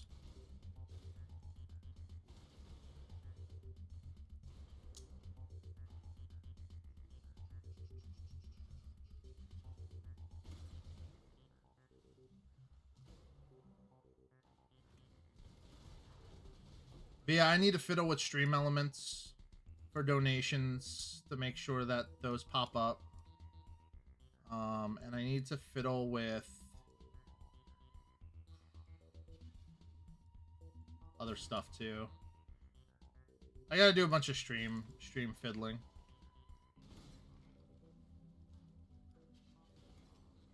As I was saying before.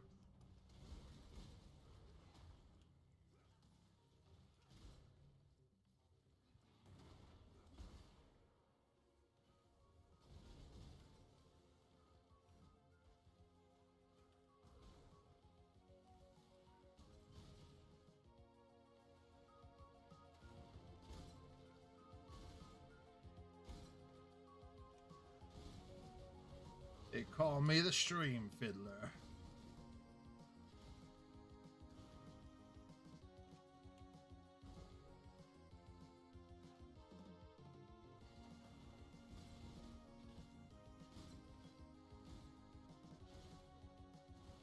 Okay, Moggy.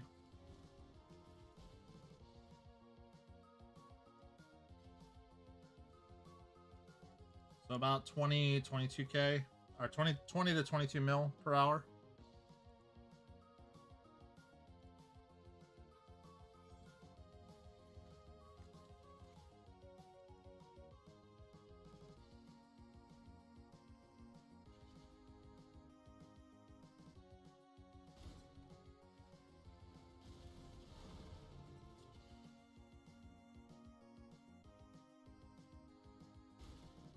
mean, I have access to like 8 to 10 animated emotes for Twitch.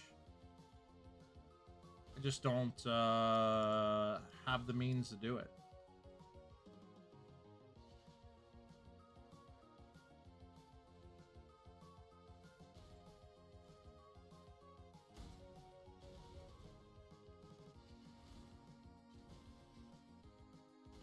All the bigger Twitch streamers are, I think, playing Diablo 2 Resurrected right now.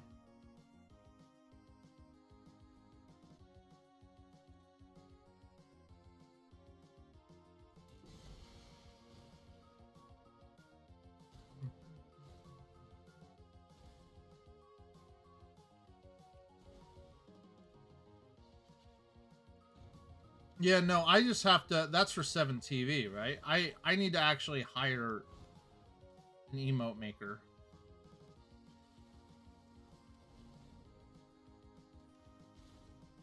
For Twitch. For Twitch.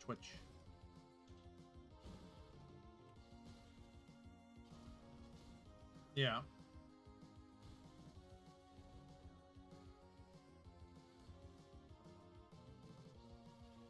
Where are we going? There we go. Also, by the way, we crashed the heist market. Have not been PM'd about it, but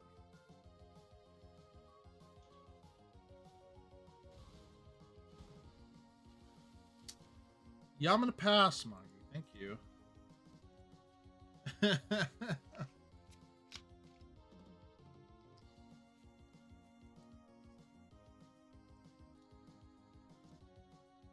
There was a Russian lady that was really good that made my most recent emotes. But this was a very long time ago. And the emotes I have currently are based off of Dungeons and Dragons.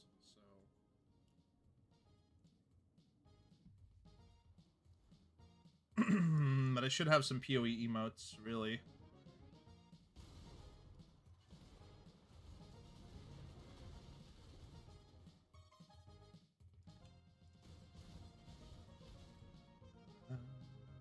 Yes, it is F-Zero. Oddly enough, F-Zero has been always weird. Like, F-Zero 64 was really good. F-Zero on Super Nintendo was decent. But the latest F-Zero, the F-Zero 99, is really cool. You literally play against 99 other players. And that's really cool.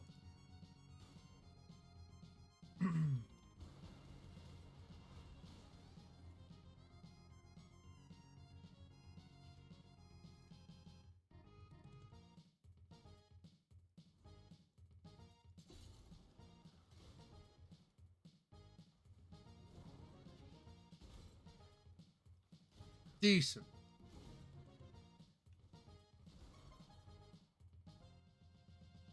F-Zero 99 is probably the most fun I've had with F-Zero. Because there's like comeback mechanics and there's like really crazy things that are happening and you're literally playing against 99 other people. And there's not 99 people online. They fill the rest with bots. And they do a really good job with that too. No blue shells. No.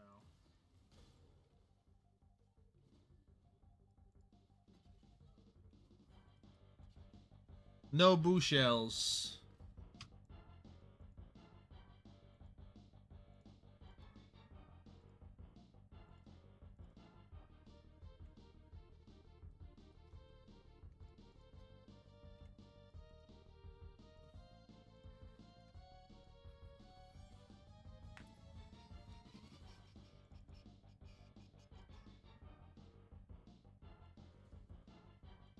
Oh, there it is. 13 divs for 5 runs.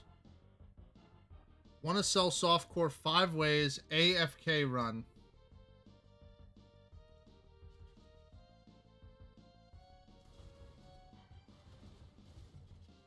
And they say cap your chaos res and 3.5k life to AFK. So I need to find a way to cap my chaos res. Have to buy like a shield or something that has a lot of chaos res on it or something. Change out all my jewels for chaos res jewels.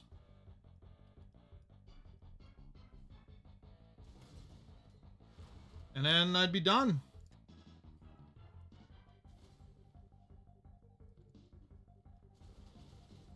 $39 div. Done.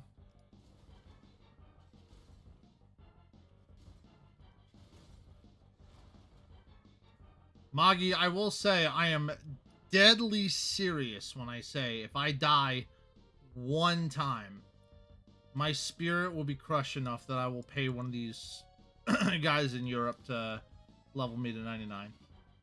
Not even a meme. As much as I would love to do this all the way through and through, I also value my sanity.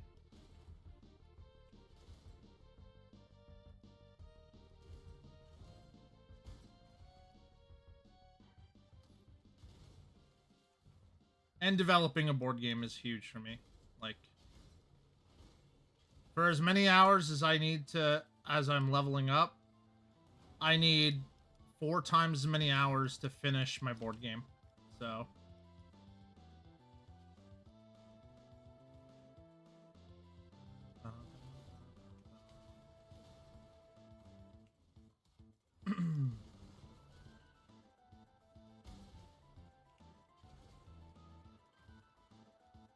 Unbelievable.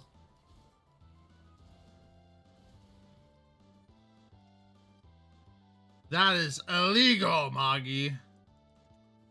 Illegal. The PoE police are outside your house right now.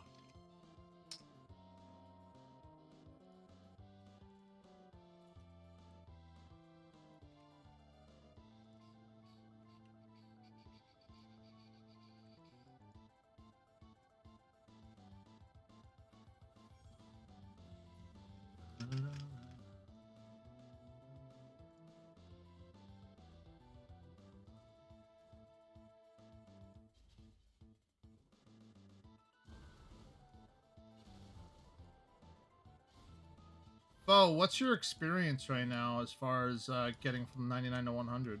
Like, how much experience do you have? What's your percentage?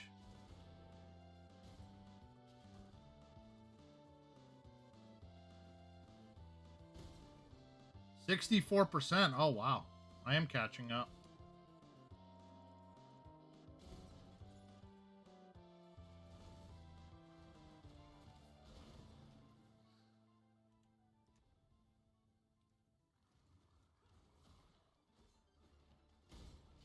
Yeah.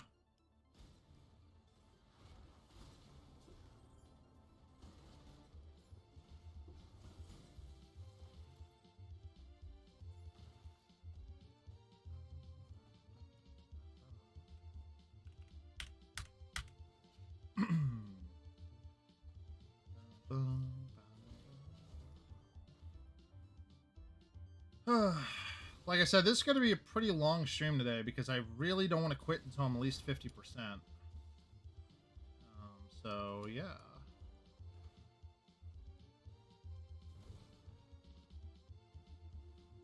That at least puts us in a position where we can get to 100.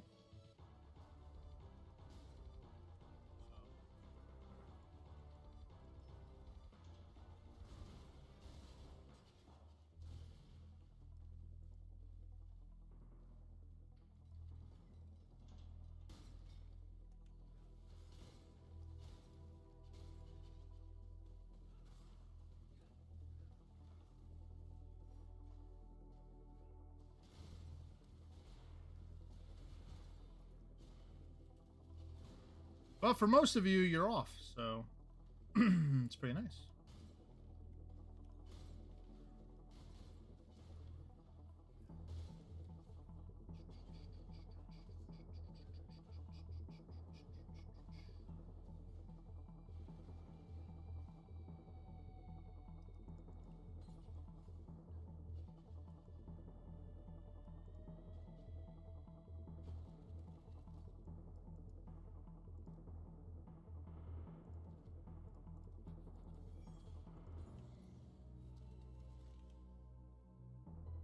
1.7 div for this horny scarab.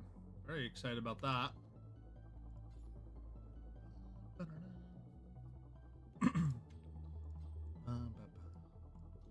It is 9 p.m. already. Yes. I can't move any faster.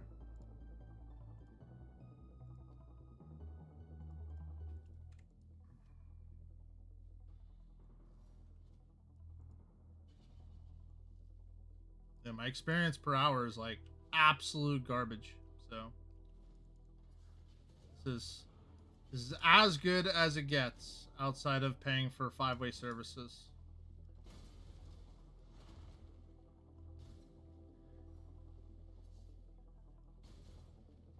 Where the fuck am I going here? Oh, right here. Yeah, exactly.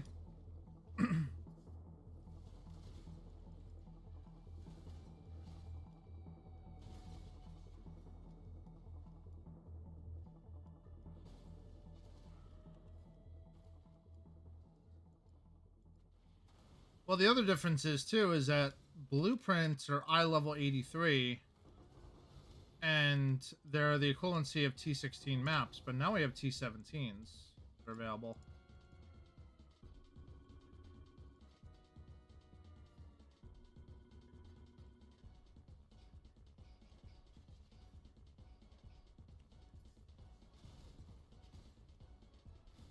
Yeah. No, that's 100% true.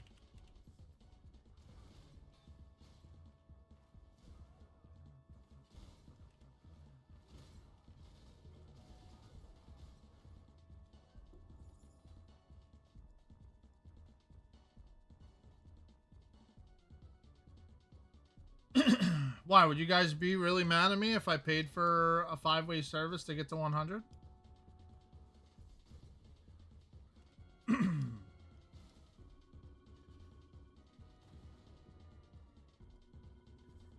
I earn all the currency legitimately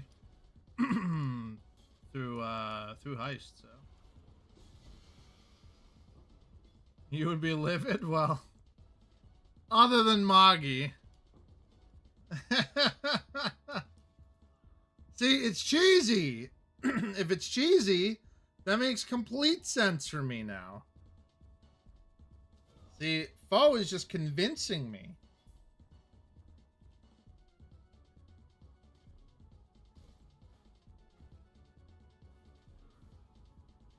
Because all I do is cheese. So it makes sense.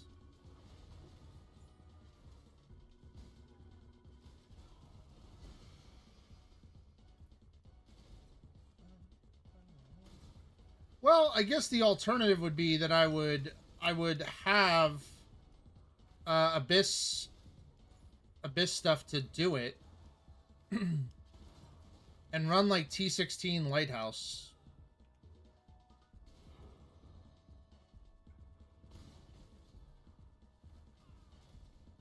That's probably like a mirror to buy like the idols for that right now. Probably something crazy. Integrity. I have lots of integrity.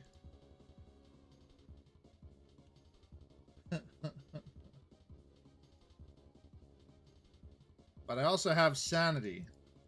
So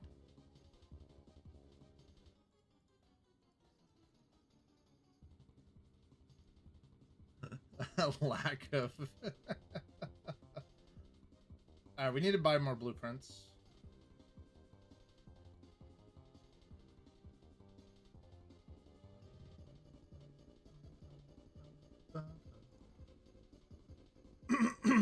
Excuse me.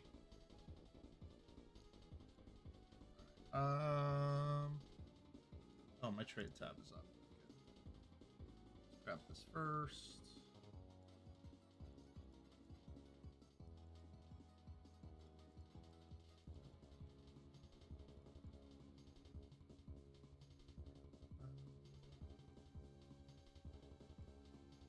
Blueprints.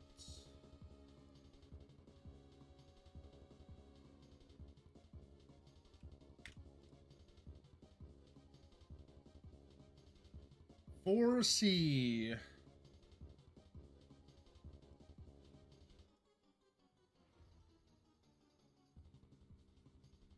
Yeah, I mean, we're just making absurd amounts of currency, really. I mean,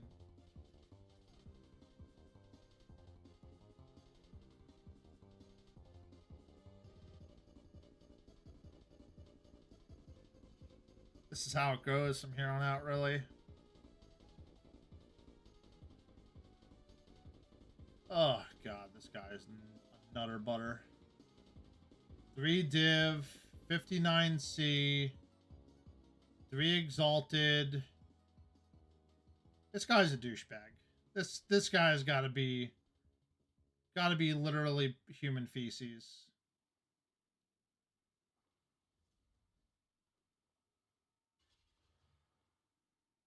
Like, what the fuck?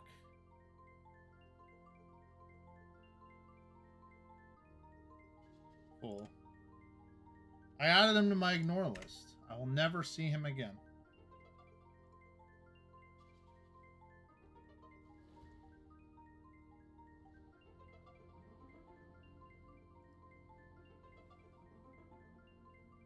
Like, come on. Like, this is fine. Look at this guy. He made a little doggy for me. Look at this, see? What kind of a boat? I don't know. He tried something. It's cool, though. I'm going to buy all of them.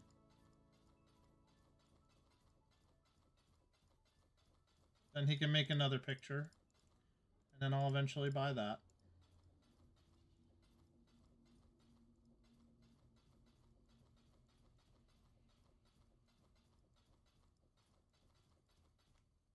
There it is.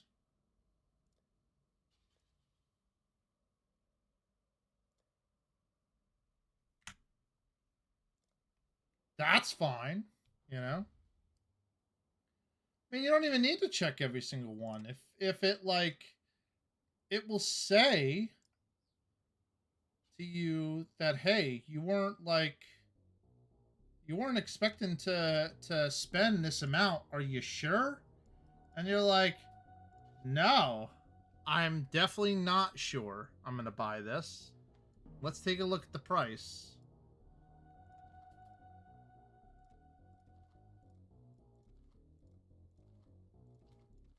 That's the type of people that I hope stub their toe and then, like, fall down a flight of stairs and don't die and don't get reasonably injured, but, like, just injured enough that you feel some aches and pains the next day. I don't want to wish you to die, but I just want you to be harmed enough so that you deserved whatever it is that you got. You know what I mean? Like, I'm not asking for a broken bone. I'm asking for some bruised ribs. You know? That's it. Really reasonable human being.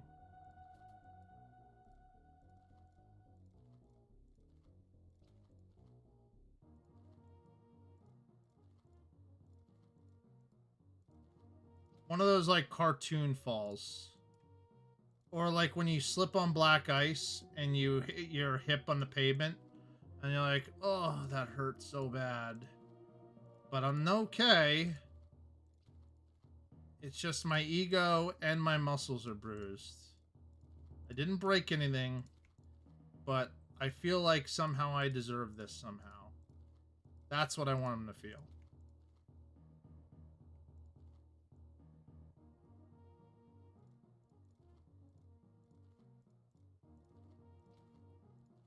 Mirrors are over 700 div. Damn.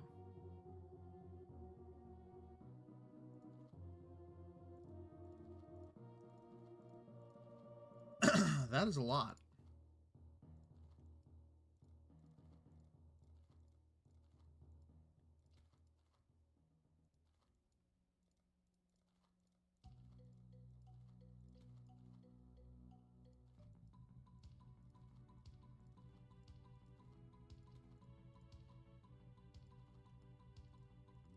This is the most boring part of the run. I apologize in advance.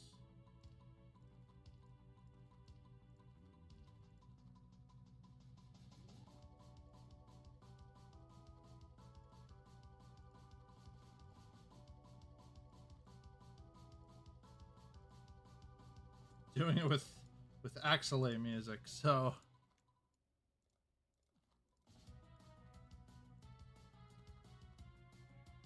doing it as fast as I can.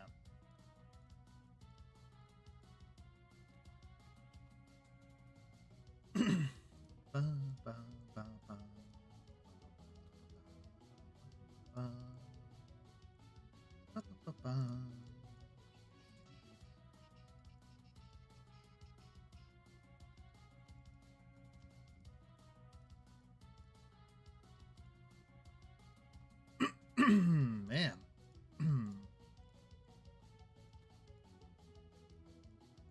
It's like everything I ate.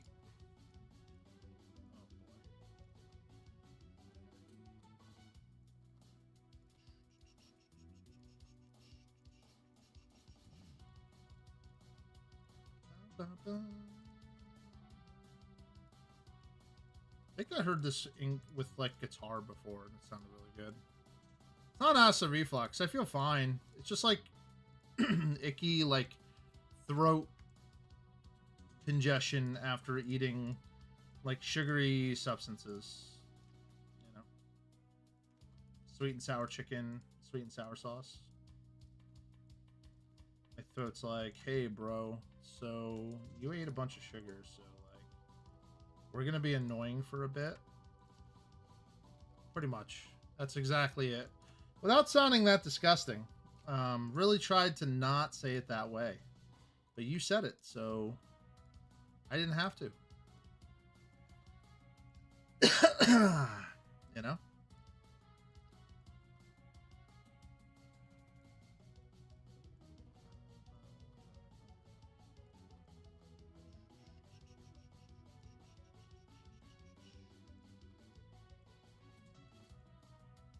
This is Heist Simulator. Dun, dun, dun, watching me confirm plans for 5 whole minutes while I put stamps on paperwork like I work in an office.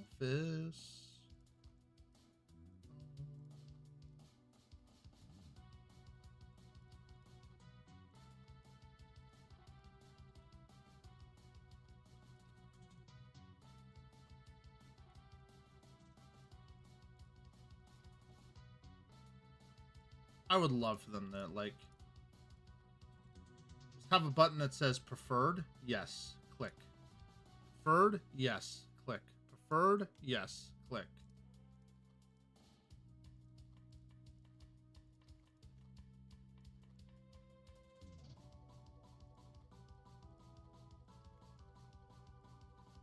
Highest level people, click, yes. Click, yes.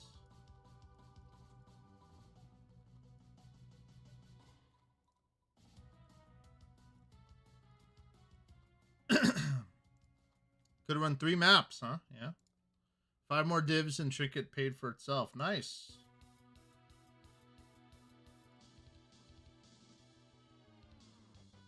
Bonus points if you know what song this is from. I can give 2 hints. First hint. This song was so popular that it actually made it on Groove Coaster, which is a rhythm game. Second hint, this is an RPG, technically a sequel, but the sequel is actually a prequel.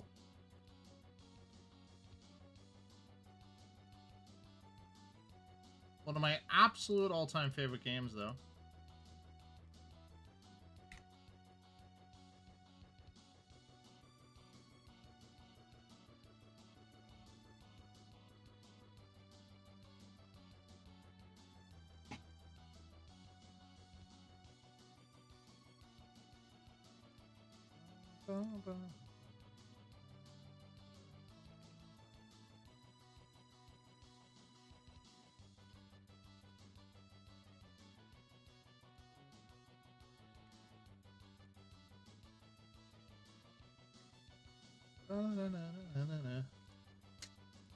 It is Lufia 2, Rise of the Sinistrals.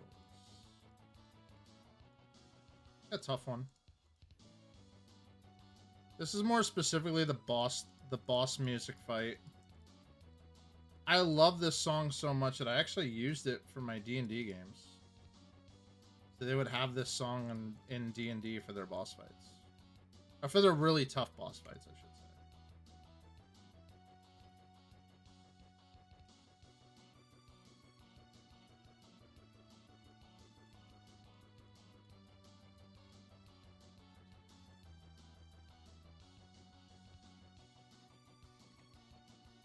Yeah, it was a very, very popular game.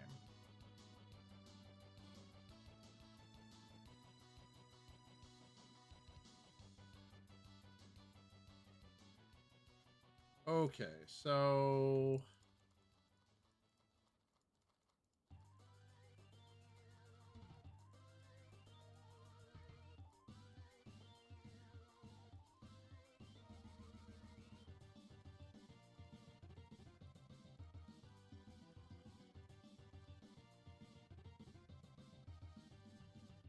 we don't want to do laboratory or prohibited libraries, so we're going to do everything else. So.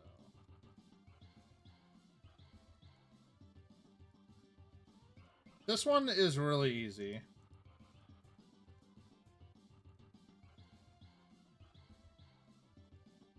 No bonus points, but you should really know what it is.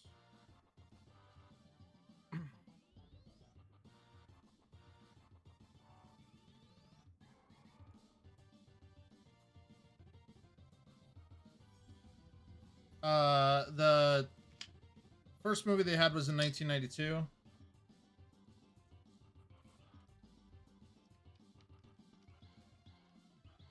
It involved a newspaper reporter and pizza. Those are my hints. Real easy one. The Scion trailer, some people are saying that there's a potentiality that we will have... No, it was Teenage Mutant Ninja Turtles. Turtles in Time.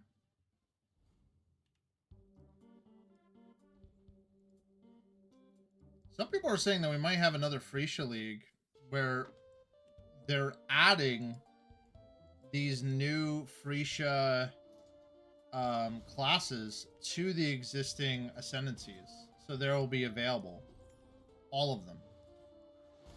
So you'll have 4 ascendancies to choose from for everybody. And the Scion will have 2 ascendancies to choose from.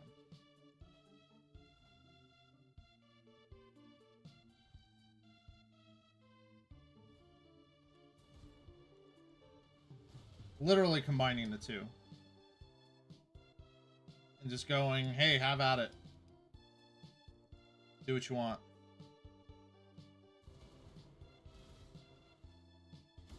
And then you get the best of both worlds.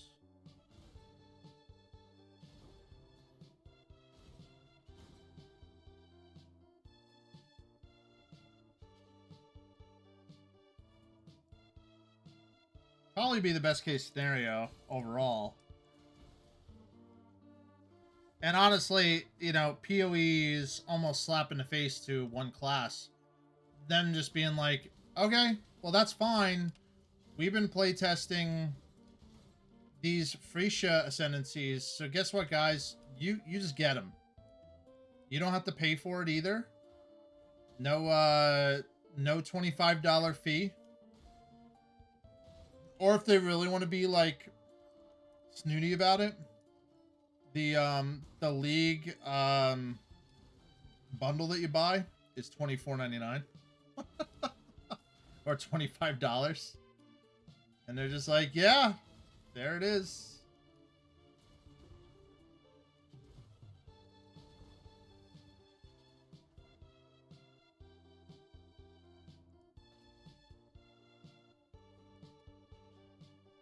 So we'll see.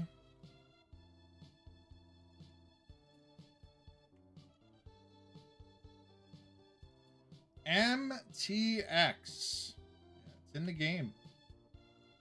EA Sports, you know.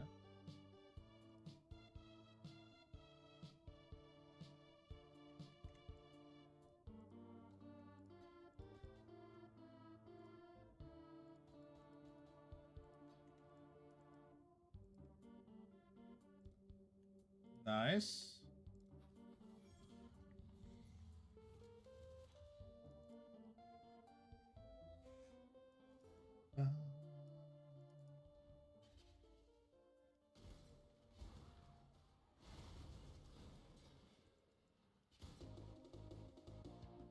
Like,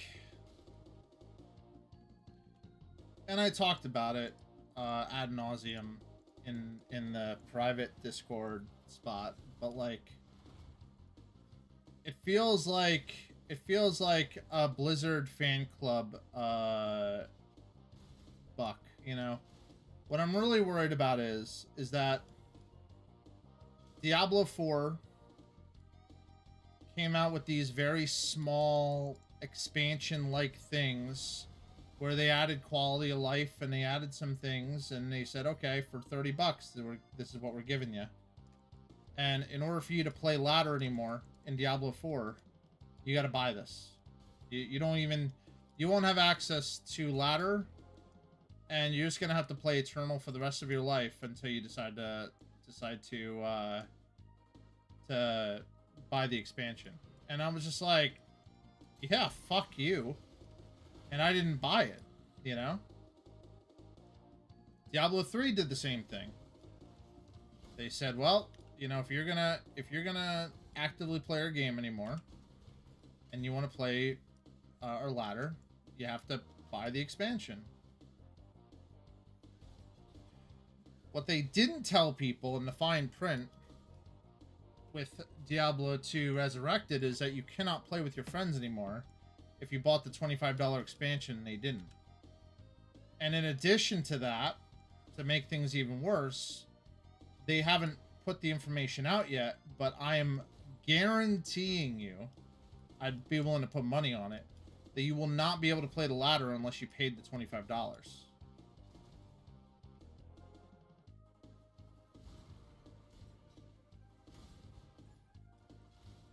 For quality of life features that they didn't even come up with. They stole them from Project Diablo 2. And then they worked with a bunch of streamers that signed NDA agreements. And I guess they've been working on this project for over 2 years.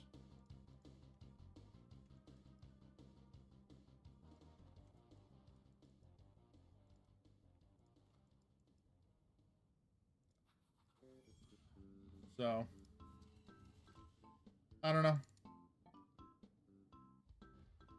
My exact words were, I'll tell you right now what my exact words were. I don't think anybody else responded. I said, because somebody wanted to know if we were gonna competitively race to 99, because we do that. We will race to 99 in in PD2. We're one of the top guilds that race to 99 in PD2. It takes 4 days of non-stop playing, essentially, to get there. But I said, we have no time to organize, and there are many more teams competing in 99. In addition, the strategy to get to 99 is completely different now with the new expansion. Using special soul stones to terrorize the entire act. I would say, put it bluntly, it'd be a fool's errand, and those that want to get to 99 can easily get to 99 without 8 people with just time and effort. I also said this is also a bit of what we call a flash in the pan moment. People play it, enjoy it, have fun with it for a couple weeks, but they will still be putting the ladder out in the backs of PoE and other ARPGs, while retail and more being released around the same time or a couple weeks after. The non-asynchronous trading and no easy way to trade is going to always be a huge quality of life that I wish D2 had, and a huge pain in the ass overall. And then I said, and obviously the one thing that worries me is that for $60 we paid for better graphics, Sunder Charms, 8 to 12 rune words, and a terror zone. That's all we got for $60. Now for $25 we're paying for quality of life, a new class, new rune words, and items that support that class. My real worry is that Blizzard's new monetization method to put out quality of life things in their own games and sprinkle a few new features that they didn't come up with themselves and call it an expansion with a price tag. I would have had less worry about it if they put it out for free, added paid ways to change your outfits for your characters, and it gave us a timeline of new features when with the paid expansion on the horizon. Doesn't sit right with me, and the more I think about it, the nostalgia glasses tint doesn't stay on either. And then somebody asked, isn't the quality of life stuff free, or am I crazy? And it's not free. But I said, I also don't care how controversial or hot take I sound. I'm talking from a level where I play a game that gives me free updates every 3 to 4 months. We have Project Diablo 2 updates for free and more. Based on all of that, this was all 2 years in the making from a company involved with D2R. My even bigger worry is that we wait another 2 years for any additional updates, or that this is something we don't see happen again because that team moves on. There's a lot of unknowns and what ifs. I bought the game because my friends play it, but otherwise I wouldn't have most likely. And then I said, also not backwards compatible. The expansion will likely be required to play ladder. This hasn't been announced yet, but if I would be comparing it to D4, it's going to be like that. And it was found you cannot play with anyone who doesn't have the expansion once you have it, like D4. If this doesn't work out, and this is the only update they give us, I won't be giving Blizzard any more loyalty fees. That's what I called it, is a loyalty fee. Loyalty fee.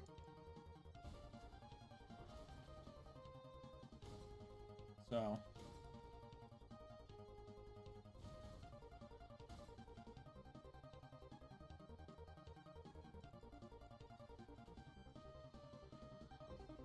Like, give me a reason why I should pay for your game. You know what I mean? Like, it's that simple. Give me a reason why I should be happy that I paid $60 while everybody's paying $30 for the same game, or 60 for 30 for the game and then 30 for the 25 for the expansion. Like,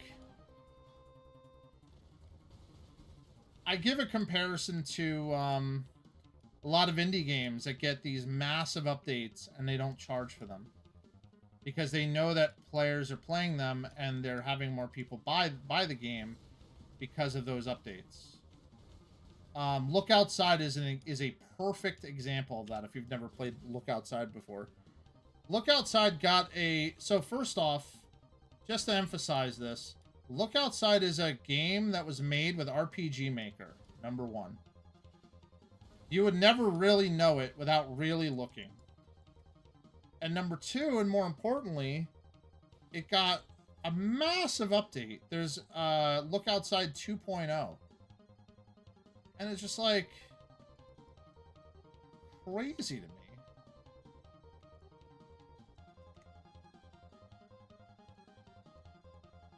From one guy. Mostly one guy. I think it's like 3 or 4 people. I don't think it's a whole team. Because I don't think he did all the art himself. And he definitely didn't do all the music himself. But like, I don't understand.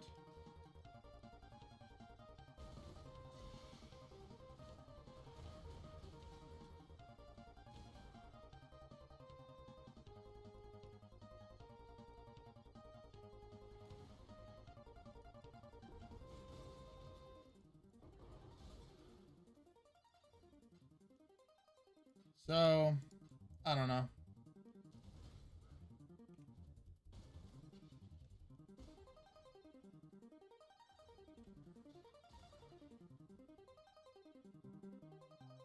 I think the reality is I'm just tired of getting burned by Blizzard. I mean, they screwed up Classic. They screwed up the season Discovery. You know. They screw all these things up. They keep taking our money. I mean, when do we just say enough is enough, you know? Like, when do I say that? And I'm getting to that point with the Diablo series in general. Where I'm just like, well, if people that love the game are doing better work than the people that don't love the game, then what's the point? So Season Discovery was great, except when it wasn't. They did great all the way up until the end, but basically what they said is that they wanted Season Discovery to last, like, forever. They wanted a lifetime of Season Discovery, or have, like, ladders or like the season reset and have new stuff added on and new stuff changed for season discovery to kind of do new cool things. They're not doing it anymore. They're done. They have no plans of implementing season discovery anymore.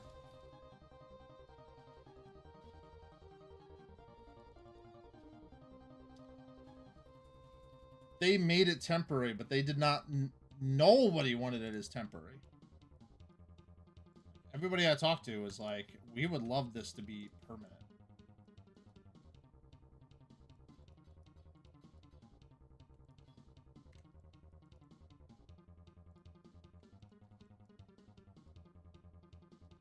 I need Demarcus.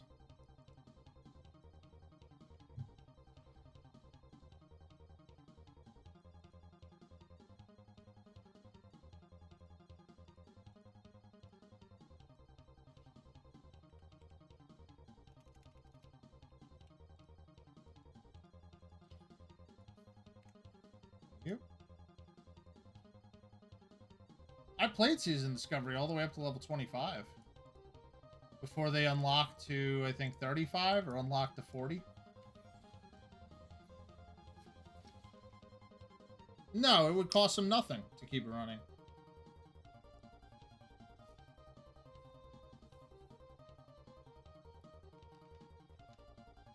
They took a WoW server, and WoW has something like 60, 70, maybe even 80 servers, you know, all across the world. They're just not making any content for it anymore. It's dead to rights. So you could start a new character on that server for season discovery. Do whatever you want. But it's just not a heavily populated world anymore because there's no content for it anymore.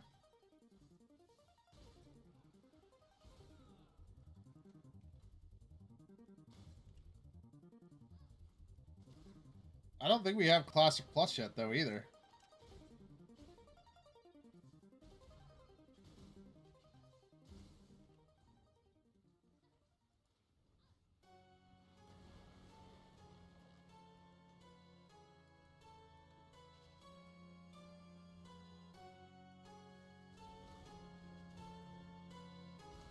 I also don't think WoW is a necessarily bad game. I just think that there's a lot of issues with the game that have never been addressed.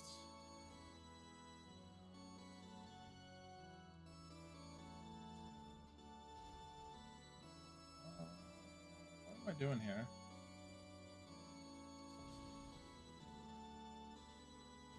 More specifically, the issues regarding the player base.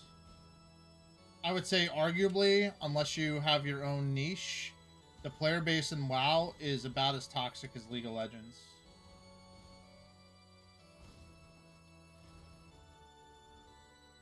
And that is not a controversial take.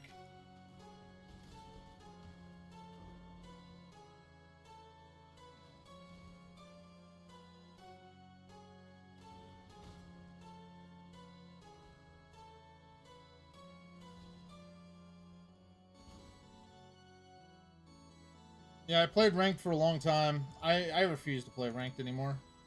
If I play League of Legends, if I am playing League of Legends, if I fired up League of Legends right now, I've either had a really horrible day or am so bored that I just want to play something that I can mindlessly play. But I don't even fire up the game anymore unless I'm playing with my friends and unless I'm playing ARAM. It's so toxic.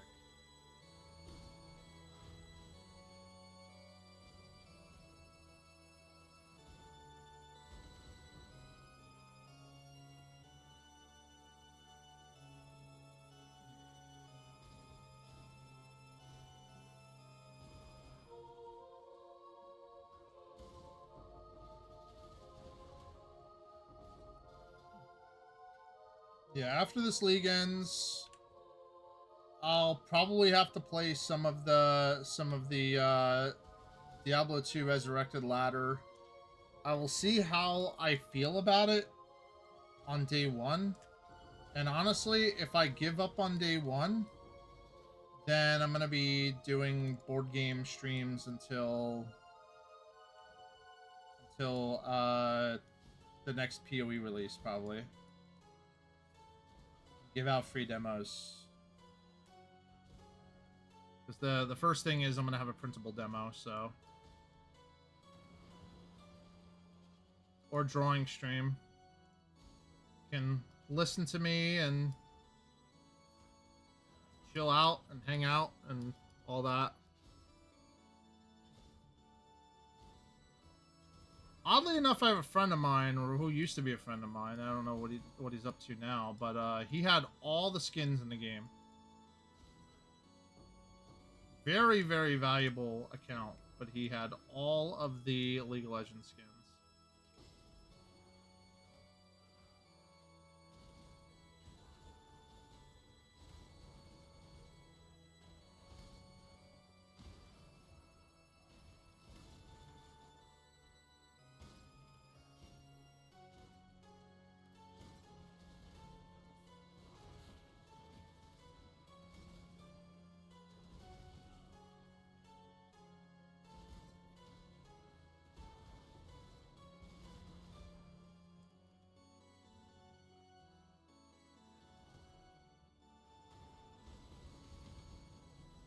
I mean, the guy lived with his parents and had real tough issues with going outside, so he really didn't spend any money on anything.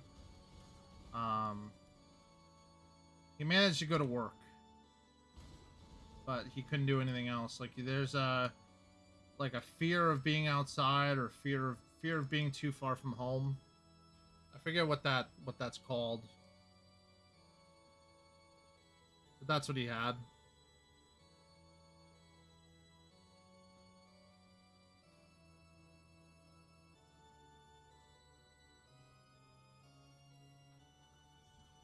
Yeah, he had agoraphobia. Still does, but yeah, he can't even go.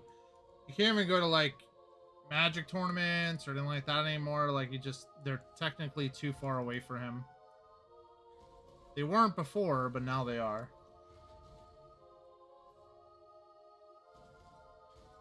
But yeah, the older he got, the worse it got for him. So.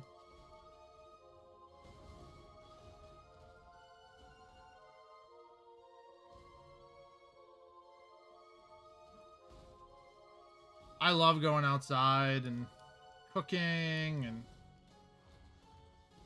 all that.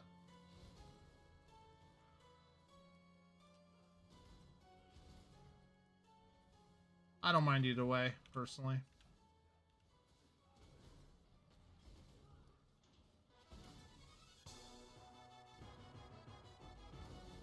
I get it, though. You know?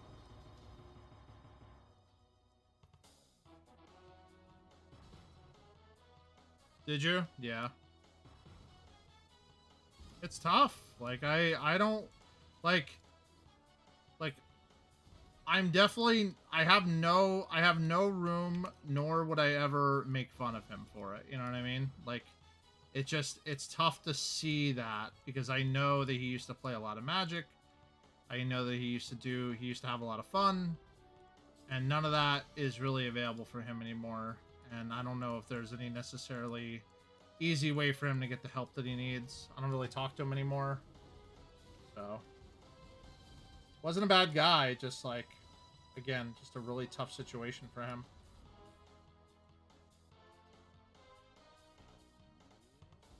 Like, it affected his personal life, everything. Like, he's got a 4-year degree, and he was working in a liquor store. Guy's a smart dude. Like, he could have easily had a good job, but it's just like, unless it was remote, there was no way for him to get it.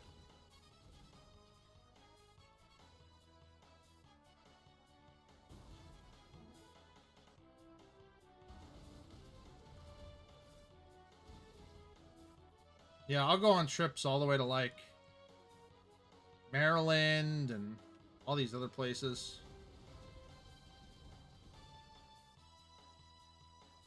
Farthest I've gone is Massachusetts so far. No, I shouldn't say that. The farthest I've gone is California.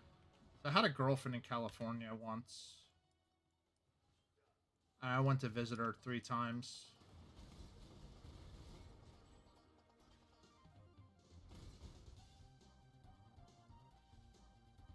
Flying to California is crazy because you have to stop in Vegas, like at the Vegas airport.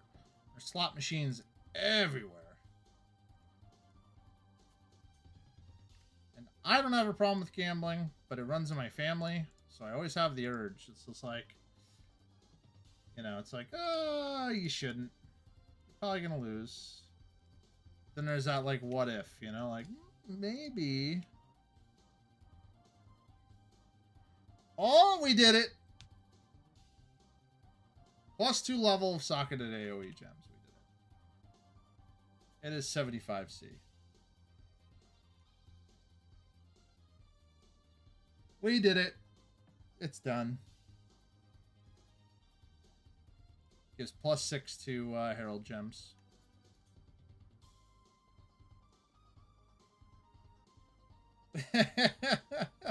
Yeah, that's why I don't. I don't gamble on anything. The most gambling that I do is when I play in a Magic the Gathering tournament. Or when I play these games. One of the reasons why I like action RPGs so much is because they kind of curb my craving to gamble a little bit. So I'm like, oh, I'm always winning in this game, you know? Like, the more time you put in, the more you get out of it. Slot machines and all that try to trick you into thinking that.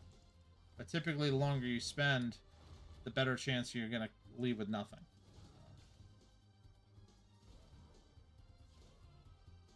But that's the reason why I played MapleStory so much, too.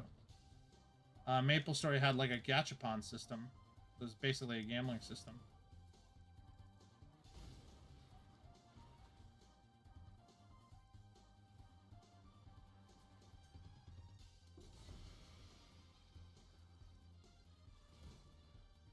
But I'd never be like one of these kick streamers where you're, you know, gambling and all that. No, I can't. It's sad to me, too, because, like, there's a very serious, very scary problem. A lot of kids now, like, once they become 18, they like, feel peer pressure from other people to download these apps to essentially gamble. It's like a big thing now for them.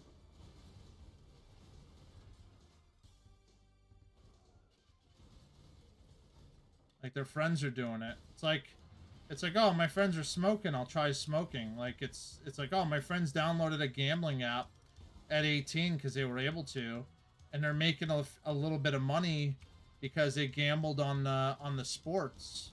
And I have my own debit or checking account, so why don't I try? It's free for me, right? So, but yeah, it's bad. That's because they want young gamblers. That's why. I've never touched it.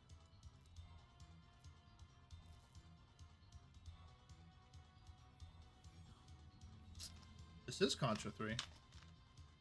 Sure. Yep, it is.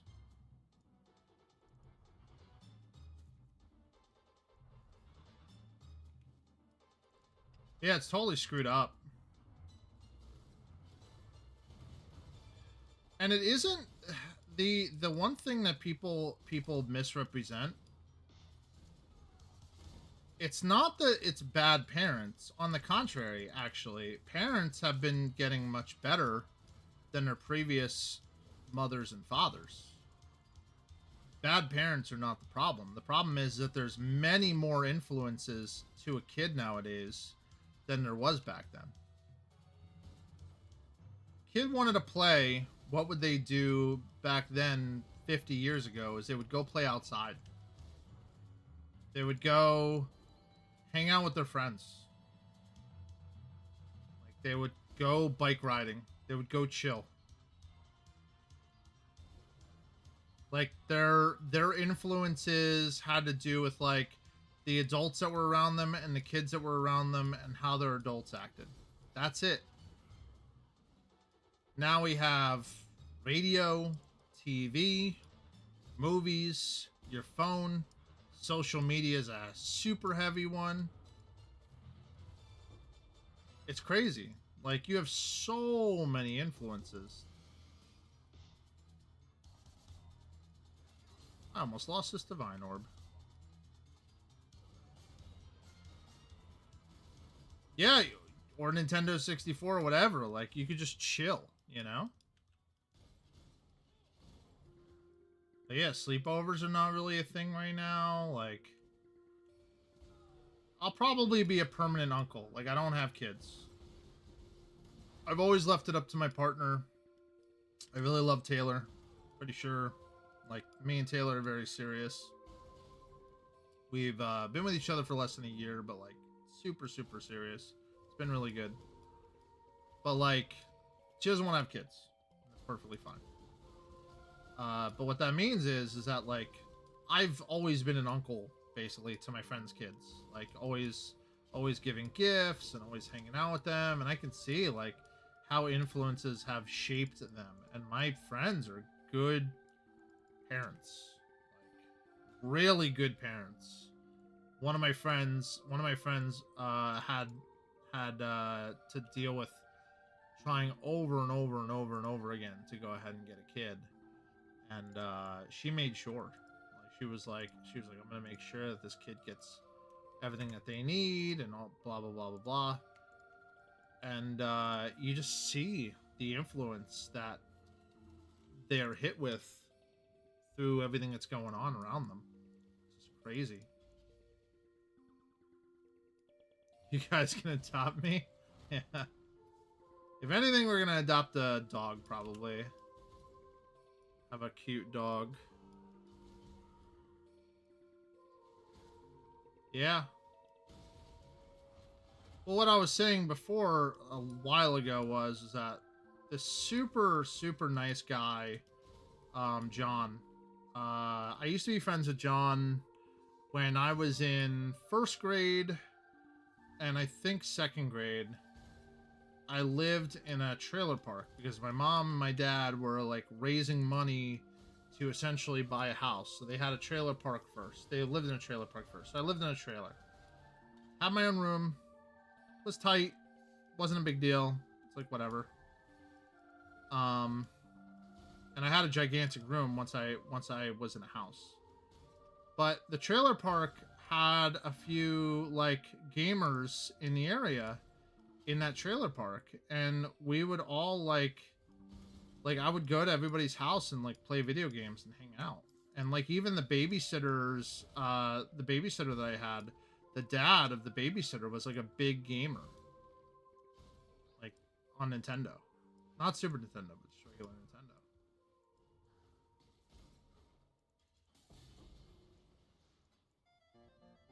And like we'd all just hang out and chat and just chill, you know? But like I would be out and about. Like like you wouldn't know where I was until 6-7 o'clock at night.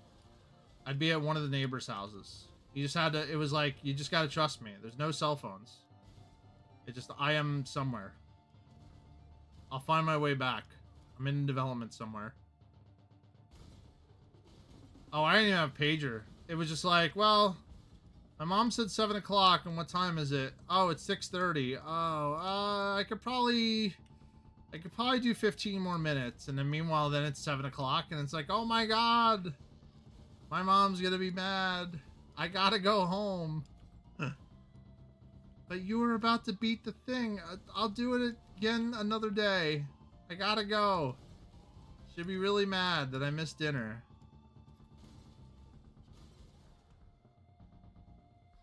So, but yeah, John found me on Facebook, and he was like, "Do you remember we used to play video games all the time together?" And I was like, "Honestly, I don't, but like that's not your fault." It's like I was really young, and then I also had I had Lyme disease when I was really young, like 7th, 8th grade. And that affected my short-term and my long-term memory pretty poorly, too. So.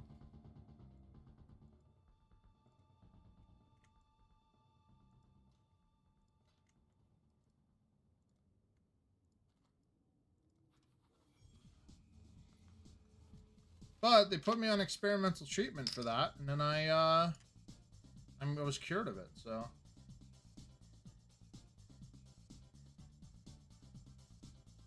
It's weird. Like, I don't have any antibodies for it.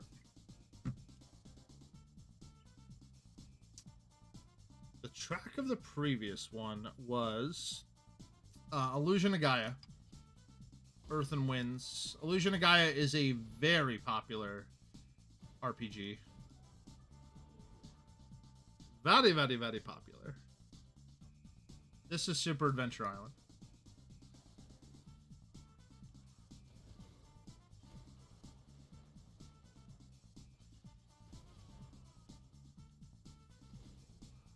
Which, man, the Adventure Island games really kind of fell off, huh? Nobody really wanted to do them anymore.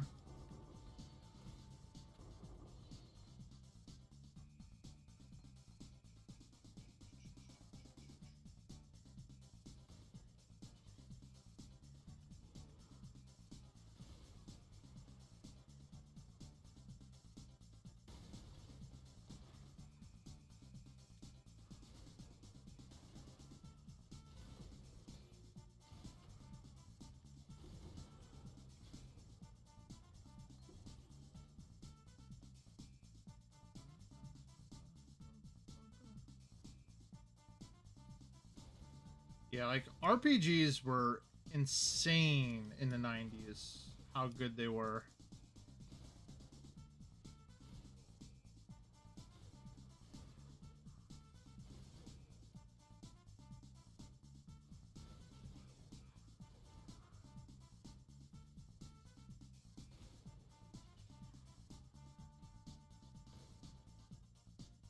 But I don't know. Indie gamers nowadays are doing really well with RPGs too. So.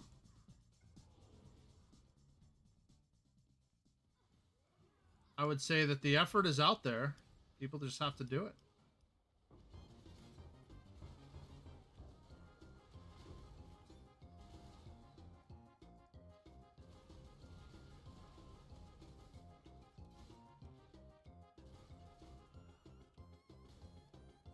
I will say this Rage Amulet has been really, really good.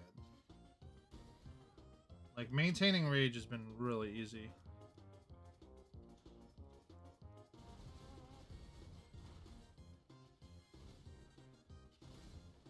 I would say we're just lucky enough that potentially we are influenced by the 90s story-driven plots and things back then, you know? Like, we don't have to necessarily clone Chrono Trigger or, you know, Illusion of Gaia or, you know, any of these RPGs. But we do and should look at the way these stories were made and the way their character-driven plot was designed, and make sure that that is being told in a sizable and reasonable method.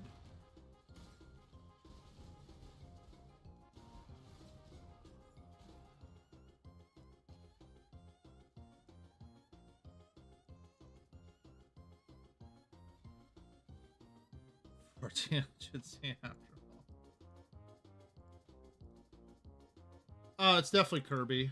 It's Kirby's Dream Land 3. 6 Divine for a Blade Fall of Charthus. God damn. I want to know the... So, here's the deal. We got to figure out what this Bladefall build is, because there's a chance we're going to be able to play it next season.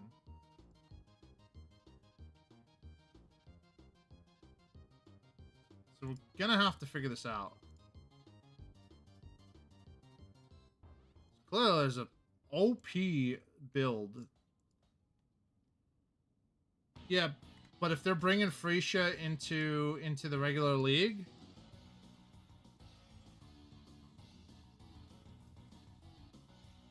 We'll see.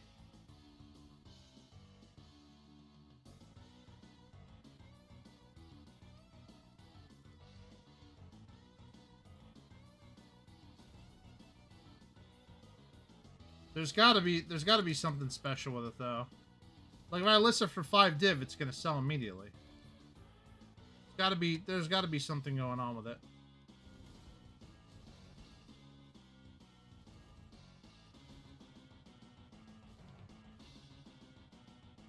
Gotta look in PoE Ninja probably.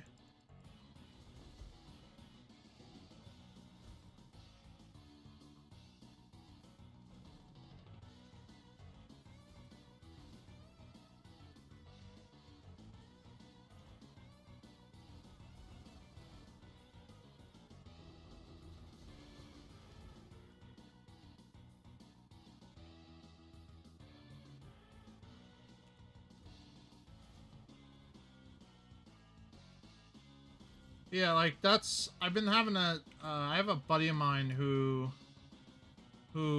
wrote out one of the stories for the board game. And he wrote it out and I said, "Man, like your story is great, but like one of the big issues is that, you know, you're not really developing any plot. You're just telling us what happens to this person, what happens to that person, and then you're ending the story. Like this isn't gonna work." And they were upset, and I was just like, sorry, but like, you know, we're trying to develop a plot.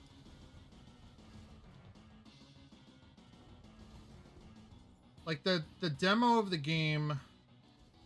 So the demo of the game is that the Herald of Grotar is coming. So if you're unfamiliar who Grotar is this demigod that has been created and generated by the strong thoughts of the Orc Empire. The Orc Empire is essentially the bad guys in this scenario. And the Orc Empire have been an empire for thousands of years.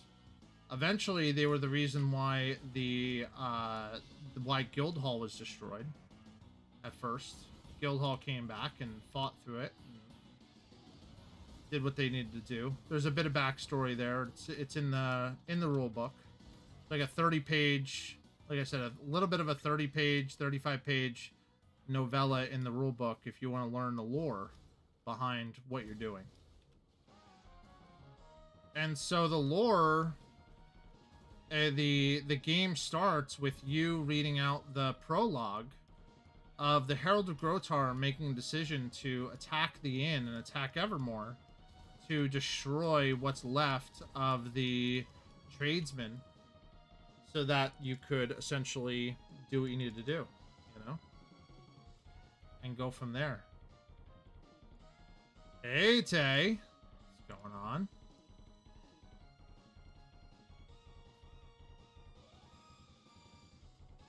But yeah, he just didn't write it right.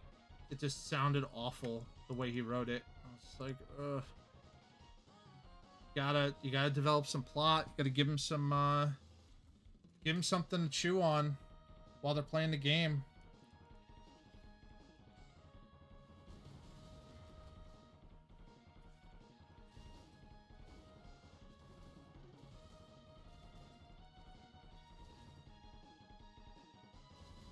Give him some dialogue, you know?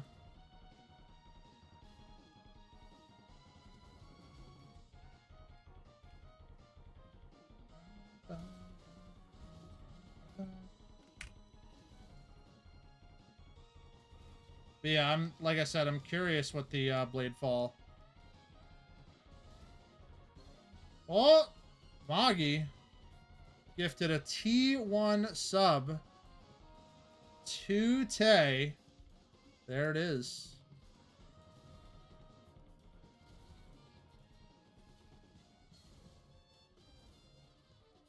Where are we at? What percentage? 28%.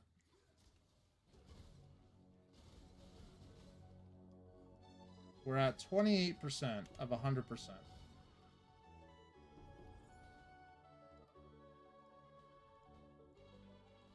Thank you, Magi, for that T1 sub.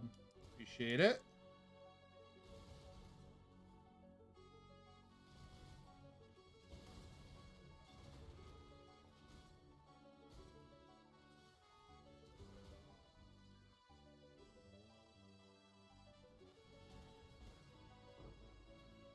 Trash in here.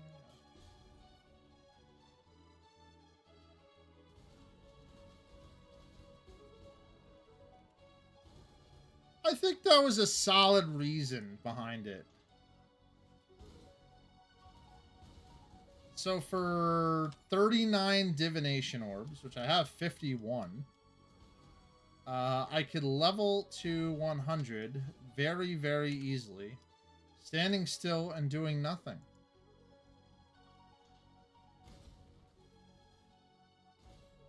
Would still take some time, but nothing crazy.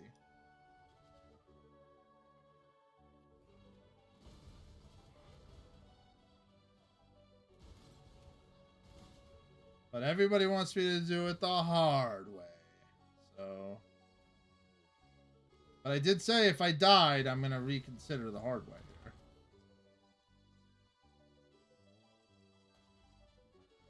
here. But my goal today is to get to level 50. So... cutting corners. I wouldn't say they're cutting corners too much, though.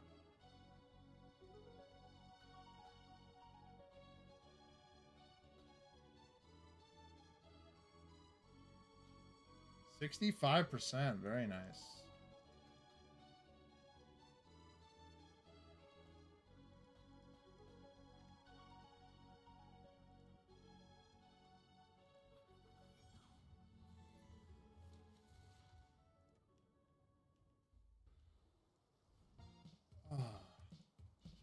Oh, it was also Loretta's birthday tomorrow, which is my like adopted grandmother. So what I did was I bought a card for her. And like, because I know how to draw now, I don't really like to just give a card. So what I do is that I come up with a traceable rose. And then I draw a rose on the inside of the card and wish her like a happy birthday. So that's what I did. So she was really, really happy about that. She called me personally and she was like, "Thank you so much. You look beautiful." Stylize your cards a little bit, you know? Make them look pretty. She was very happy about that.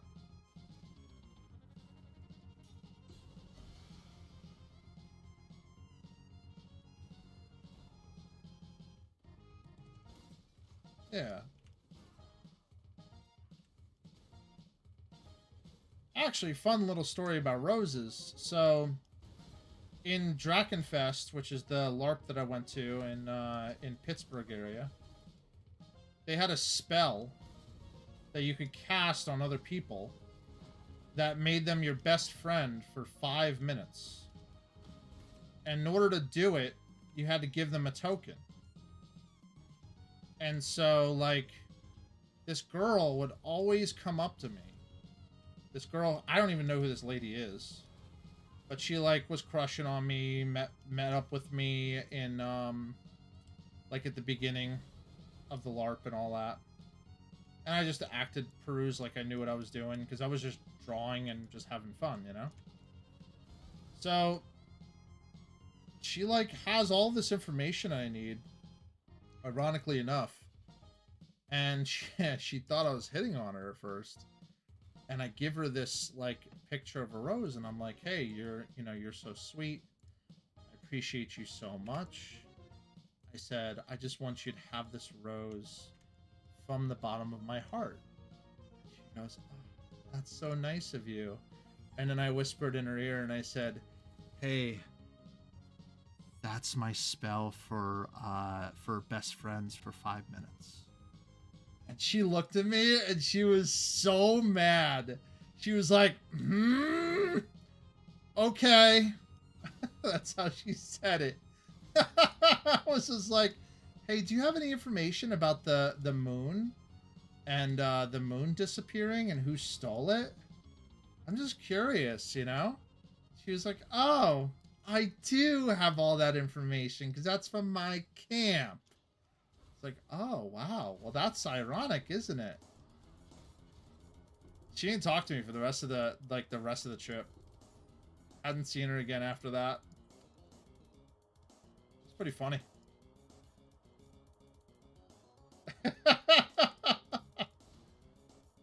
I put the Rico Suave in there. And got the information I needed. Oh yeah. No, I laid it on thick.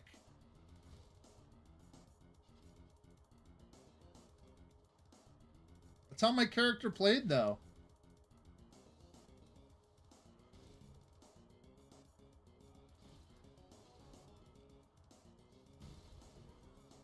My character was literally a flirty magic user that was able to draw scrolls. So basically me.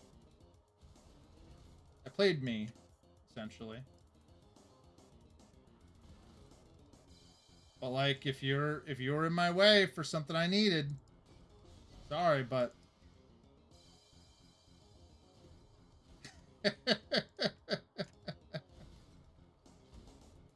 a thirst trap? Oh my gosh. Calling me out. Calling me out.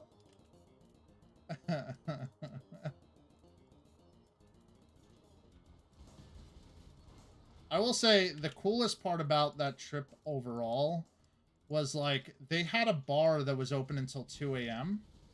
and like everybody was in character until 2 a.m. and as I was drawing and making really cool art, people would just like come by and just talk to me in game and sometimes like out of game and just talk to me. And it was just like, you know, it's almost like you're drinking at a bar, drawing, just hanging out, like having people just wander around and ask you what you're doing. Very cool moments.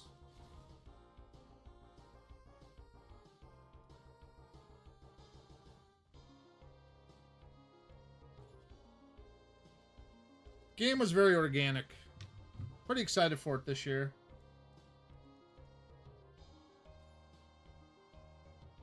Yeah, this is definitely another Street Fighter track. 100%. Whoa, okay. This is expensive, huh? I don't know if they're selling, but acting like it's expensive.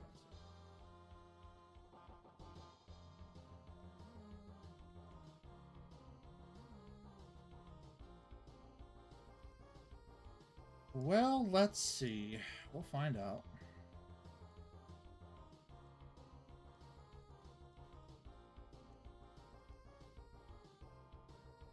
Yeah. I mean, I'll list it for like 15 chaos, you know? We'll see. This is Ken's theme.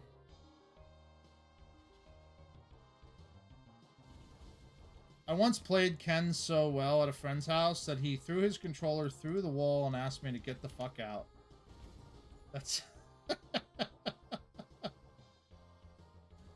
And then I once played Zangief so well that a guy got so mad at me that he unfriended me on Facebook and told the owner of a games and hobby shop that he'll never be back while I'm still working there. I was not, in fact, fired from that games and hobby shop. Those are my two ridiculous Street Fighter memories. The two most poignant Street Fighter memories that I have.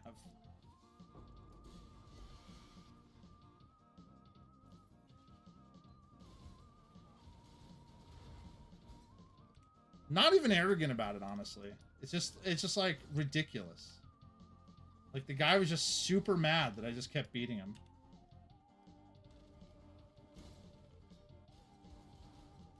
It's like, play a different character, man. You keep using the same special every time, you bastard. Yeah. Cause that's what I gotta do, man. It's fucking Zangief. I gotta do a full 360 circle on the controller, hit 3 buttons at the same time at the exact moment. The same Street Fighter game you let me win at? Maybe. Not sure. Maybe. There was a lot of fighting games we played recently. Why is this blue?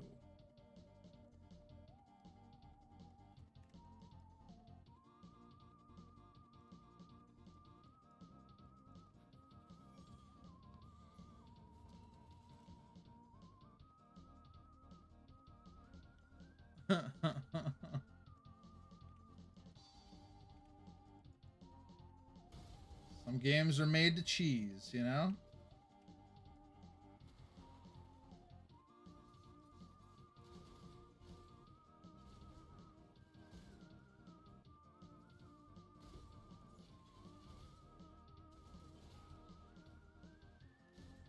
Yeah, okay.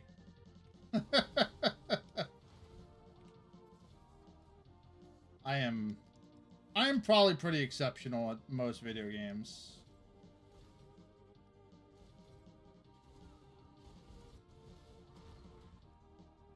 I would say I'm like better than the average player at most games.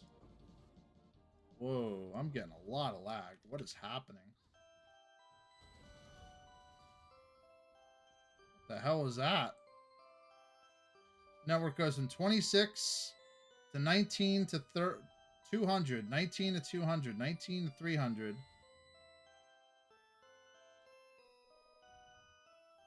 You guys see that? How am I supposed to play the game with the network bouncing around like that?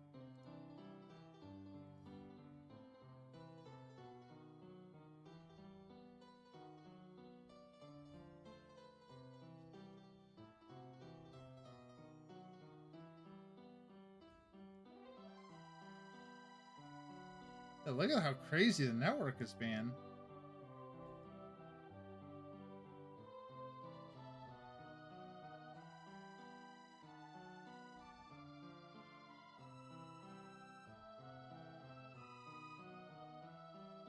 Yeah, I think they're being DDoSed. They have to be.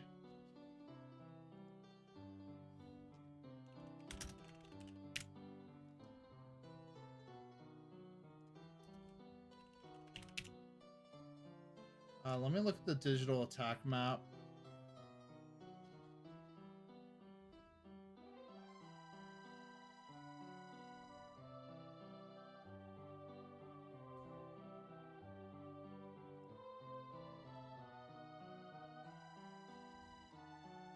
Why is this?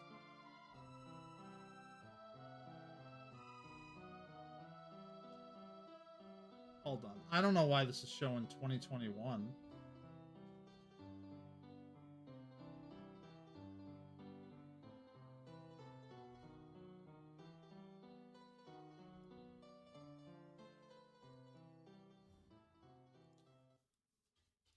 Live DDoS and stuff.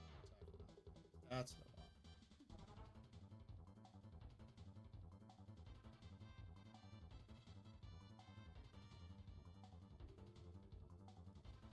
Yeah.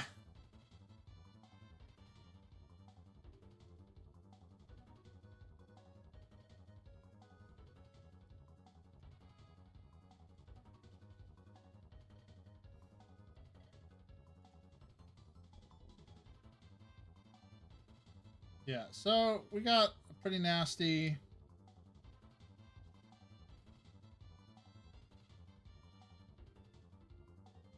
We have some pretty nasty DDoS events happening right now, which is probably affecting why my network ping is bouncing like crazy.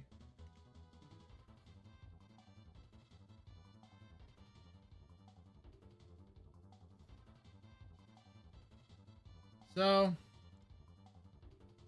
this might be the last blueprint. We'll see. We'll see if it's calmed down.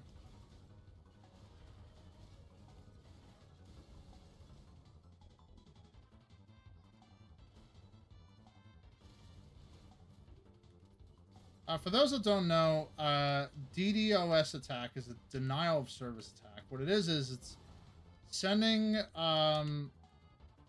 information and requests, millions upon millions upon millions of requests to overload the systems that are typically allowing people to connect to those servers. So it's just creating lag, essentially. Buckets and buckets and buckets of lag.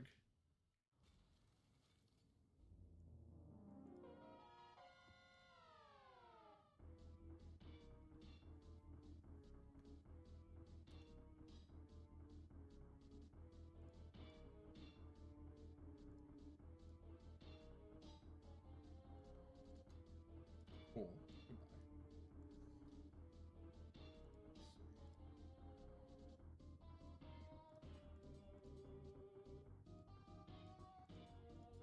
I think the lag calmed down just a little bit. So here we go. Goodbye. Not seeing a network jump up anymore for now, so we're gonna do one more. This starts bouncing like a ping pong ball again. Network, the green bar, from 25 to 200 or 300, and then back and forth. Then, and we will be forced to take a break.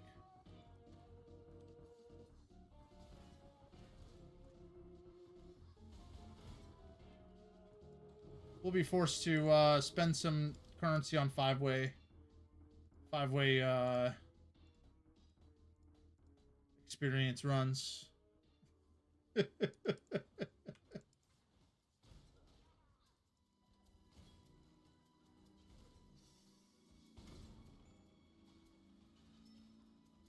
Boo.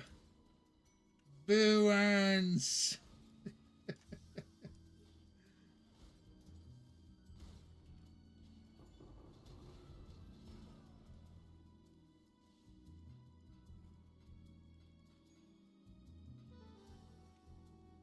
Screams, I don't work hard, so I'll just pay to win.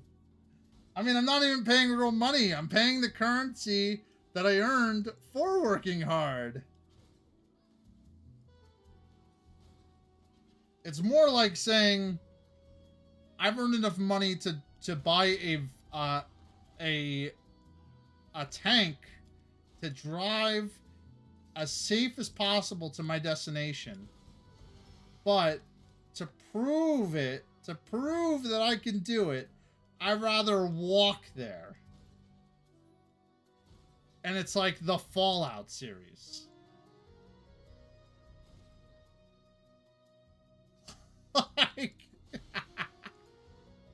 I'm just saying, in any other circumstance, I'd probably just pay. I mean, I'm probably not going to pay because you guys really want me to do it.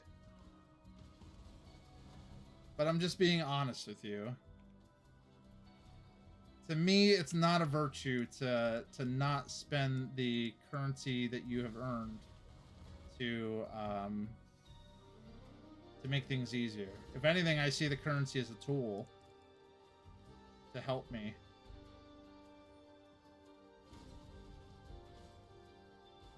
Basically, I see both sides.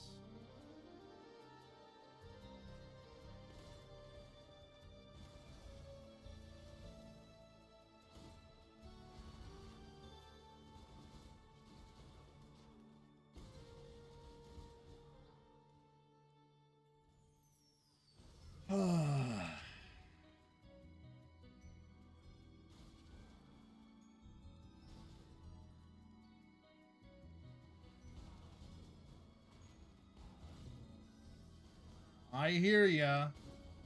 I likely will not do it.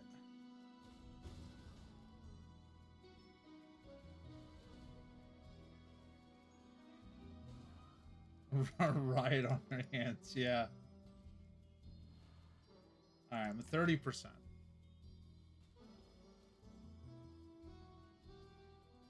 We're gonna see how far we get by midnight, and then midnight might be my major cutoff, because I want to make sure that I'm not, like, in rough shape tomorrow. Why is this... Oh.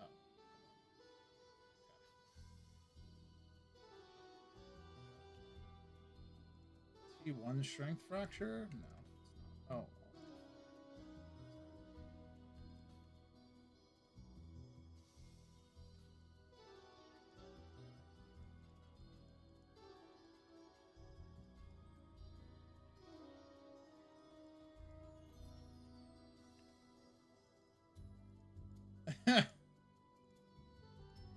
I mean, if you did, I'd have to just work from home anyway, Moggy, honestly. Still wouldn't be good. It wouldn't help either way.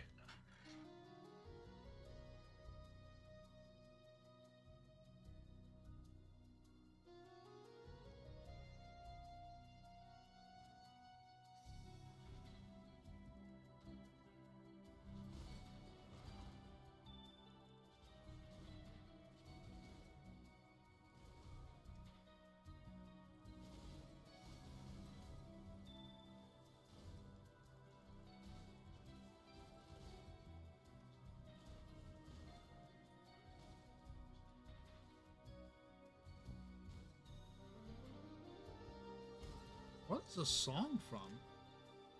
Some Secret of Evermore? The fuck?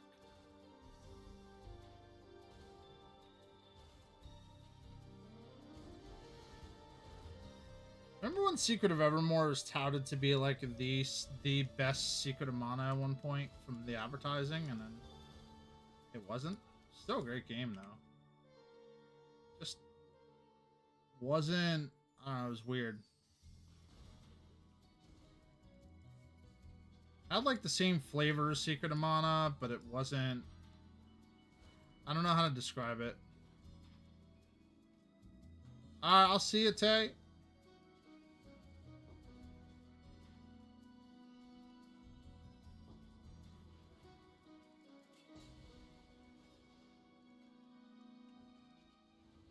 Probably going to bed.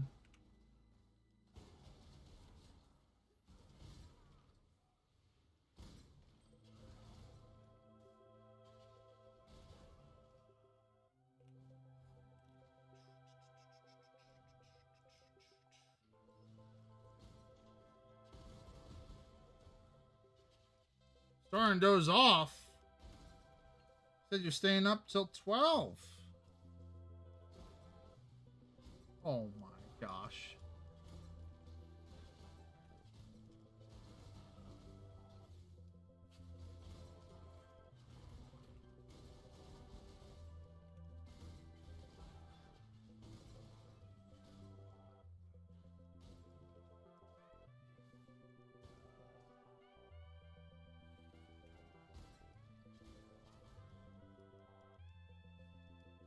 Next league, if you have all junk items and trinkets, I think you could 5-for-1 vendor them. Yeah, that makes sense.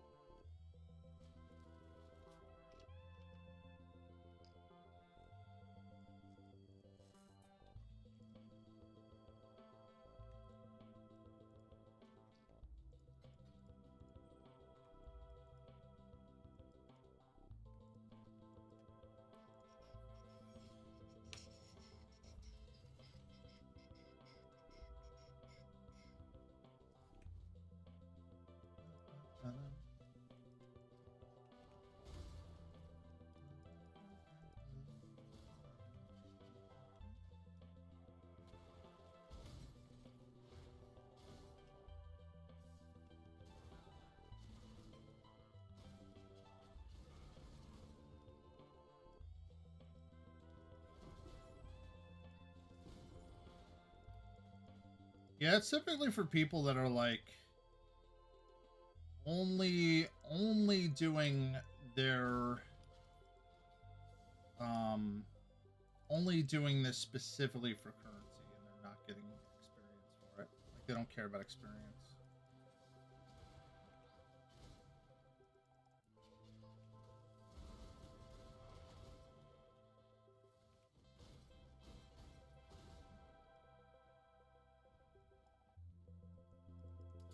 There's a pseudo Pathfinder build that exists that does exactly that in Phrecia 2.0. Has like 220 movement speed or something. So if all of your heisters have 100 or more in their job speed, then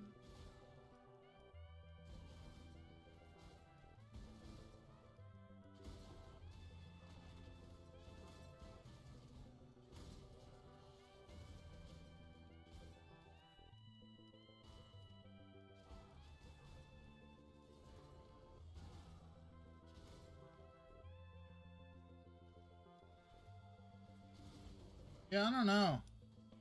I don't know. I have an account to TFT. It was pretty rare when I used it. I think I used it mainly for crafting at one point.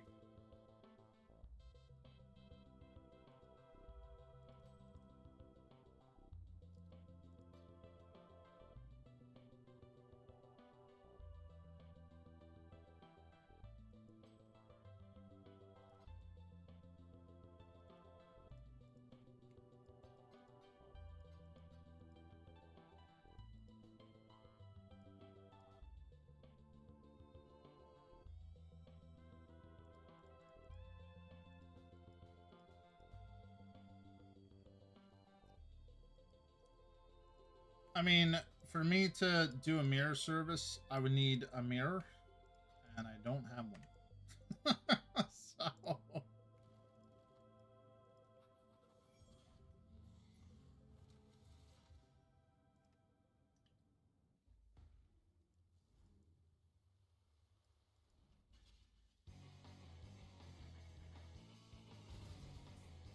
generally speaking, yeah, you need the currency for that.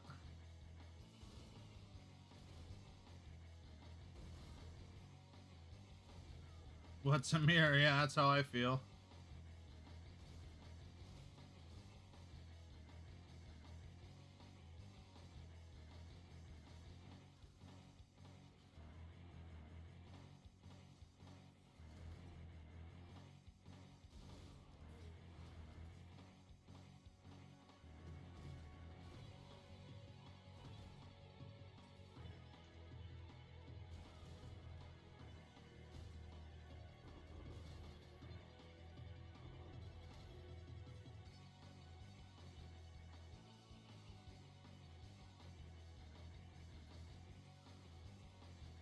Nice.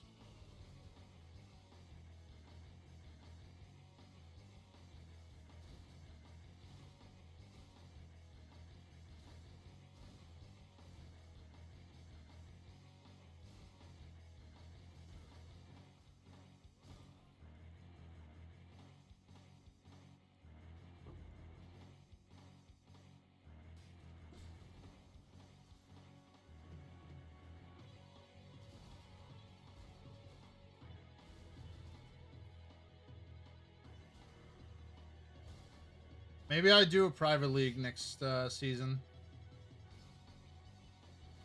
But the only requirements is that you have to play with either traps or mines. That's it.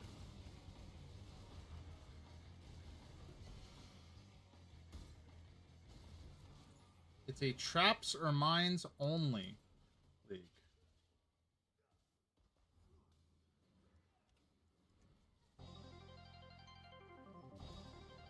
Yeah, you don't have to.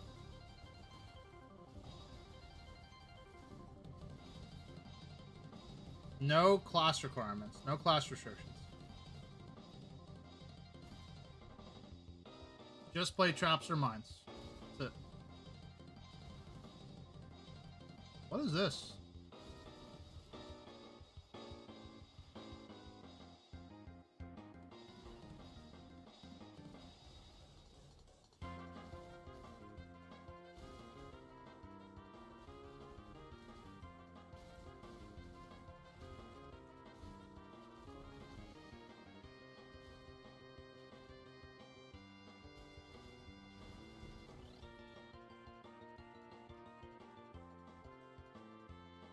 No worries.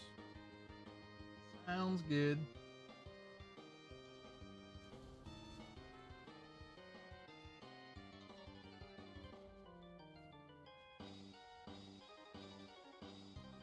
We are at 31%.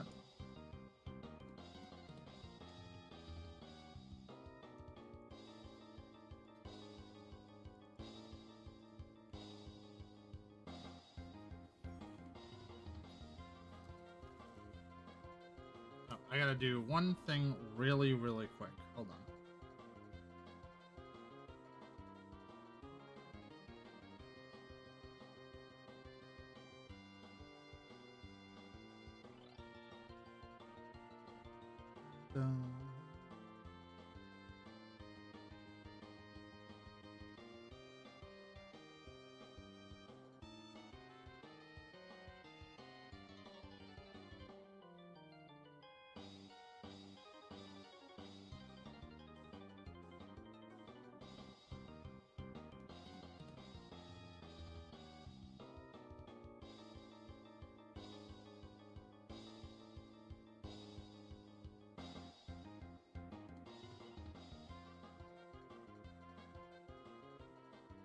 Cool.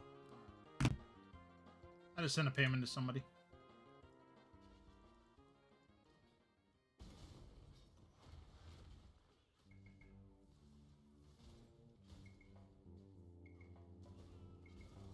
Ooh, I would actually put this song probably in 9 out of 10 on difficulty.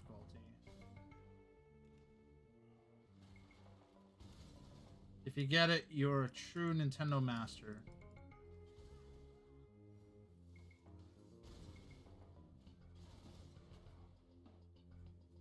I can give you a hint, but it will lower the number. I'll give you a hint. First hint, there's a god in this game, and it is a cat.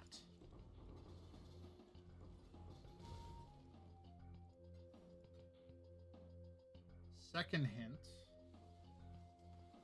cyberpunk. That lowers it to like a 5 out of 10.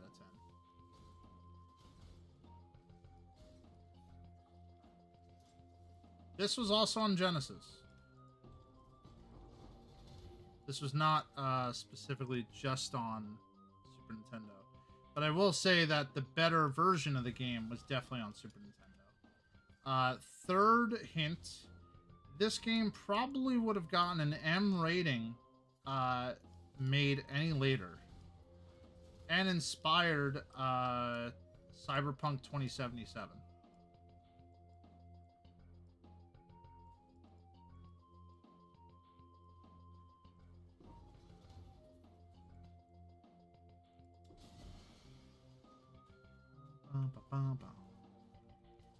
It was Shadowrun. Shadowrun.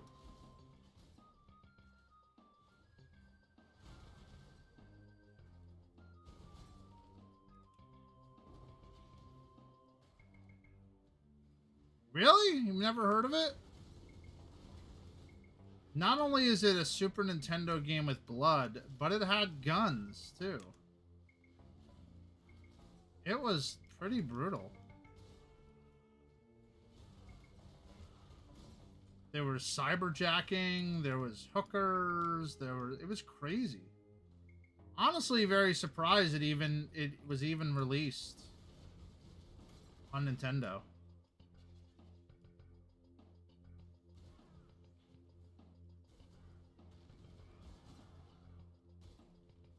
Storyline was very adult themed.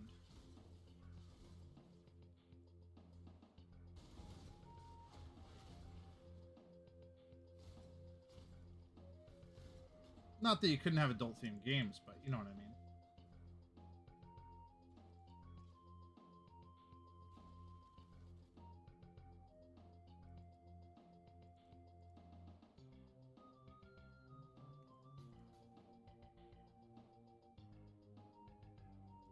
Yeah, but the difference is that with Time Crisis, there was no blood.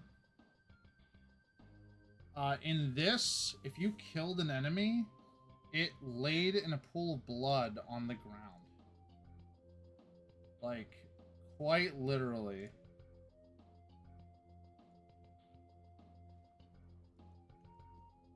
It was very adult.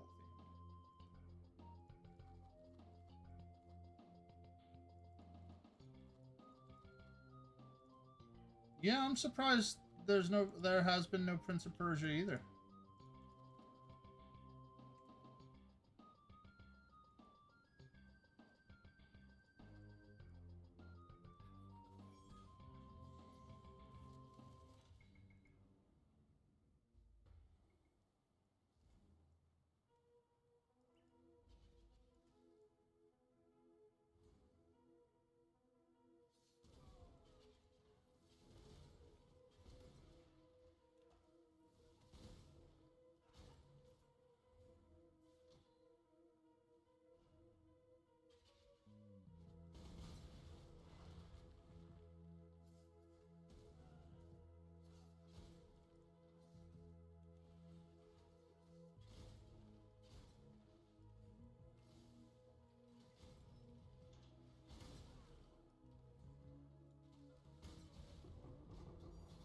Oh, we got a divvy.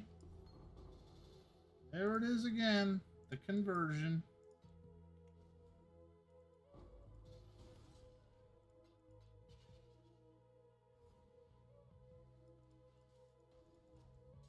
Moggy said he's going to get right on that and getting the animated Tink emote. Said he's going to make it from scratch. Blown away. He told me about all of his animation skills. Emote making skills.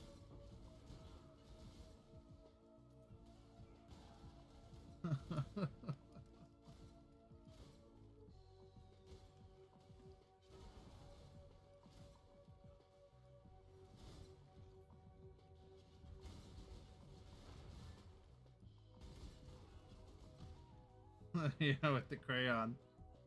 It's getting it ready.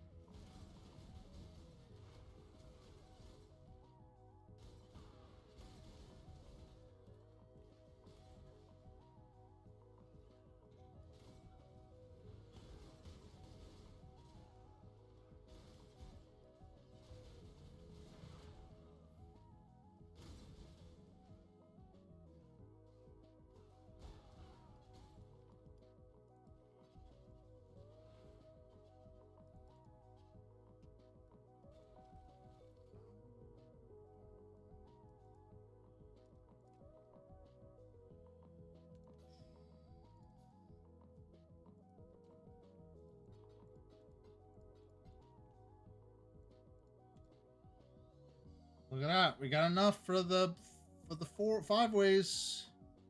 We got enough.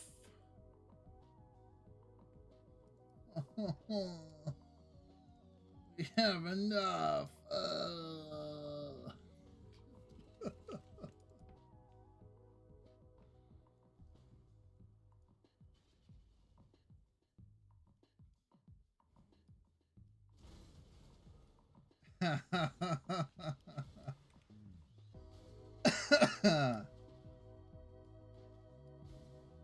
What about just a 1-way?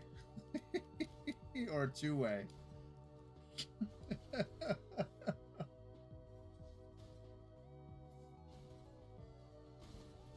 How about no way?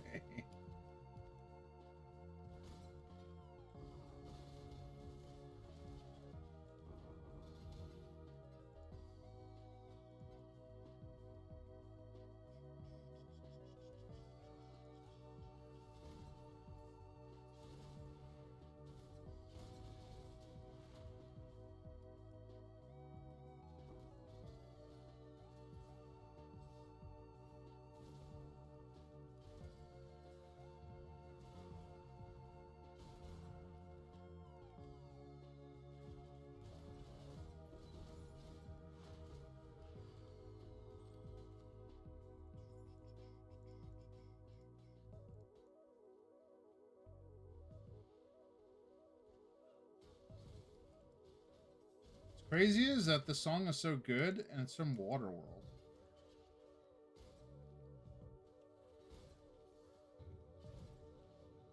The game is so bad.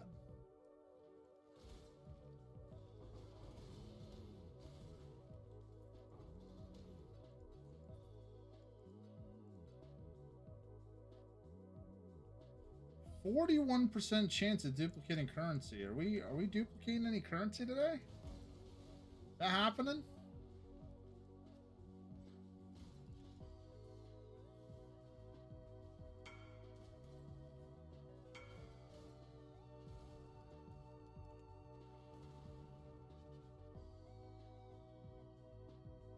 Nice. Oh.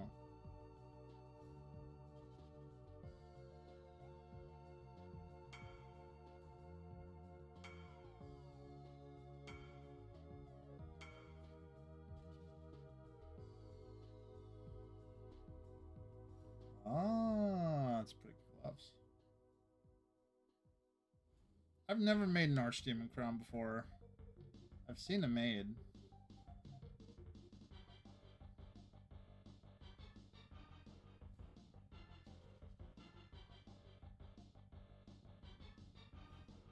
Oh, look at that.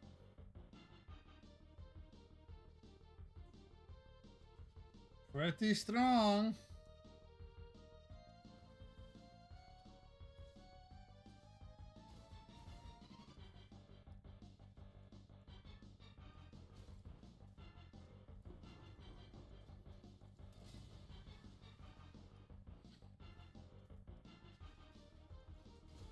Fair.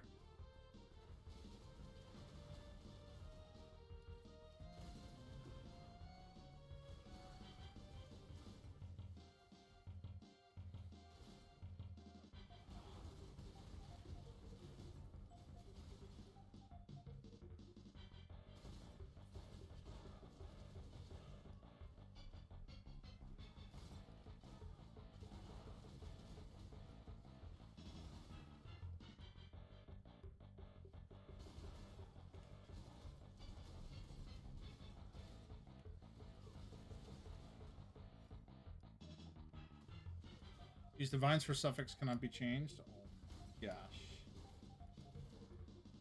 Well.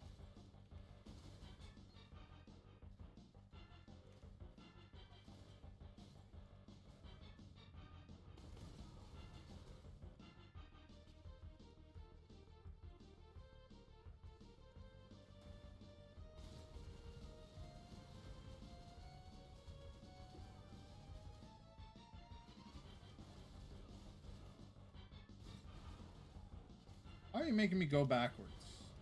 Kill those guys.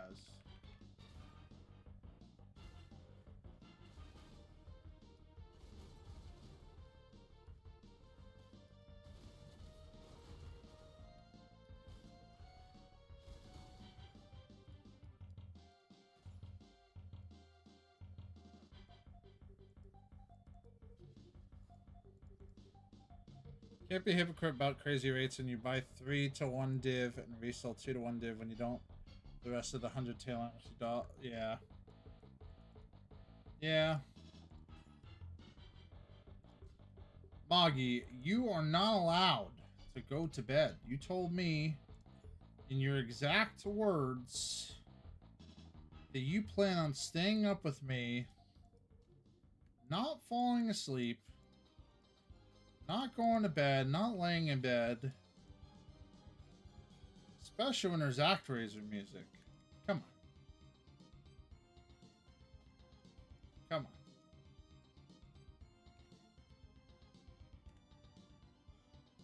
on. Alright, well, I'm gonna go to bed. No. I should go to bed. It's like almost 11 o'clock. I'm being reasonable. 32% is fine. We're still moving forward.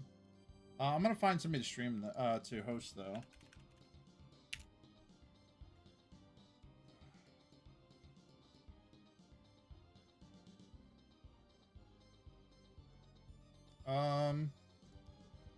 Caleb is doing 100% Chrono Trigger speedruns, and I haven't really hosted him in some time. So I think that is who I'm going to raid. But he is a good dude. I've known him for a long time. I've known him for over 10 years, Caleb, so cool dude. But don't go too crazy, please. Be sane. But I will see you guys tomorrow with more Blueprint running. We'll go from there. Not Caleb Hammer. I'll see ya.